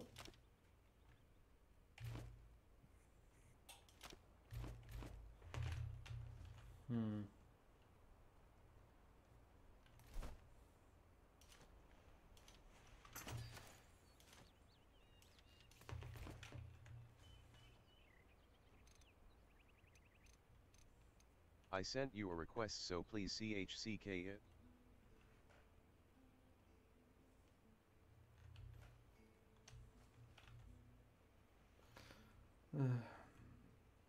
Yeah, I'm gonna be really rude here. I'm gonna time you out. It's not your fault. It's like I'm gonna time out everybody that tries to like peddle me the freaking digital art.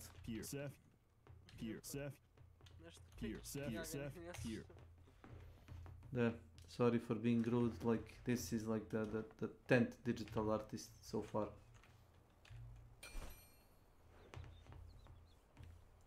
What did you say, Dracula? Milan.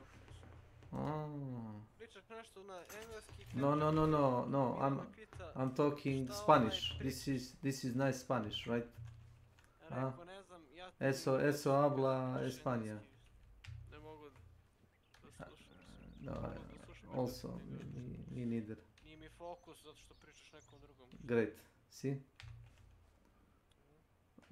We have a understanding here, Dracula. Thank you. No problemos. Si igrao Payday 2 kad kaže we have come to a mutual understanding. Kada onaj lik što je isto voice actor i glumac, onaj crnac, što je, kako zove, dentist je u Payday 2, a ima ga i u Far Cry. Onaj visoki mršavi crnac.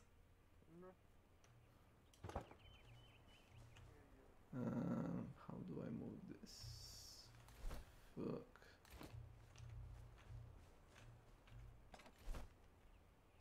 Okay. So.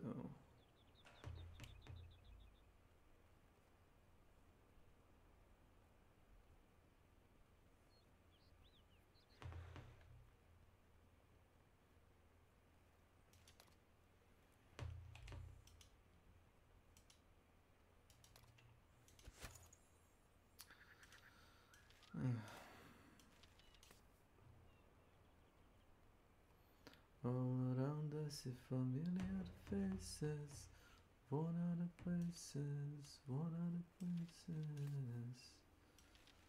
Right and wrong before the daily races. Going nowhere, going nowhere. Šta da još teku brdo kešo?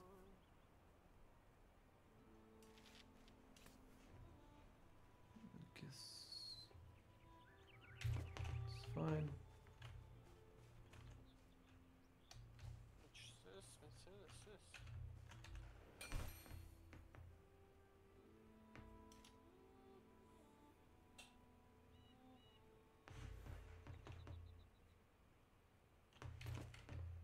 To je izašao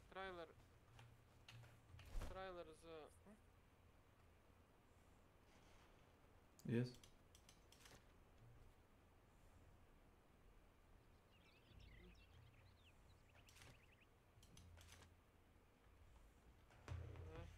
Znaš šta će biti u sljedećoj sezoni, Kec? Ovaj Snake. Da. Roboti. Ne, Fort Point, Overpoint za zombije, znaš ono kao u onim starijim kodu, vjerovac. Defense mode. Wave defense. Meni se to sviđa. Da, kontam. Biće to top, da.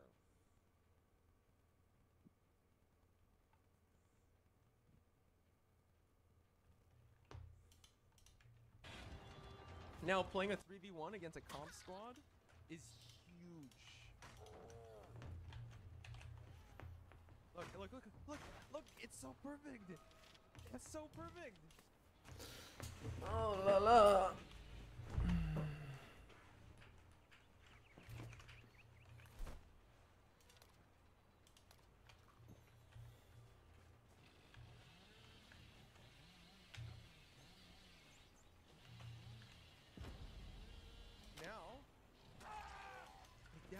We down Blimpus, and we give them a false sense of security to do a flashlight save. No, now they know. They know about the Lightborn. Hit them with the Blood Warden. Nancy knows. They both know. Chainsaw, cross map snipe. Other Nancy is going in for the ace save. We're going to cut her off. We're going to cut her off. We're going to cut her off. Okay? Okay. So both Nancys.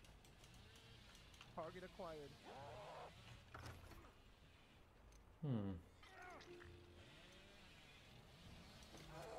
No! Oh, fuck. Oh, fuck. Dude. This guy has 10 seconds BT. Okay, that's the ace. Bloodborne's still up.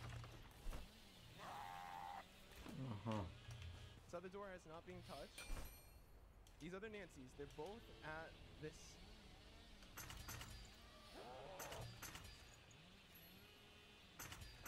Okay.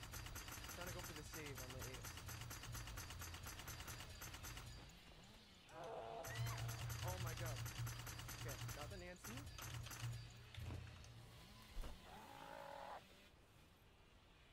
this guy. Let me make it out.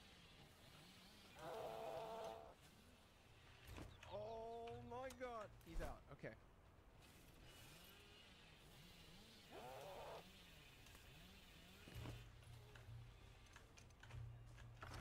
Okay. So the Nancy. Okay, where's the second Nancy?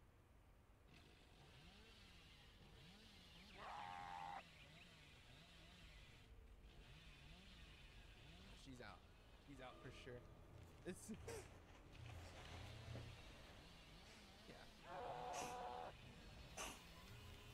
Okay. All that work for just two. It's still formidable. But I really wanted to get through. There was a spot, right? I was trying to curve around the rock. And there's a point where I could have hit him, but I accidentally hit the rock. If we got the clearance to hit him, that might have made all the difference.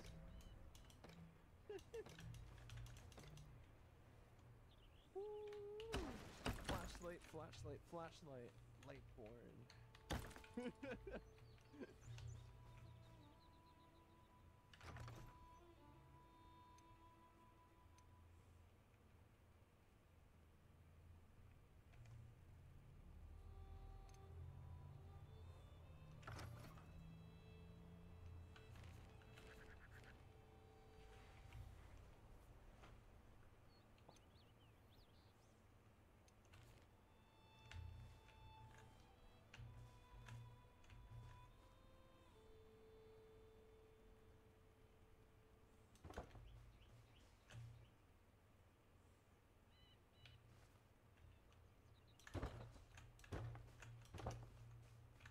And 3 shot bit. 3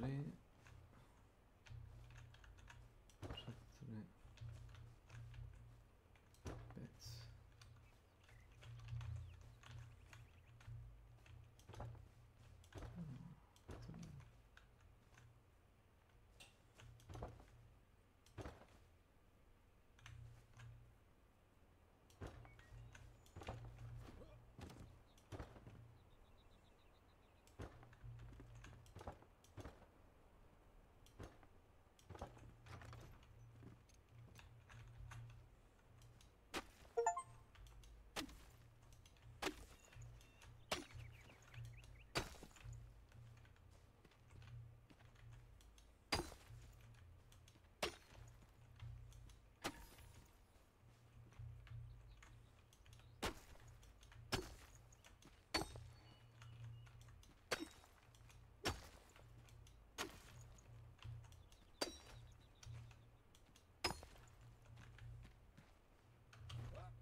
Pošto zombije. Pa samo da moš. Ne Moš. moraš odmah, možeš za nekih 20 minuta manja da se tušim. Da se malo dođe sebi. Smrdi na govno. Znaš šta?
kako ide?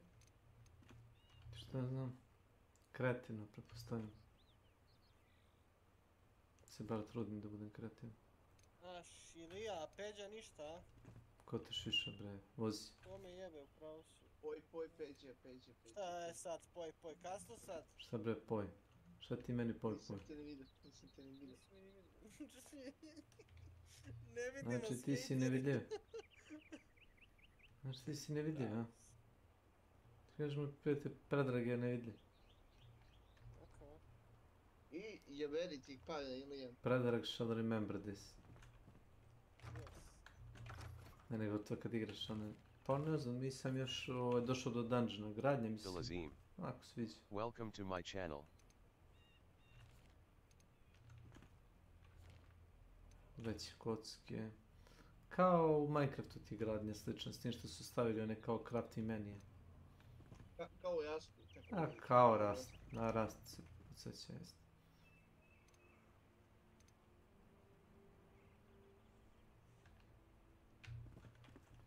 Htio sam da napravim nešto kao podrum.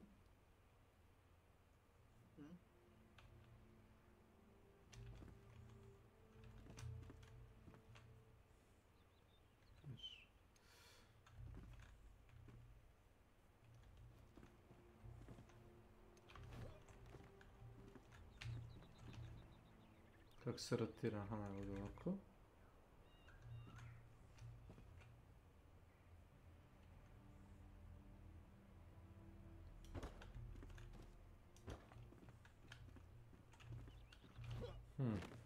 Dobro.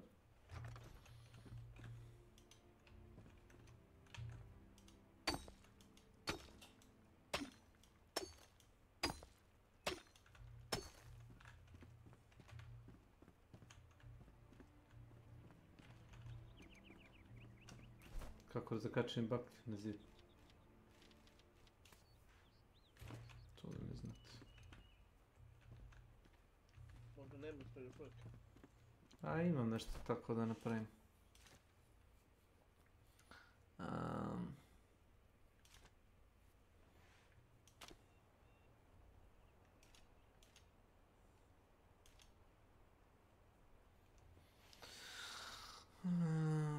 Illumination. Illumination. Imam kraj da napravim. Vrata, prozore. Negdje sam vidio Illumination. Laminati. Illuminati.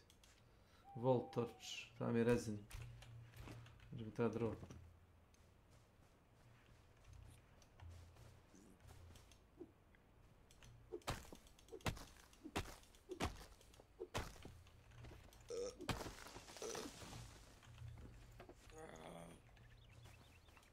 Znači po ovome i hvatit će se dan. 15 sekunda. Za to igra? Pa ima da se igra, mapa je velika. Rekao bi da liči na Valheim, samo što je kompleksnije nego Valheim.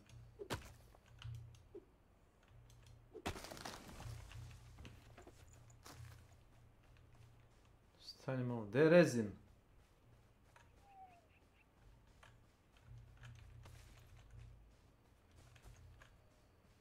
Gledam na metnu 9 ima.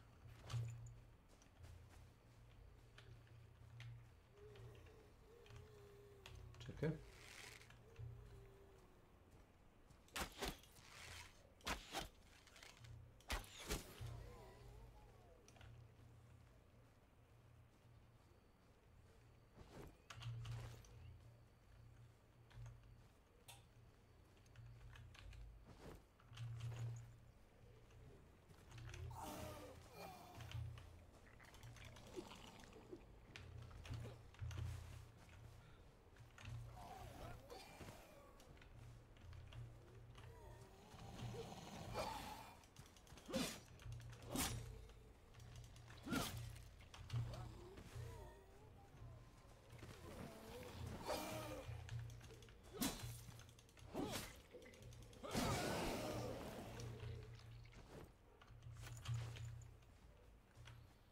Šta je mačak?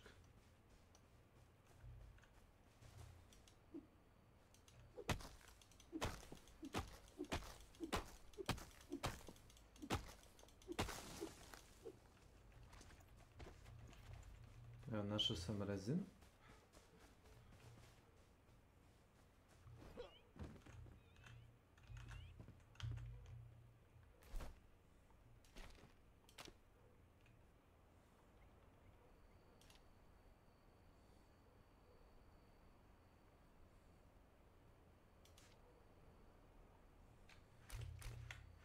Ha.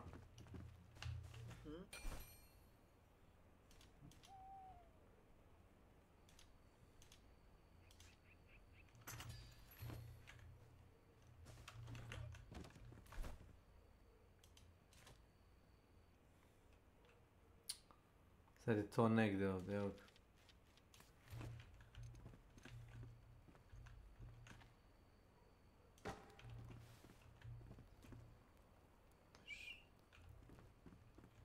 Mogu kao hobi da iskupam pećinu, znaš.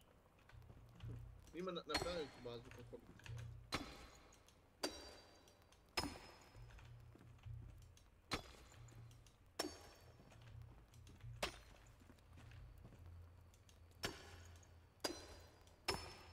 Baš u pulu sam.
Onda moramo oko.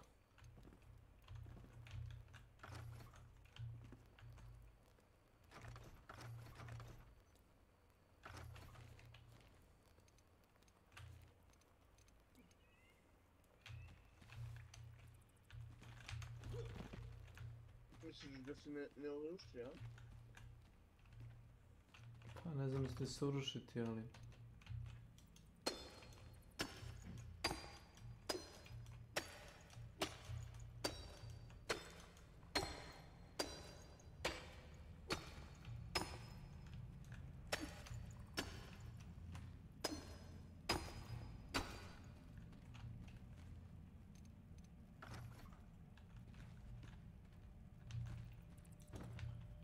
Evo, ovako nešto vidiš.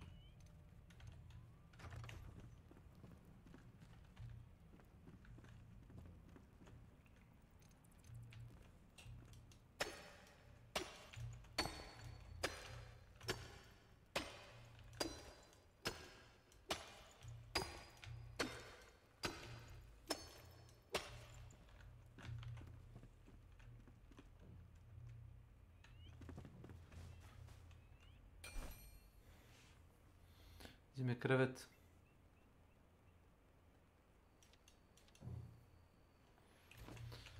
Treba mi plant fiber.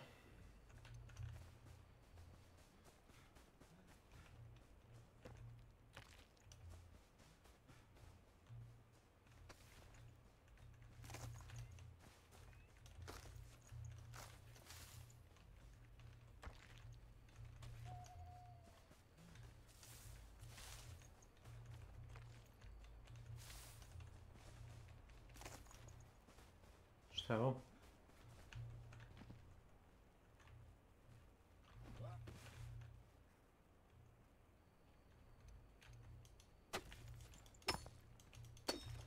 A?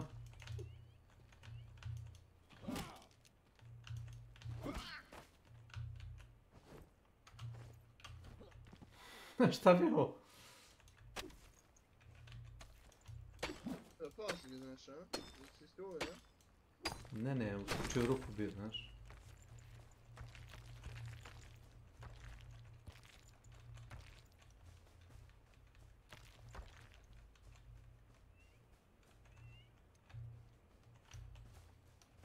Ti bi moram satima ovaj teren osjećam. Neći kakav PTSD imaš.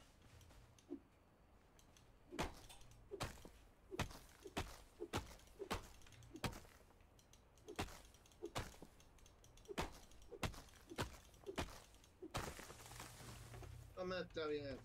Ubio sam ga. Melanie Jam. Welcome to my channel. Siguran sam da si.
Naljuti se da nas ne ovdje otkriti, sino? Na, tebe. Robić. Welcome to my channel. Ne vidim me kad radi onako, ono. Šta radi? Guje, one panslonjske... Šta? Ona panslonjska govna. A, Sovjete. Znači, Međumorje i tako te sranje. Kako misliš Međumorje?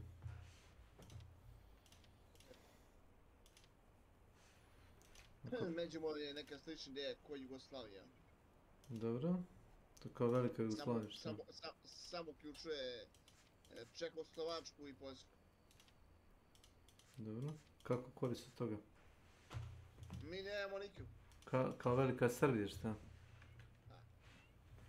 Jel to? Velika Jugoslavija. Ne vidim ništa dobro u tome, ne vidim loše u tome, nema mišljenja nikako o tome. Ne, tu ne postoji nikakvi dobi, samo najlošije. Mislim, vidim samo veliki minus u svom novčaniku po tom pitanju. Možeš me zvati đubretom i tako to, ali...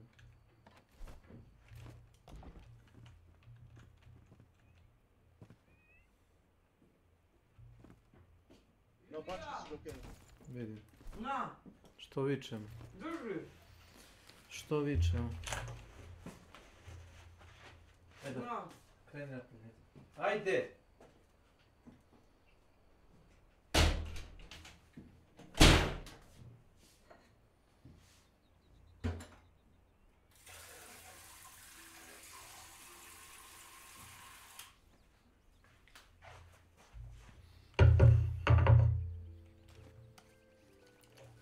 Kako ti izgleda? Možda si vidio. Do sad. Nisi vidio istraživanje to. A ima svoj engine. Baš sam gledao, je li Unity, Unreal, ma kak.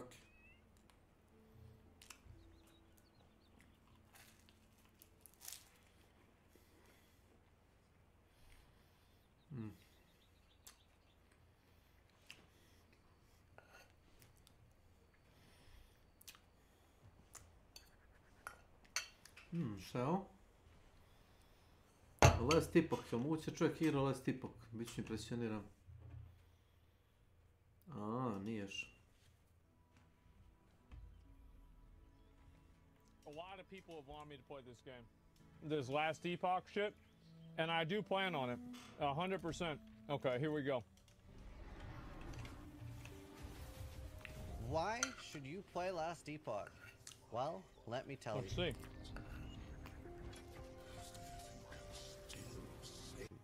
I first got approached by the CEO of Last Epoch in 2018, and they asked me if I'd be willing to do a sponsored segment of the game. Možda na privatnom serveru, možda ideš na public. This is your first time seeing my content and you're unfamiliar with how I approach sponsorships.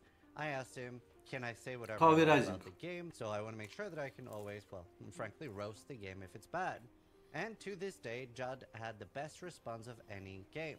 They said, Ziz, if there's anything wrong with our game, you can roast it. Because we want to make a good game, not just make a lot of money.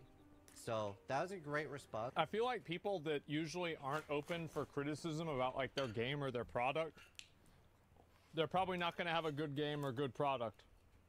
Like, it's one thing for like people to not listen to it because they think it's wrong, but like to not even want to hear it at all. And I did, because frankly the game was very bad back then. But since then, the game has been growing exponentially, and every single time I come back, which is roughly every 3 to 6 months, the game has had so many wonderful changes. And now that we're coming up on launch, I wanted to make a video talking about all the good and the bad bits of the game and why you should give it a try. I'm gonna be honest, like visually this game, I mean obviously PoE came out 10 years ago, so it's to be expected. But like this game looks way better than PoE did whenever it came out. Like it already seems to have like a lot more content than PoE did whenever it released. Jako te zanima. Pa sam gledaj. And it had a lot more content than Diablo 4 or Diablo 3. Pretpostavljam It certainly seems that way. Mislim, ne treba mi tuđe mišljenje. Znam sam što mislim. Between Diablo 4 and Path of Exile. Path of Exile is often too complicated for a lot of people, where you feel like you need a PhD in order to just make a functioning build to play the game. And then you have Diablo 4, which is super accessible and good for couch co-op and things like that. But you do end up running out of content very fast, and maybe you feel like, I wish there was some more complexity that I could chew on. Last Epoch breaches that middle ground between the two games perfect. People have said that like the crafting system in Last Epoch is the best crafting system in an ARPG. Which is crazy to think. Where you do actually have quite a lot of stuff to do, and you feel like there is some cool stuff to figure out, but it's not as complicated as Path of Exile, and you can do builds on your own without following a build guide. So that's the quick TLDR. I think that's really the reason why people have a problem getting into PoE, is that they don't want to have to watch a video and like follow the video for exactly how to play the game. Because I would say a lot of people think that like, okay, well if I'm doing that, then it's like, am I even really playing the game? Like, it's like they're playing the game for me. Moment. Oh!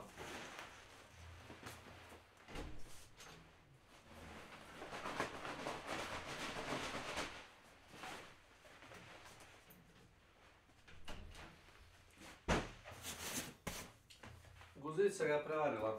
Moja majka mu uze koze za mleko i maček je otišao za njom. Znači, znam da će moja majka uvijek dati malo mleka.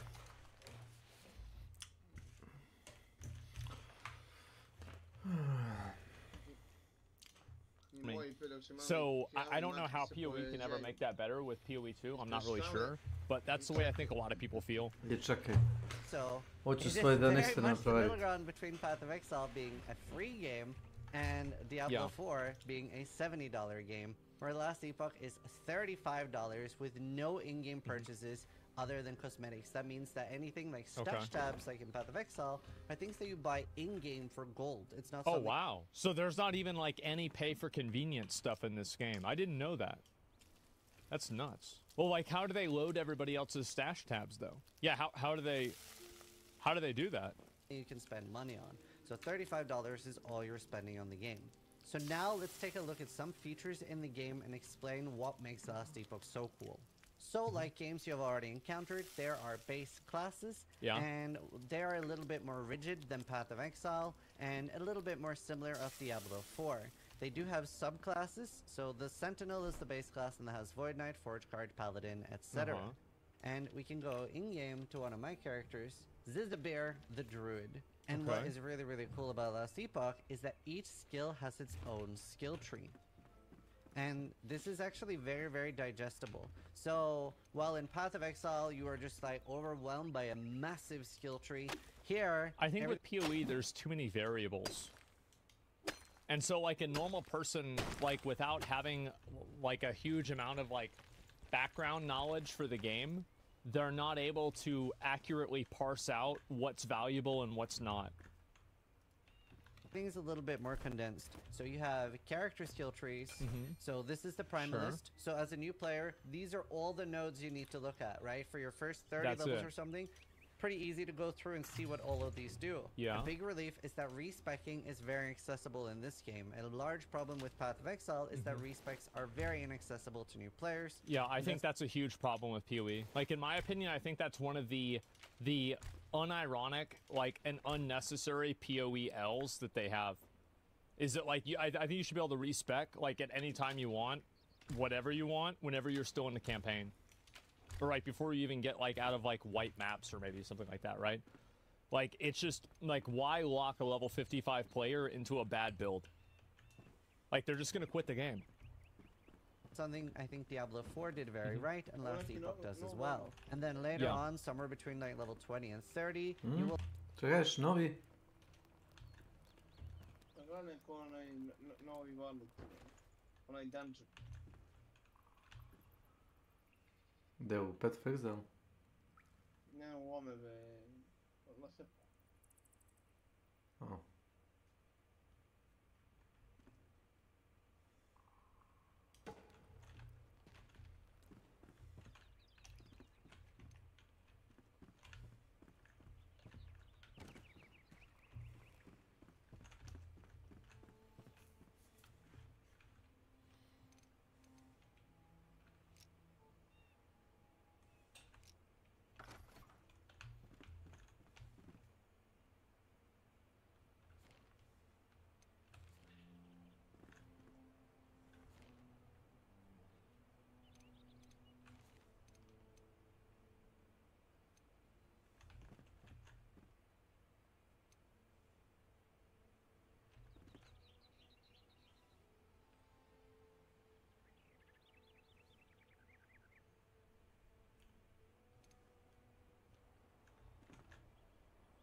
Doors.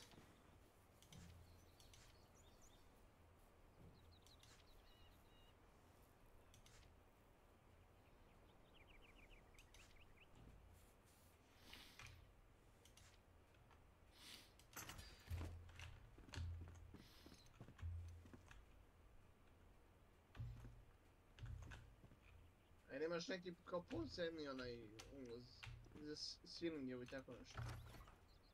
Misliš ovako nešto, čekaj.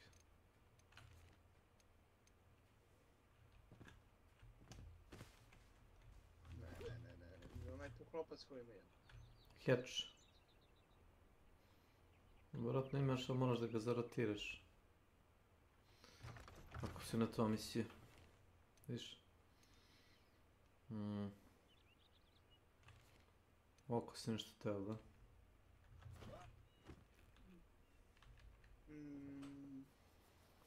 Samo trebalo bi ga zarotirati na dole.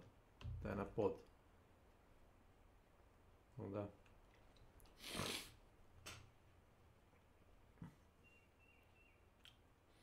Imaš rotaj 90 stepeni, sad ne znam da li imaš baš tako naprednu rotaciju.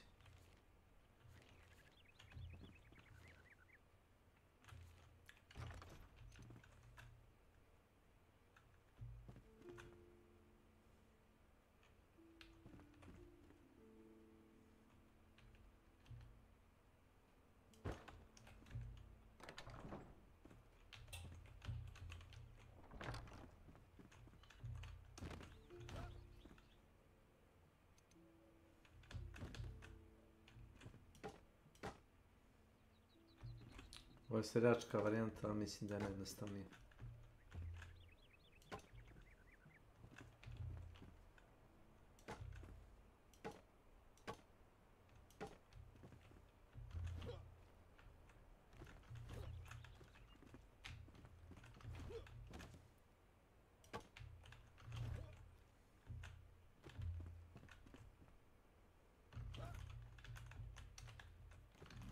Prvo napraviš podrum od kuće, onda praviš ostatak. Bar je to neka moja teorija. Ne, napraviš kuću pa onda počneš da burgijaš podrum.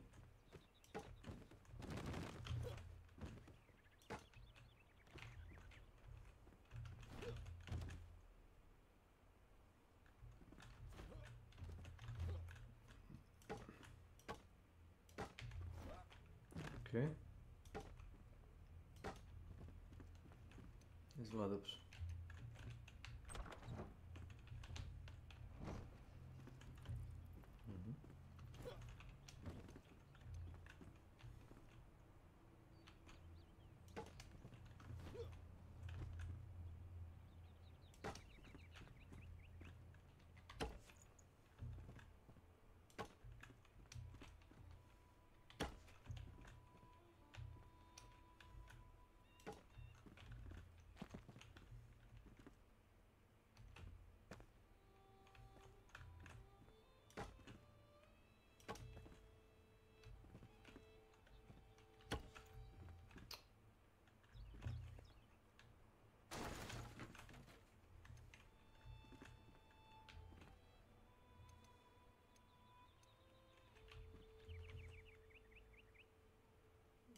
Malo znaju da pomogli bi onda.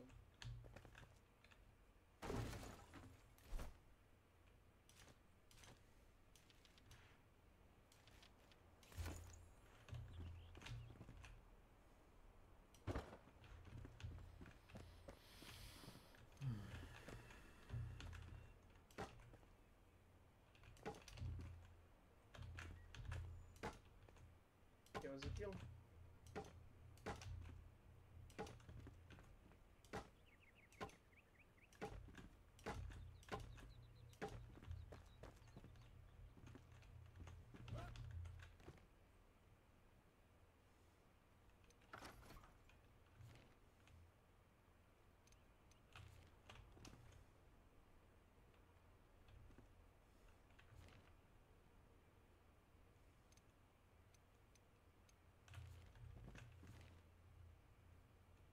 Popni se goli, još živi, ne može tu da ti dokači.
will unlock a master class or ascendancy or subclass, and you can see that that also does not have an insane amount of things. Yeah. So it's pretty easy to get a good grasp on what you want to do. This kind of reminds me a little bit of the Warcraft talent trees, like the like Dragonflight talent trees. And I don't know about you guys, but like I liked my talent tree as a warrior. And then so this you is look over good. one skill at a time, and that has its own skill tree that will Holy change fuck. the way the Holy build fuck. works. Focus on having a lot of additional wolves instead of just one. Then you can make it so they have 4, 5, etc. wolves. And you can go a full summoner with summon Sabertooth and summon Bear. See, I think I might go Summoner in Last Epoch. I'm either going to go that, or I'm going to go whatever the Whirlwind Blade Storm is. I haven't decided which one it's going to be yet. And then you go for wolves, and you can have like a total companion limit. Is that and run multiplayer? around Yeah, with it a does. bit of a zoo build. So I've seen you have it. so many choices. And same with like Maelstrom, you can make this be something very similar to Path of Exile's Blade Vortex build. And Void it's very, Knight, very yeah. cool. And it's been really easy to Mhm. just Sounds make good. my own build and play around with it, even on hardcore. So you're a little less pigeonholed, and a part of that is the game is a little bit easier than Path of Exile. Yeah. That's not to say that it doesn't Well, have PoE was also a lot easier whenever it came out. Like, you've got to keep in mind that, like, Shaper at the time was a huge difficulty spike. And, like, Shaper isn't really that hard compared to, like, Searing Exarch. Searing Exarch is really hard. Or, like, Maven can be hard, too. Cirrus. So, yeah, I mean, back in the day, like, PoE wasn't that hard either. It's just, like, that takes time to build up to that. challenging in-game content, because there are things that are really hard, especially on hardcore, that I haven't yet done at the hardest level. Yeah, which makes We can sense. talk more about that later. Another thing I would like to showcase is Last Epoch's Invoker. If you're a Dota player, you're very familiar with Invoker, and the concept is basically, this is a character that has a large amount of skills in one skill. So it's very, very cool that you have like different runes or different other spells you can cast, and they will trigger a rune, and based on that, you can fire a different spell.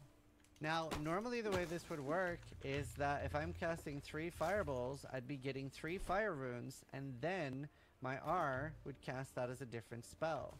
However, I've actually done a skill point that locks them in to be the same 3 combos. So because I have my Frost Claw followed by Fireball followed by Frost Wall, it is going to do Cold, Fire, Cold, and then this Runic Invocation will actually give me a huge buff. So you have so much stuff that you can do there, and then I can actually just spam my Fireball, and I'm basically doing an ignite proliferation thing. So you can see that anytime I'm hitting something, Yeah, it'll it kills everything proliferate around the it. fire. So you have a lot of flexibility. And obviously with a skill such as this, there will be some things that are more powerful than others. And while it does have... Another thing I like about this game is it shows numbers. Like, I know PoE players are happy with not showing numbers. I am a big number enjoyer. I like seeing the numbers. I think it's 30 or 39 skills or something. There are like at least like 10 different ways to build that skill that are really viable. Yeah. And obviously all that needs to change for different skills to be viable are different balancing changes. So there are a lot of really cool skills there, especially visually appealing skills. Next up, I want to talk and explain a little bit about Last Epoch's item system. And something they do extremely well is that both drops and crafting is very exciting. It's very easy for a game to be very one-sided there, where it's all about the drops and no crafting at all, like Diablo 4, or it's all about the crafting and the drops don't really matter, like Path of Exile. I feel like Last Epoch does a really good job at hitting a beautiful middle ground where you kind of need both for every item. So you drop the base type, which obviously... Yeah, I feel like making sure that you can get really big drops is like super important for like any ARPG, I would say. Because like it keeps that excitement going all the time. I think that like one bad thing for ARPGs is whenever you have like times where it's like you almost know that like you're not going to get anything good at all. It's like RPGs, there are that's whenever the different game base is types. boring, you know? There will be like easy or normal versions of an item that you drop when you're low level, and there will be endgame versions of an item that you drop when you're high level. Okay. And like most ARPGs, Last Epoch has prefixes and suffixes. So you can see if I hold Alt on the item here, it has up to 2 prefixes and 2 suffixes. Yeah. And these go from tier 1, so tier 1 lightning damage would be very low, all the way up to tier 5. So it's the opposite That's of the highest PvE. you can craft, and we'll show and talk about the crafting system here in a second, because it is very interesting. But there is a tier 6 and a tier 7 thing that is drop only. So basically what you're looking for then is... So you can still get like really insanely fucking good drops. Be running around looking for these exalted items and find a tier 6 or a tier 7 item that has one stat you want, and then recraft the others. And maybe it has several of the stats that you want. So we will use this axe as an example. So let's say that we want a character that wants a lot of void damage, and maybe we're doing a like melee void strike on a different character. Okay. Now you can see here that I have different options. The void damage is already tier 6, and I cannot naturally upgrade above tier 5. But I can see that the melee attack speed is a tier 1, so I can actually force to upgrade this. Each item has a different forging potential. That's how much crafting you can continue doing, and it tells me now it'll cost between 1 to 10 forging potential. I could also get very lucky and do a critical hit, which will cost 0 forging potential, and randomly upgrade one of the other mods that aren't tier 5 yet. And that system feels incredibly rewarding just here. The fact that I can choose exactly what to do, and if one of these were empty, I could actually choose whatever I want. So if it didn't already have frailty on melee hit, which is something that makes enemies a bit weaker, like it'll tell you on it by holding. So frailty reduces damage dealt by 6, and that could be a really good thing to have on hardcore. And I could just freely add this. You just choose to have this on the item, and it comes at the cost of some forging potential. But now, let's say that I want to upgrade the melee attack speed. I can use a glyph. We have a glyph of hope, which now is okay. It's a 25% chance to have 0 forging potential lost. This is really, really good for endgame crafts, and not something you'll use during the campaign. But what if I don't want this to be melee attack speed at all? What if I'm really hoping for something else? I can now basically use this as a sort of mini Chaos Orb from Path of Exile, and I will reroll this stat. So you're rerolling specific stats then? Wow, I got critical strike chance. That was exactly what I needed for my character. Oh, wow. So that is a really, really cool thing. You can see that it now has 33, and you also have a glyph of order, and that is, for example, if the crit is really, really good, like it is right now, it is 80% crit. It's at the highest range within the tier. If I use a glyph of order when I upgrade it, you can see now I upgrade it and it's still 96%. Like, so it keeps even the range whenever you upgrade the tier. I feel like that's kind of good because it can make people feel good about getting good rolls earlier on. If I didn't do that, it had a chance to now go down to 83%. It would still be higher than the 80 it was, but it would be at the bottom of the Because, like, for example, like with Diablo, whenever you upgrade into the next like tier of like affixes, like it, what was it, like 725? Like I don't remember what the number was. That like then like the numbers, it would re-roll all of the affixes. And like the ranges. This is just a random leveling item for a lot of builds, but it has something called legendary potential. And this is a great segue to talk about one of my favorite features in Last Epoch, legendary potential. Okay. The way legendary potential works, which is particularly cool for leveling uniques, is it will allow you to smash a rare item into a unique item. Every unique item in Last Epoch can spawn with between 0 to 4 legendary potential.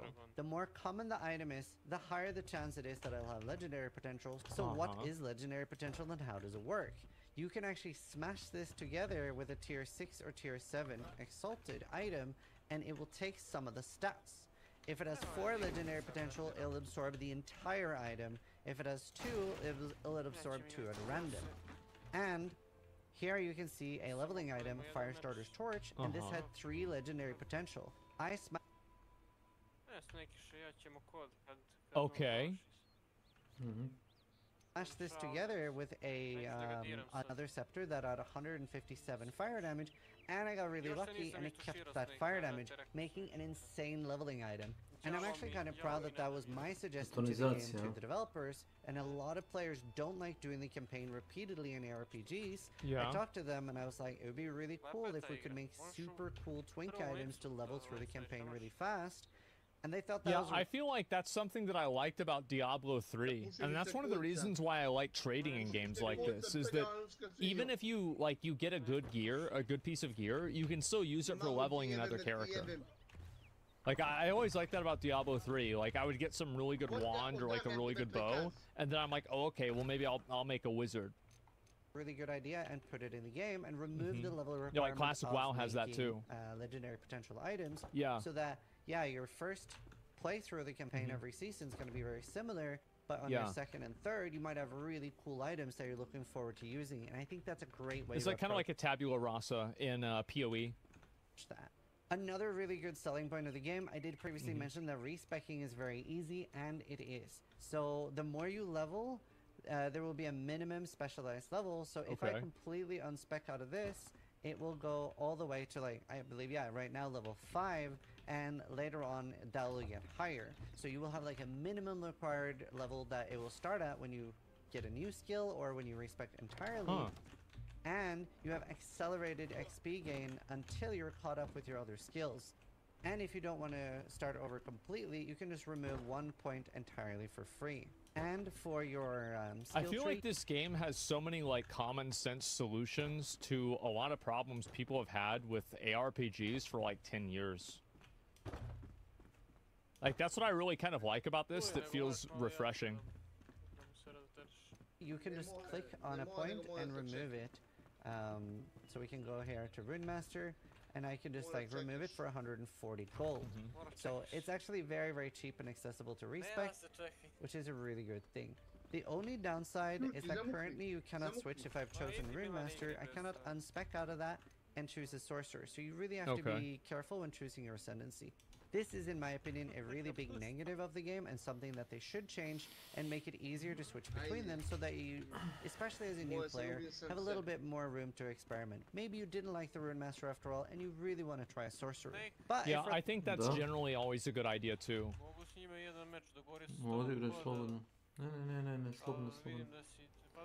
Like, I almost always think that locking players into a decision isn't a good idea. Because, like, what it ends up, like, what I think locking players into a decision actually does is it makes people look everything up online, and then, so they don't make the wrong decision. And it's like, it kind of makes sense, right? Where, like, okay, if you punish people for making bad decisions, people will try harder to not get punished. So if you put people in a position where it's like, if you make the wrong call, your character is bricked, well, then guess what's going to happen? Well, they're not going to want to make the wrong call, so they're going to look it up ahead of time, and they're not really going to, I guess you could say, play the game. Lucky, maybe or they'll just quit. Yeah, or they can just quit. True. Items in a lot of games can be big and problematic. It can clutter the screen a lot, and maybe in games like Diablo 4, you'll see a large amount of white and blue items that you're no longer nobody gives a fuck about. Yeah. You don't have any option at all to do anything about it. In Path of Exile, a loot filter is entirely mandatory, and if you're playing without it, your entire screen is covered. And even with a weak loot filter, you can simply not see anything at all, and you end up spending hours making a loot filter on a third-party platform. Last Epoch has the most elegant solution I've seen so far to a loot filter, and everything is in-game, and you make it as you play the game. What the now, fuck? you can just import a loot filter by somebody else, but it's very straightforward to make your own, and I always do that. A thing I do for all my characters is I want to see... I feel like I would be the kind of person to, like, just import somebody else's and then change a few things after I understand the game better.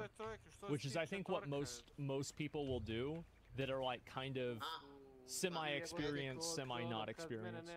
The special stat. I always want to see plus fireball, plus thorns, plus thorn totem, etc. I always want to see every, skill level up, so that I can disenchant that in case I want to play a different build. So I add that to my filter on every character. Let's see. Okay, I want everything that's like important for the primalist. You know what? Let's check everything primalist related, and I can just like recolor that, choose a color. And you have so much choice. It's very straightforward because you just click on what affixes you want.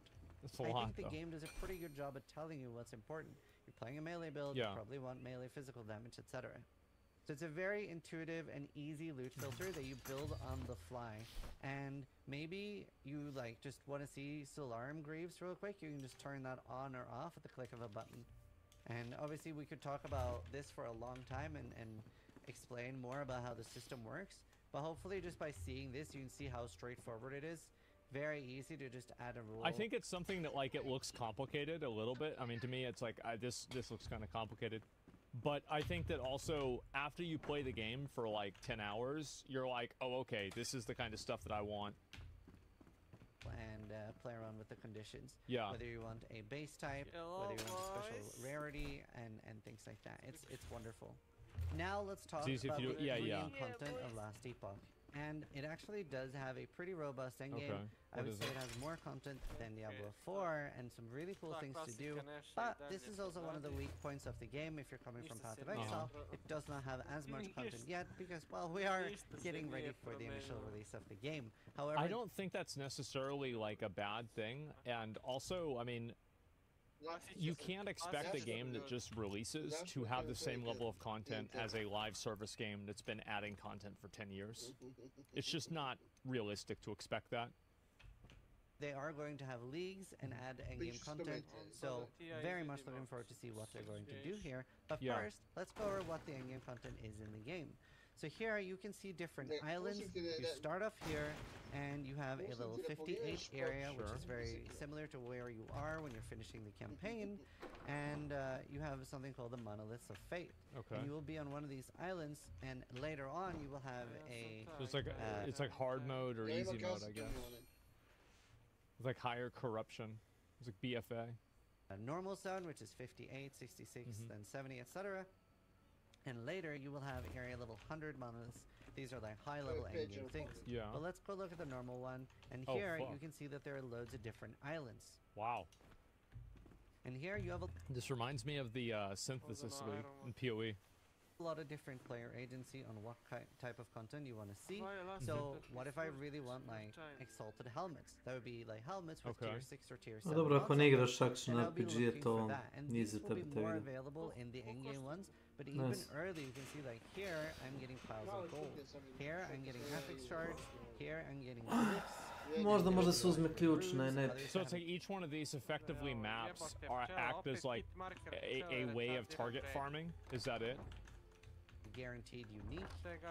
These are guaranteed rare helmets, etc. Yeah, and you're basically going through them similar as a map in Path of Exile, a little similar as a rift in Diablo, where you're going through the area and you're just killing some simple monsters. There's nothing crazy in depth here. It's just a nice and enjoyable grind, and you're building up something called timeline stability. As this increases, you can see that you're going past different thresholds, and once you've reached the third one, you can do all these quests here at the side, which are static encounters. It'll be sort of like a mission. So here you'll maybe have to do some mini bosses, mini bosses here, and here you have an actual in-game boss that'll be a little bit more beefy, and they have their own loot table, similar to other games that you might have. So after you kill the boss at the bottom here, does this bar reset, and you have to fill the bar up again to kill the boss? Okay, so it's just like basically doing bosses in PoE. Okay, yeah, I get it. And then, once you've finished not exactly, but yeah, unlocking one or unlocking the other, and you get a buff. So the buff that I've chosen here, and this affects all the stuff, all the other monoliths I've got, I now have a 13% increased drop rate. And now I have the choice, do I want to unlock the Black Sun or the Stolen Lance? So sort of like slightly easier, slightly harder. And then, you do want to obviously unlock everything eventually, because you do get these blessings. So this is increased helmet drop rate. Oh my god. This is increased dodge rate. This is increased chance to hit. So you can sort of choose to buff your character through these as well, or you can get increased loot drops. They have sort of targeted loot. For example, the Black Sun focuses more on helmet drops, and the Ending of the Storm might focus on others. The only one I do know is the Black Sun, because that's what I've been farming the most to try to get a unique helmet that I designed in the game. On top of this, you do have endgame dungeons that there are keys for. So here is one of the dungeons. This is yeah, this is what I want to see. I want to see what the actual in-game shit looks like. And this is the dungeon that is a gold sink. So you have different tiers of the dungeons. So you can do 1, 2, 3, or 4. 4 is really, really hard, and I believe you have to have done the tier before to unlock it. Okay, that makes sense. I need to light the kindling. That's it. It's been a while since I've done this. I need to light the One thing I do like is the fact that the things that you have to avoid are easy to see. Like, one of my, like, I guess, pet peeves that I have with games is whenever being able to see what you need to avoid is part of the difficulty. Like, anytime that happens, or, like, visibility is difficulty, I almost never find that fun. Like, I'm sure that there's, like, an exception or two, but, like, in general, I fucking hate it.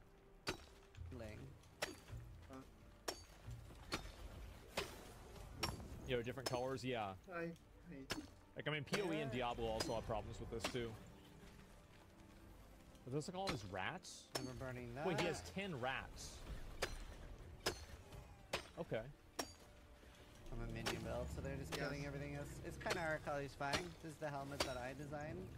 For last sequel. Pretty happy with it. So now you attack the boss? Survive.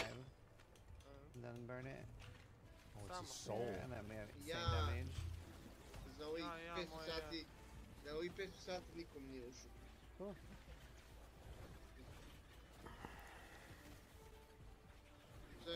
Yeah, these seem like pretty simple mechanics.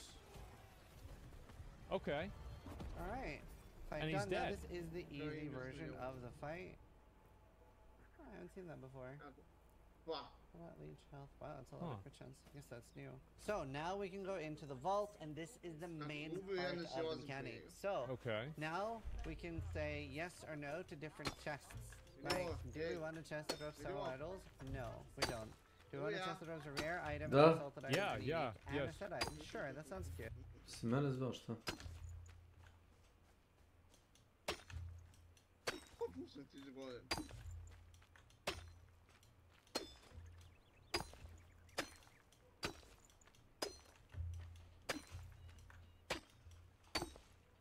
Što imaš malo posto?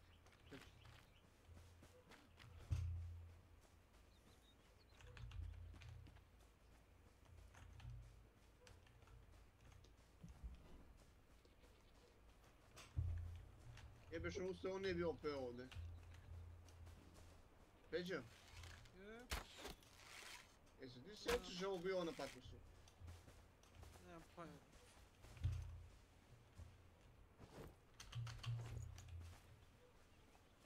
Ovo nikad nije bio ovdje. Ovo neke novine, šta je ovo, landmine ili kako nešto, da? Da. Izmenili boss arenu, jel? Ti je čitao?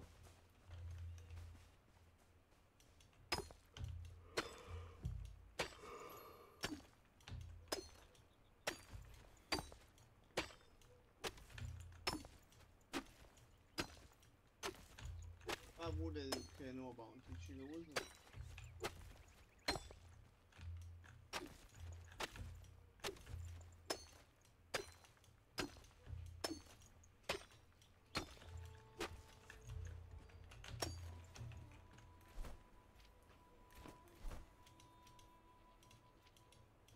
Moj...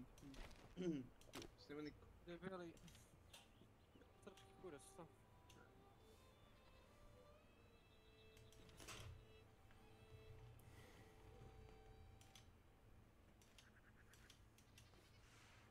Imaš kasu u vagonu kamione.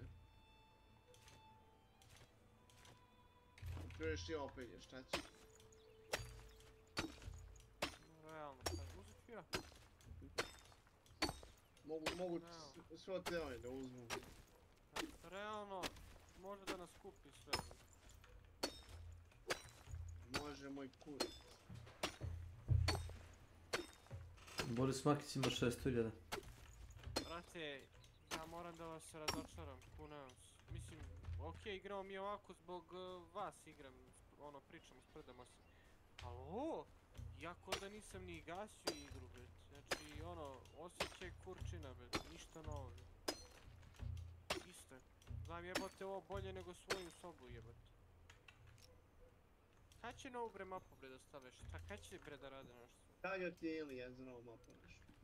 Šta vi kaže, to su pričali pre pola godine. Da, tu ti je lik stari.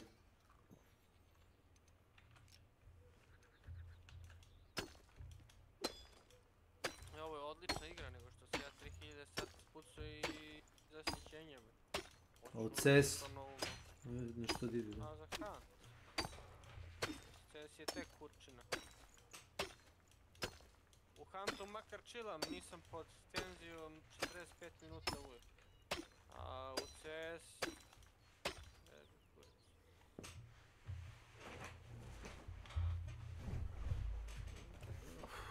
Flintstone, šta je to? Kemen? Flintstone ti je kao škriljac.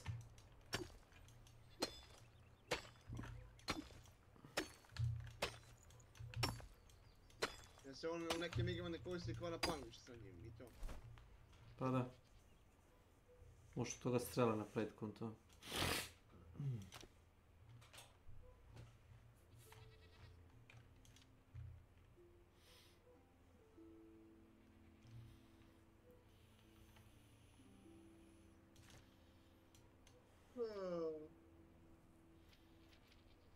Jebote. Gledam nešto knjige. Baš je to ono, veoma, išli to. Ima neko pučenje kurca.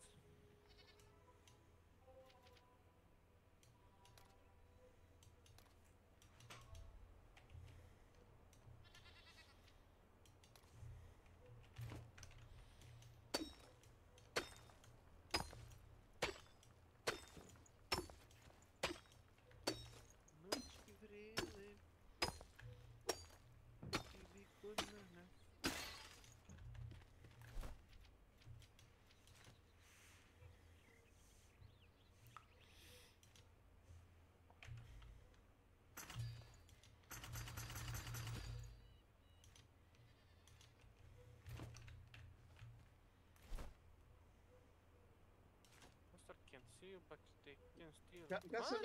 Kad sam ja ubio lika, evo ti? Shadow. Monster hunter. Pogled Shadow. Monsters Can't see him, but they can hear him.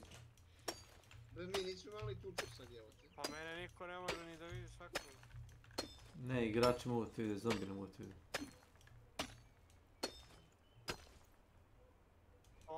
Pa oni svakako ne mogu, bre, da me, brate, vide, oni idu na AI, brate. No.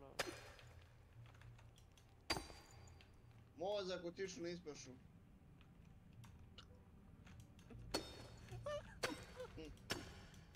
Malo pre si se probunio, pa dok si to... Pa, pola sad si se probunio. Oj, ne znam gde pijem, brate, ti jebate bolje da piješ, ti si gotov, brate. Jebote, meni smešno kad mi kum kaže narkomančino, znaš ono, beogradska, a ja, brate, nikad straight, ono, nego, bukvalno, mogu i da pričam sa svakim čovjekom, ono, nema veze, mogu i da trolam, mogu i da budem ozbiljan, koji god hoćeš, zomfa. Peđo, gdje ti onaj Ljugan? A? TKZ. Gdje ti onaj Ljugan što jebe sve živo? O, ne. Pusti ga, kurac.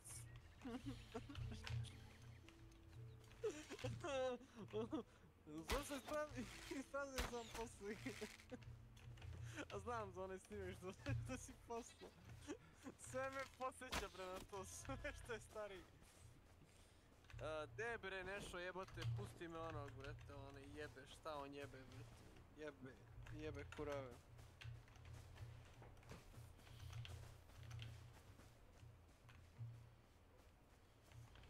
Pusti ga u kurac. Če postane svidaš ovdje? Neće, ali... On samo hoće da jebe, ali od toga... Ne, ništa. Pa kujva i treba jebat. Pa.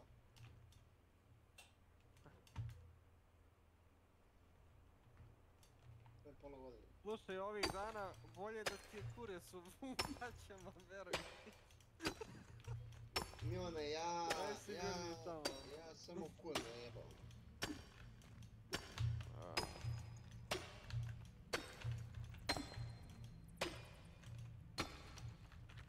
Oci, ja sam zaspao za malo danas na poslu, idem da odspavam. Pametan čovjek. Dobro, igrat ćemo kasnije ili sutra? Ako se probudim. Opušteno, nismo pod ugovorom. Ajde. Zdravo. Ajde, laku noć. Laku noć, laku noć. Dobro, umoran. A jok, nisam umoran, bio sam taj da ležim. umoran čovjek, vrate. Bio sam jutros Ja, na evo, kafu s 2 dana Makićem, radim pa... prvu smenu, Da. spavao po 2 Ja sata na samo. poslu spavam Nije po to 3 sata. pako, Milane, to je normalno da si umoran od posla. Kretenski. Ne, sinoć sam slabo spao. Smaraš. Da menjam posao, možemo A dati pusti ga, otkaz vidiš da i da smara. pljačkamo banke, da ne radimo ništa kao ti. Vidiš da nije normalno. Ja sam hronično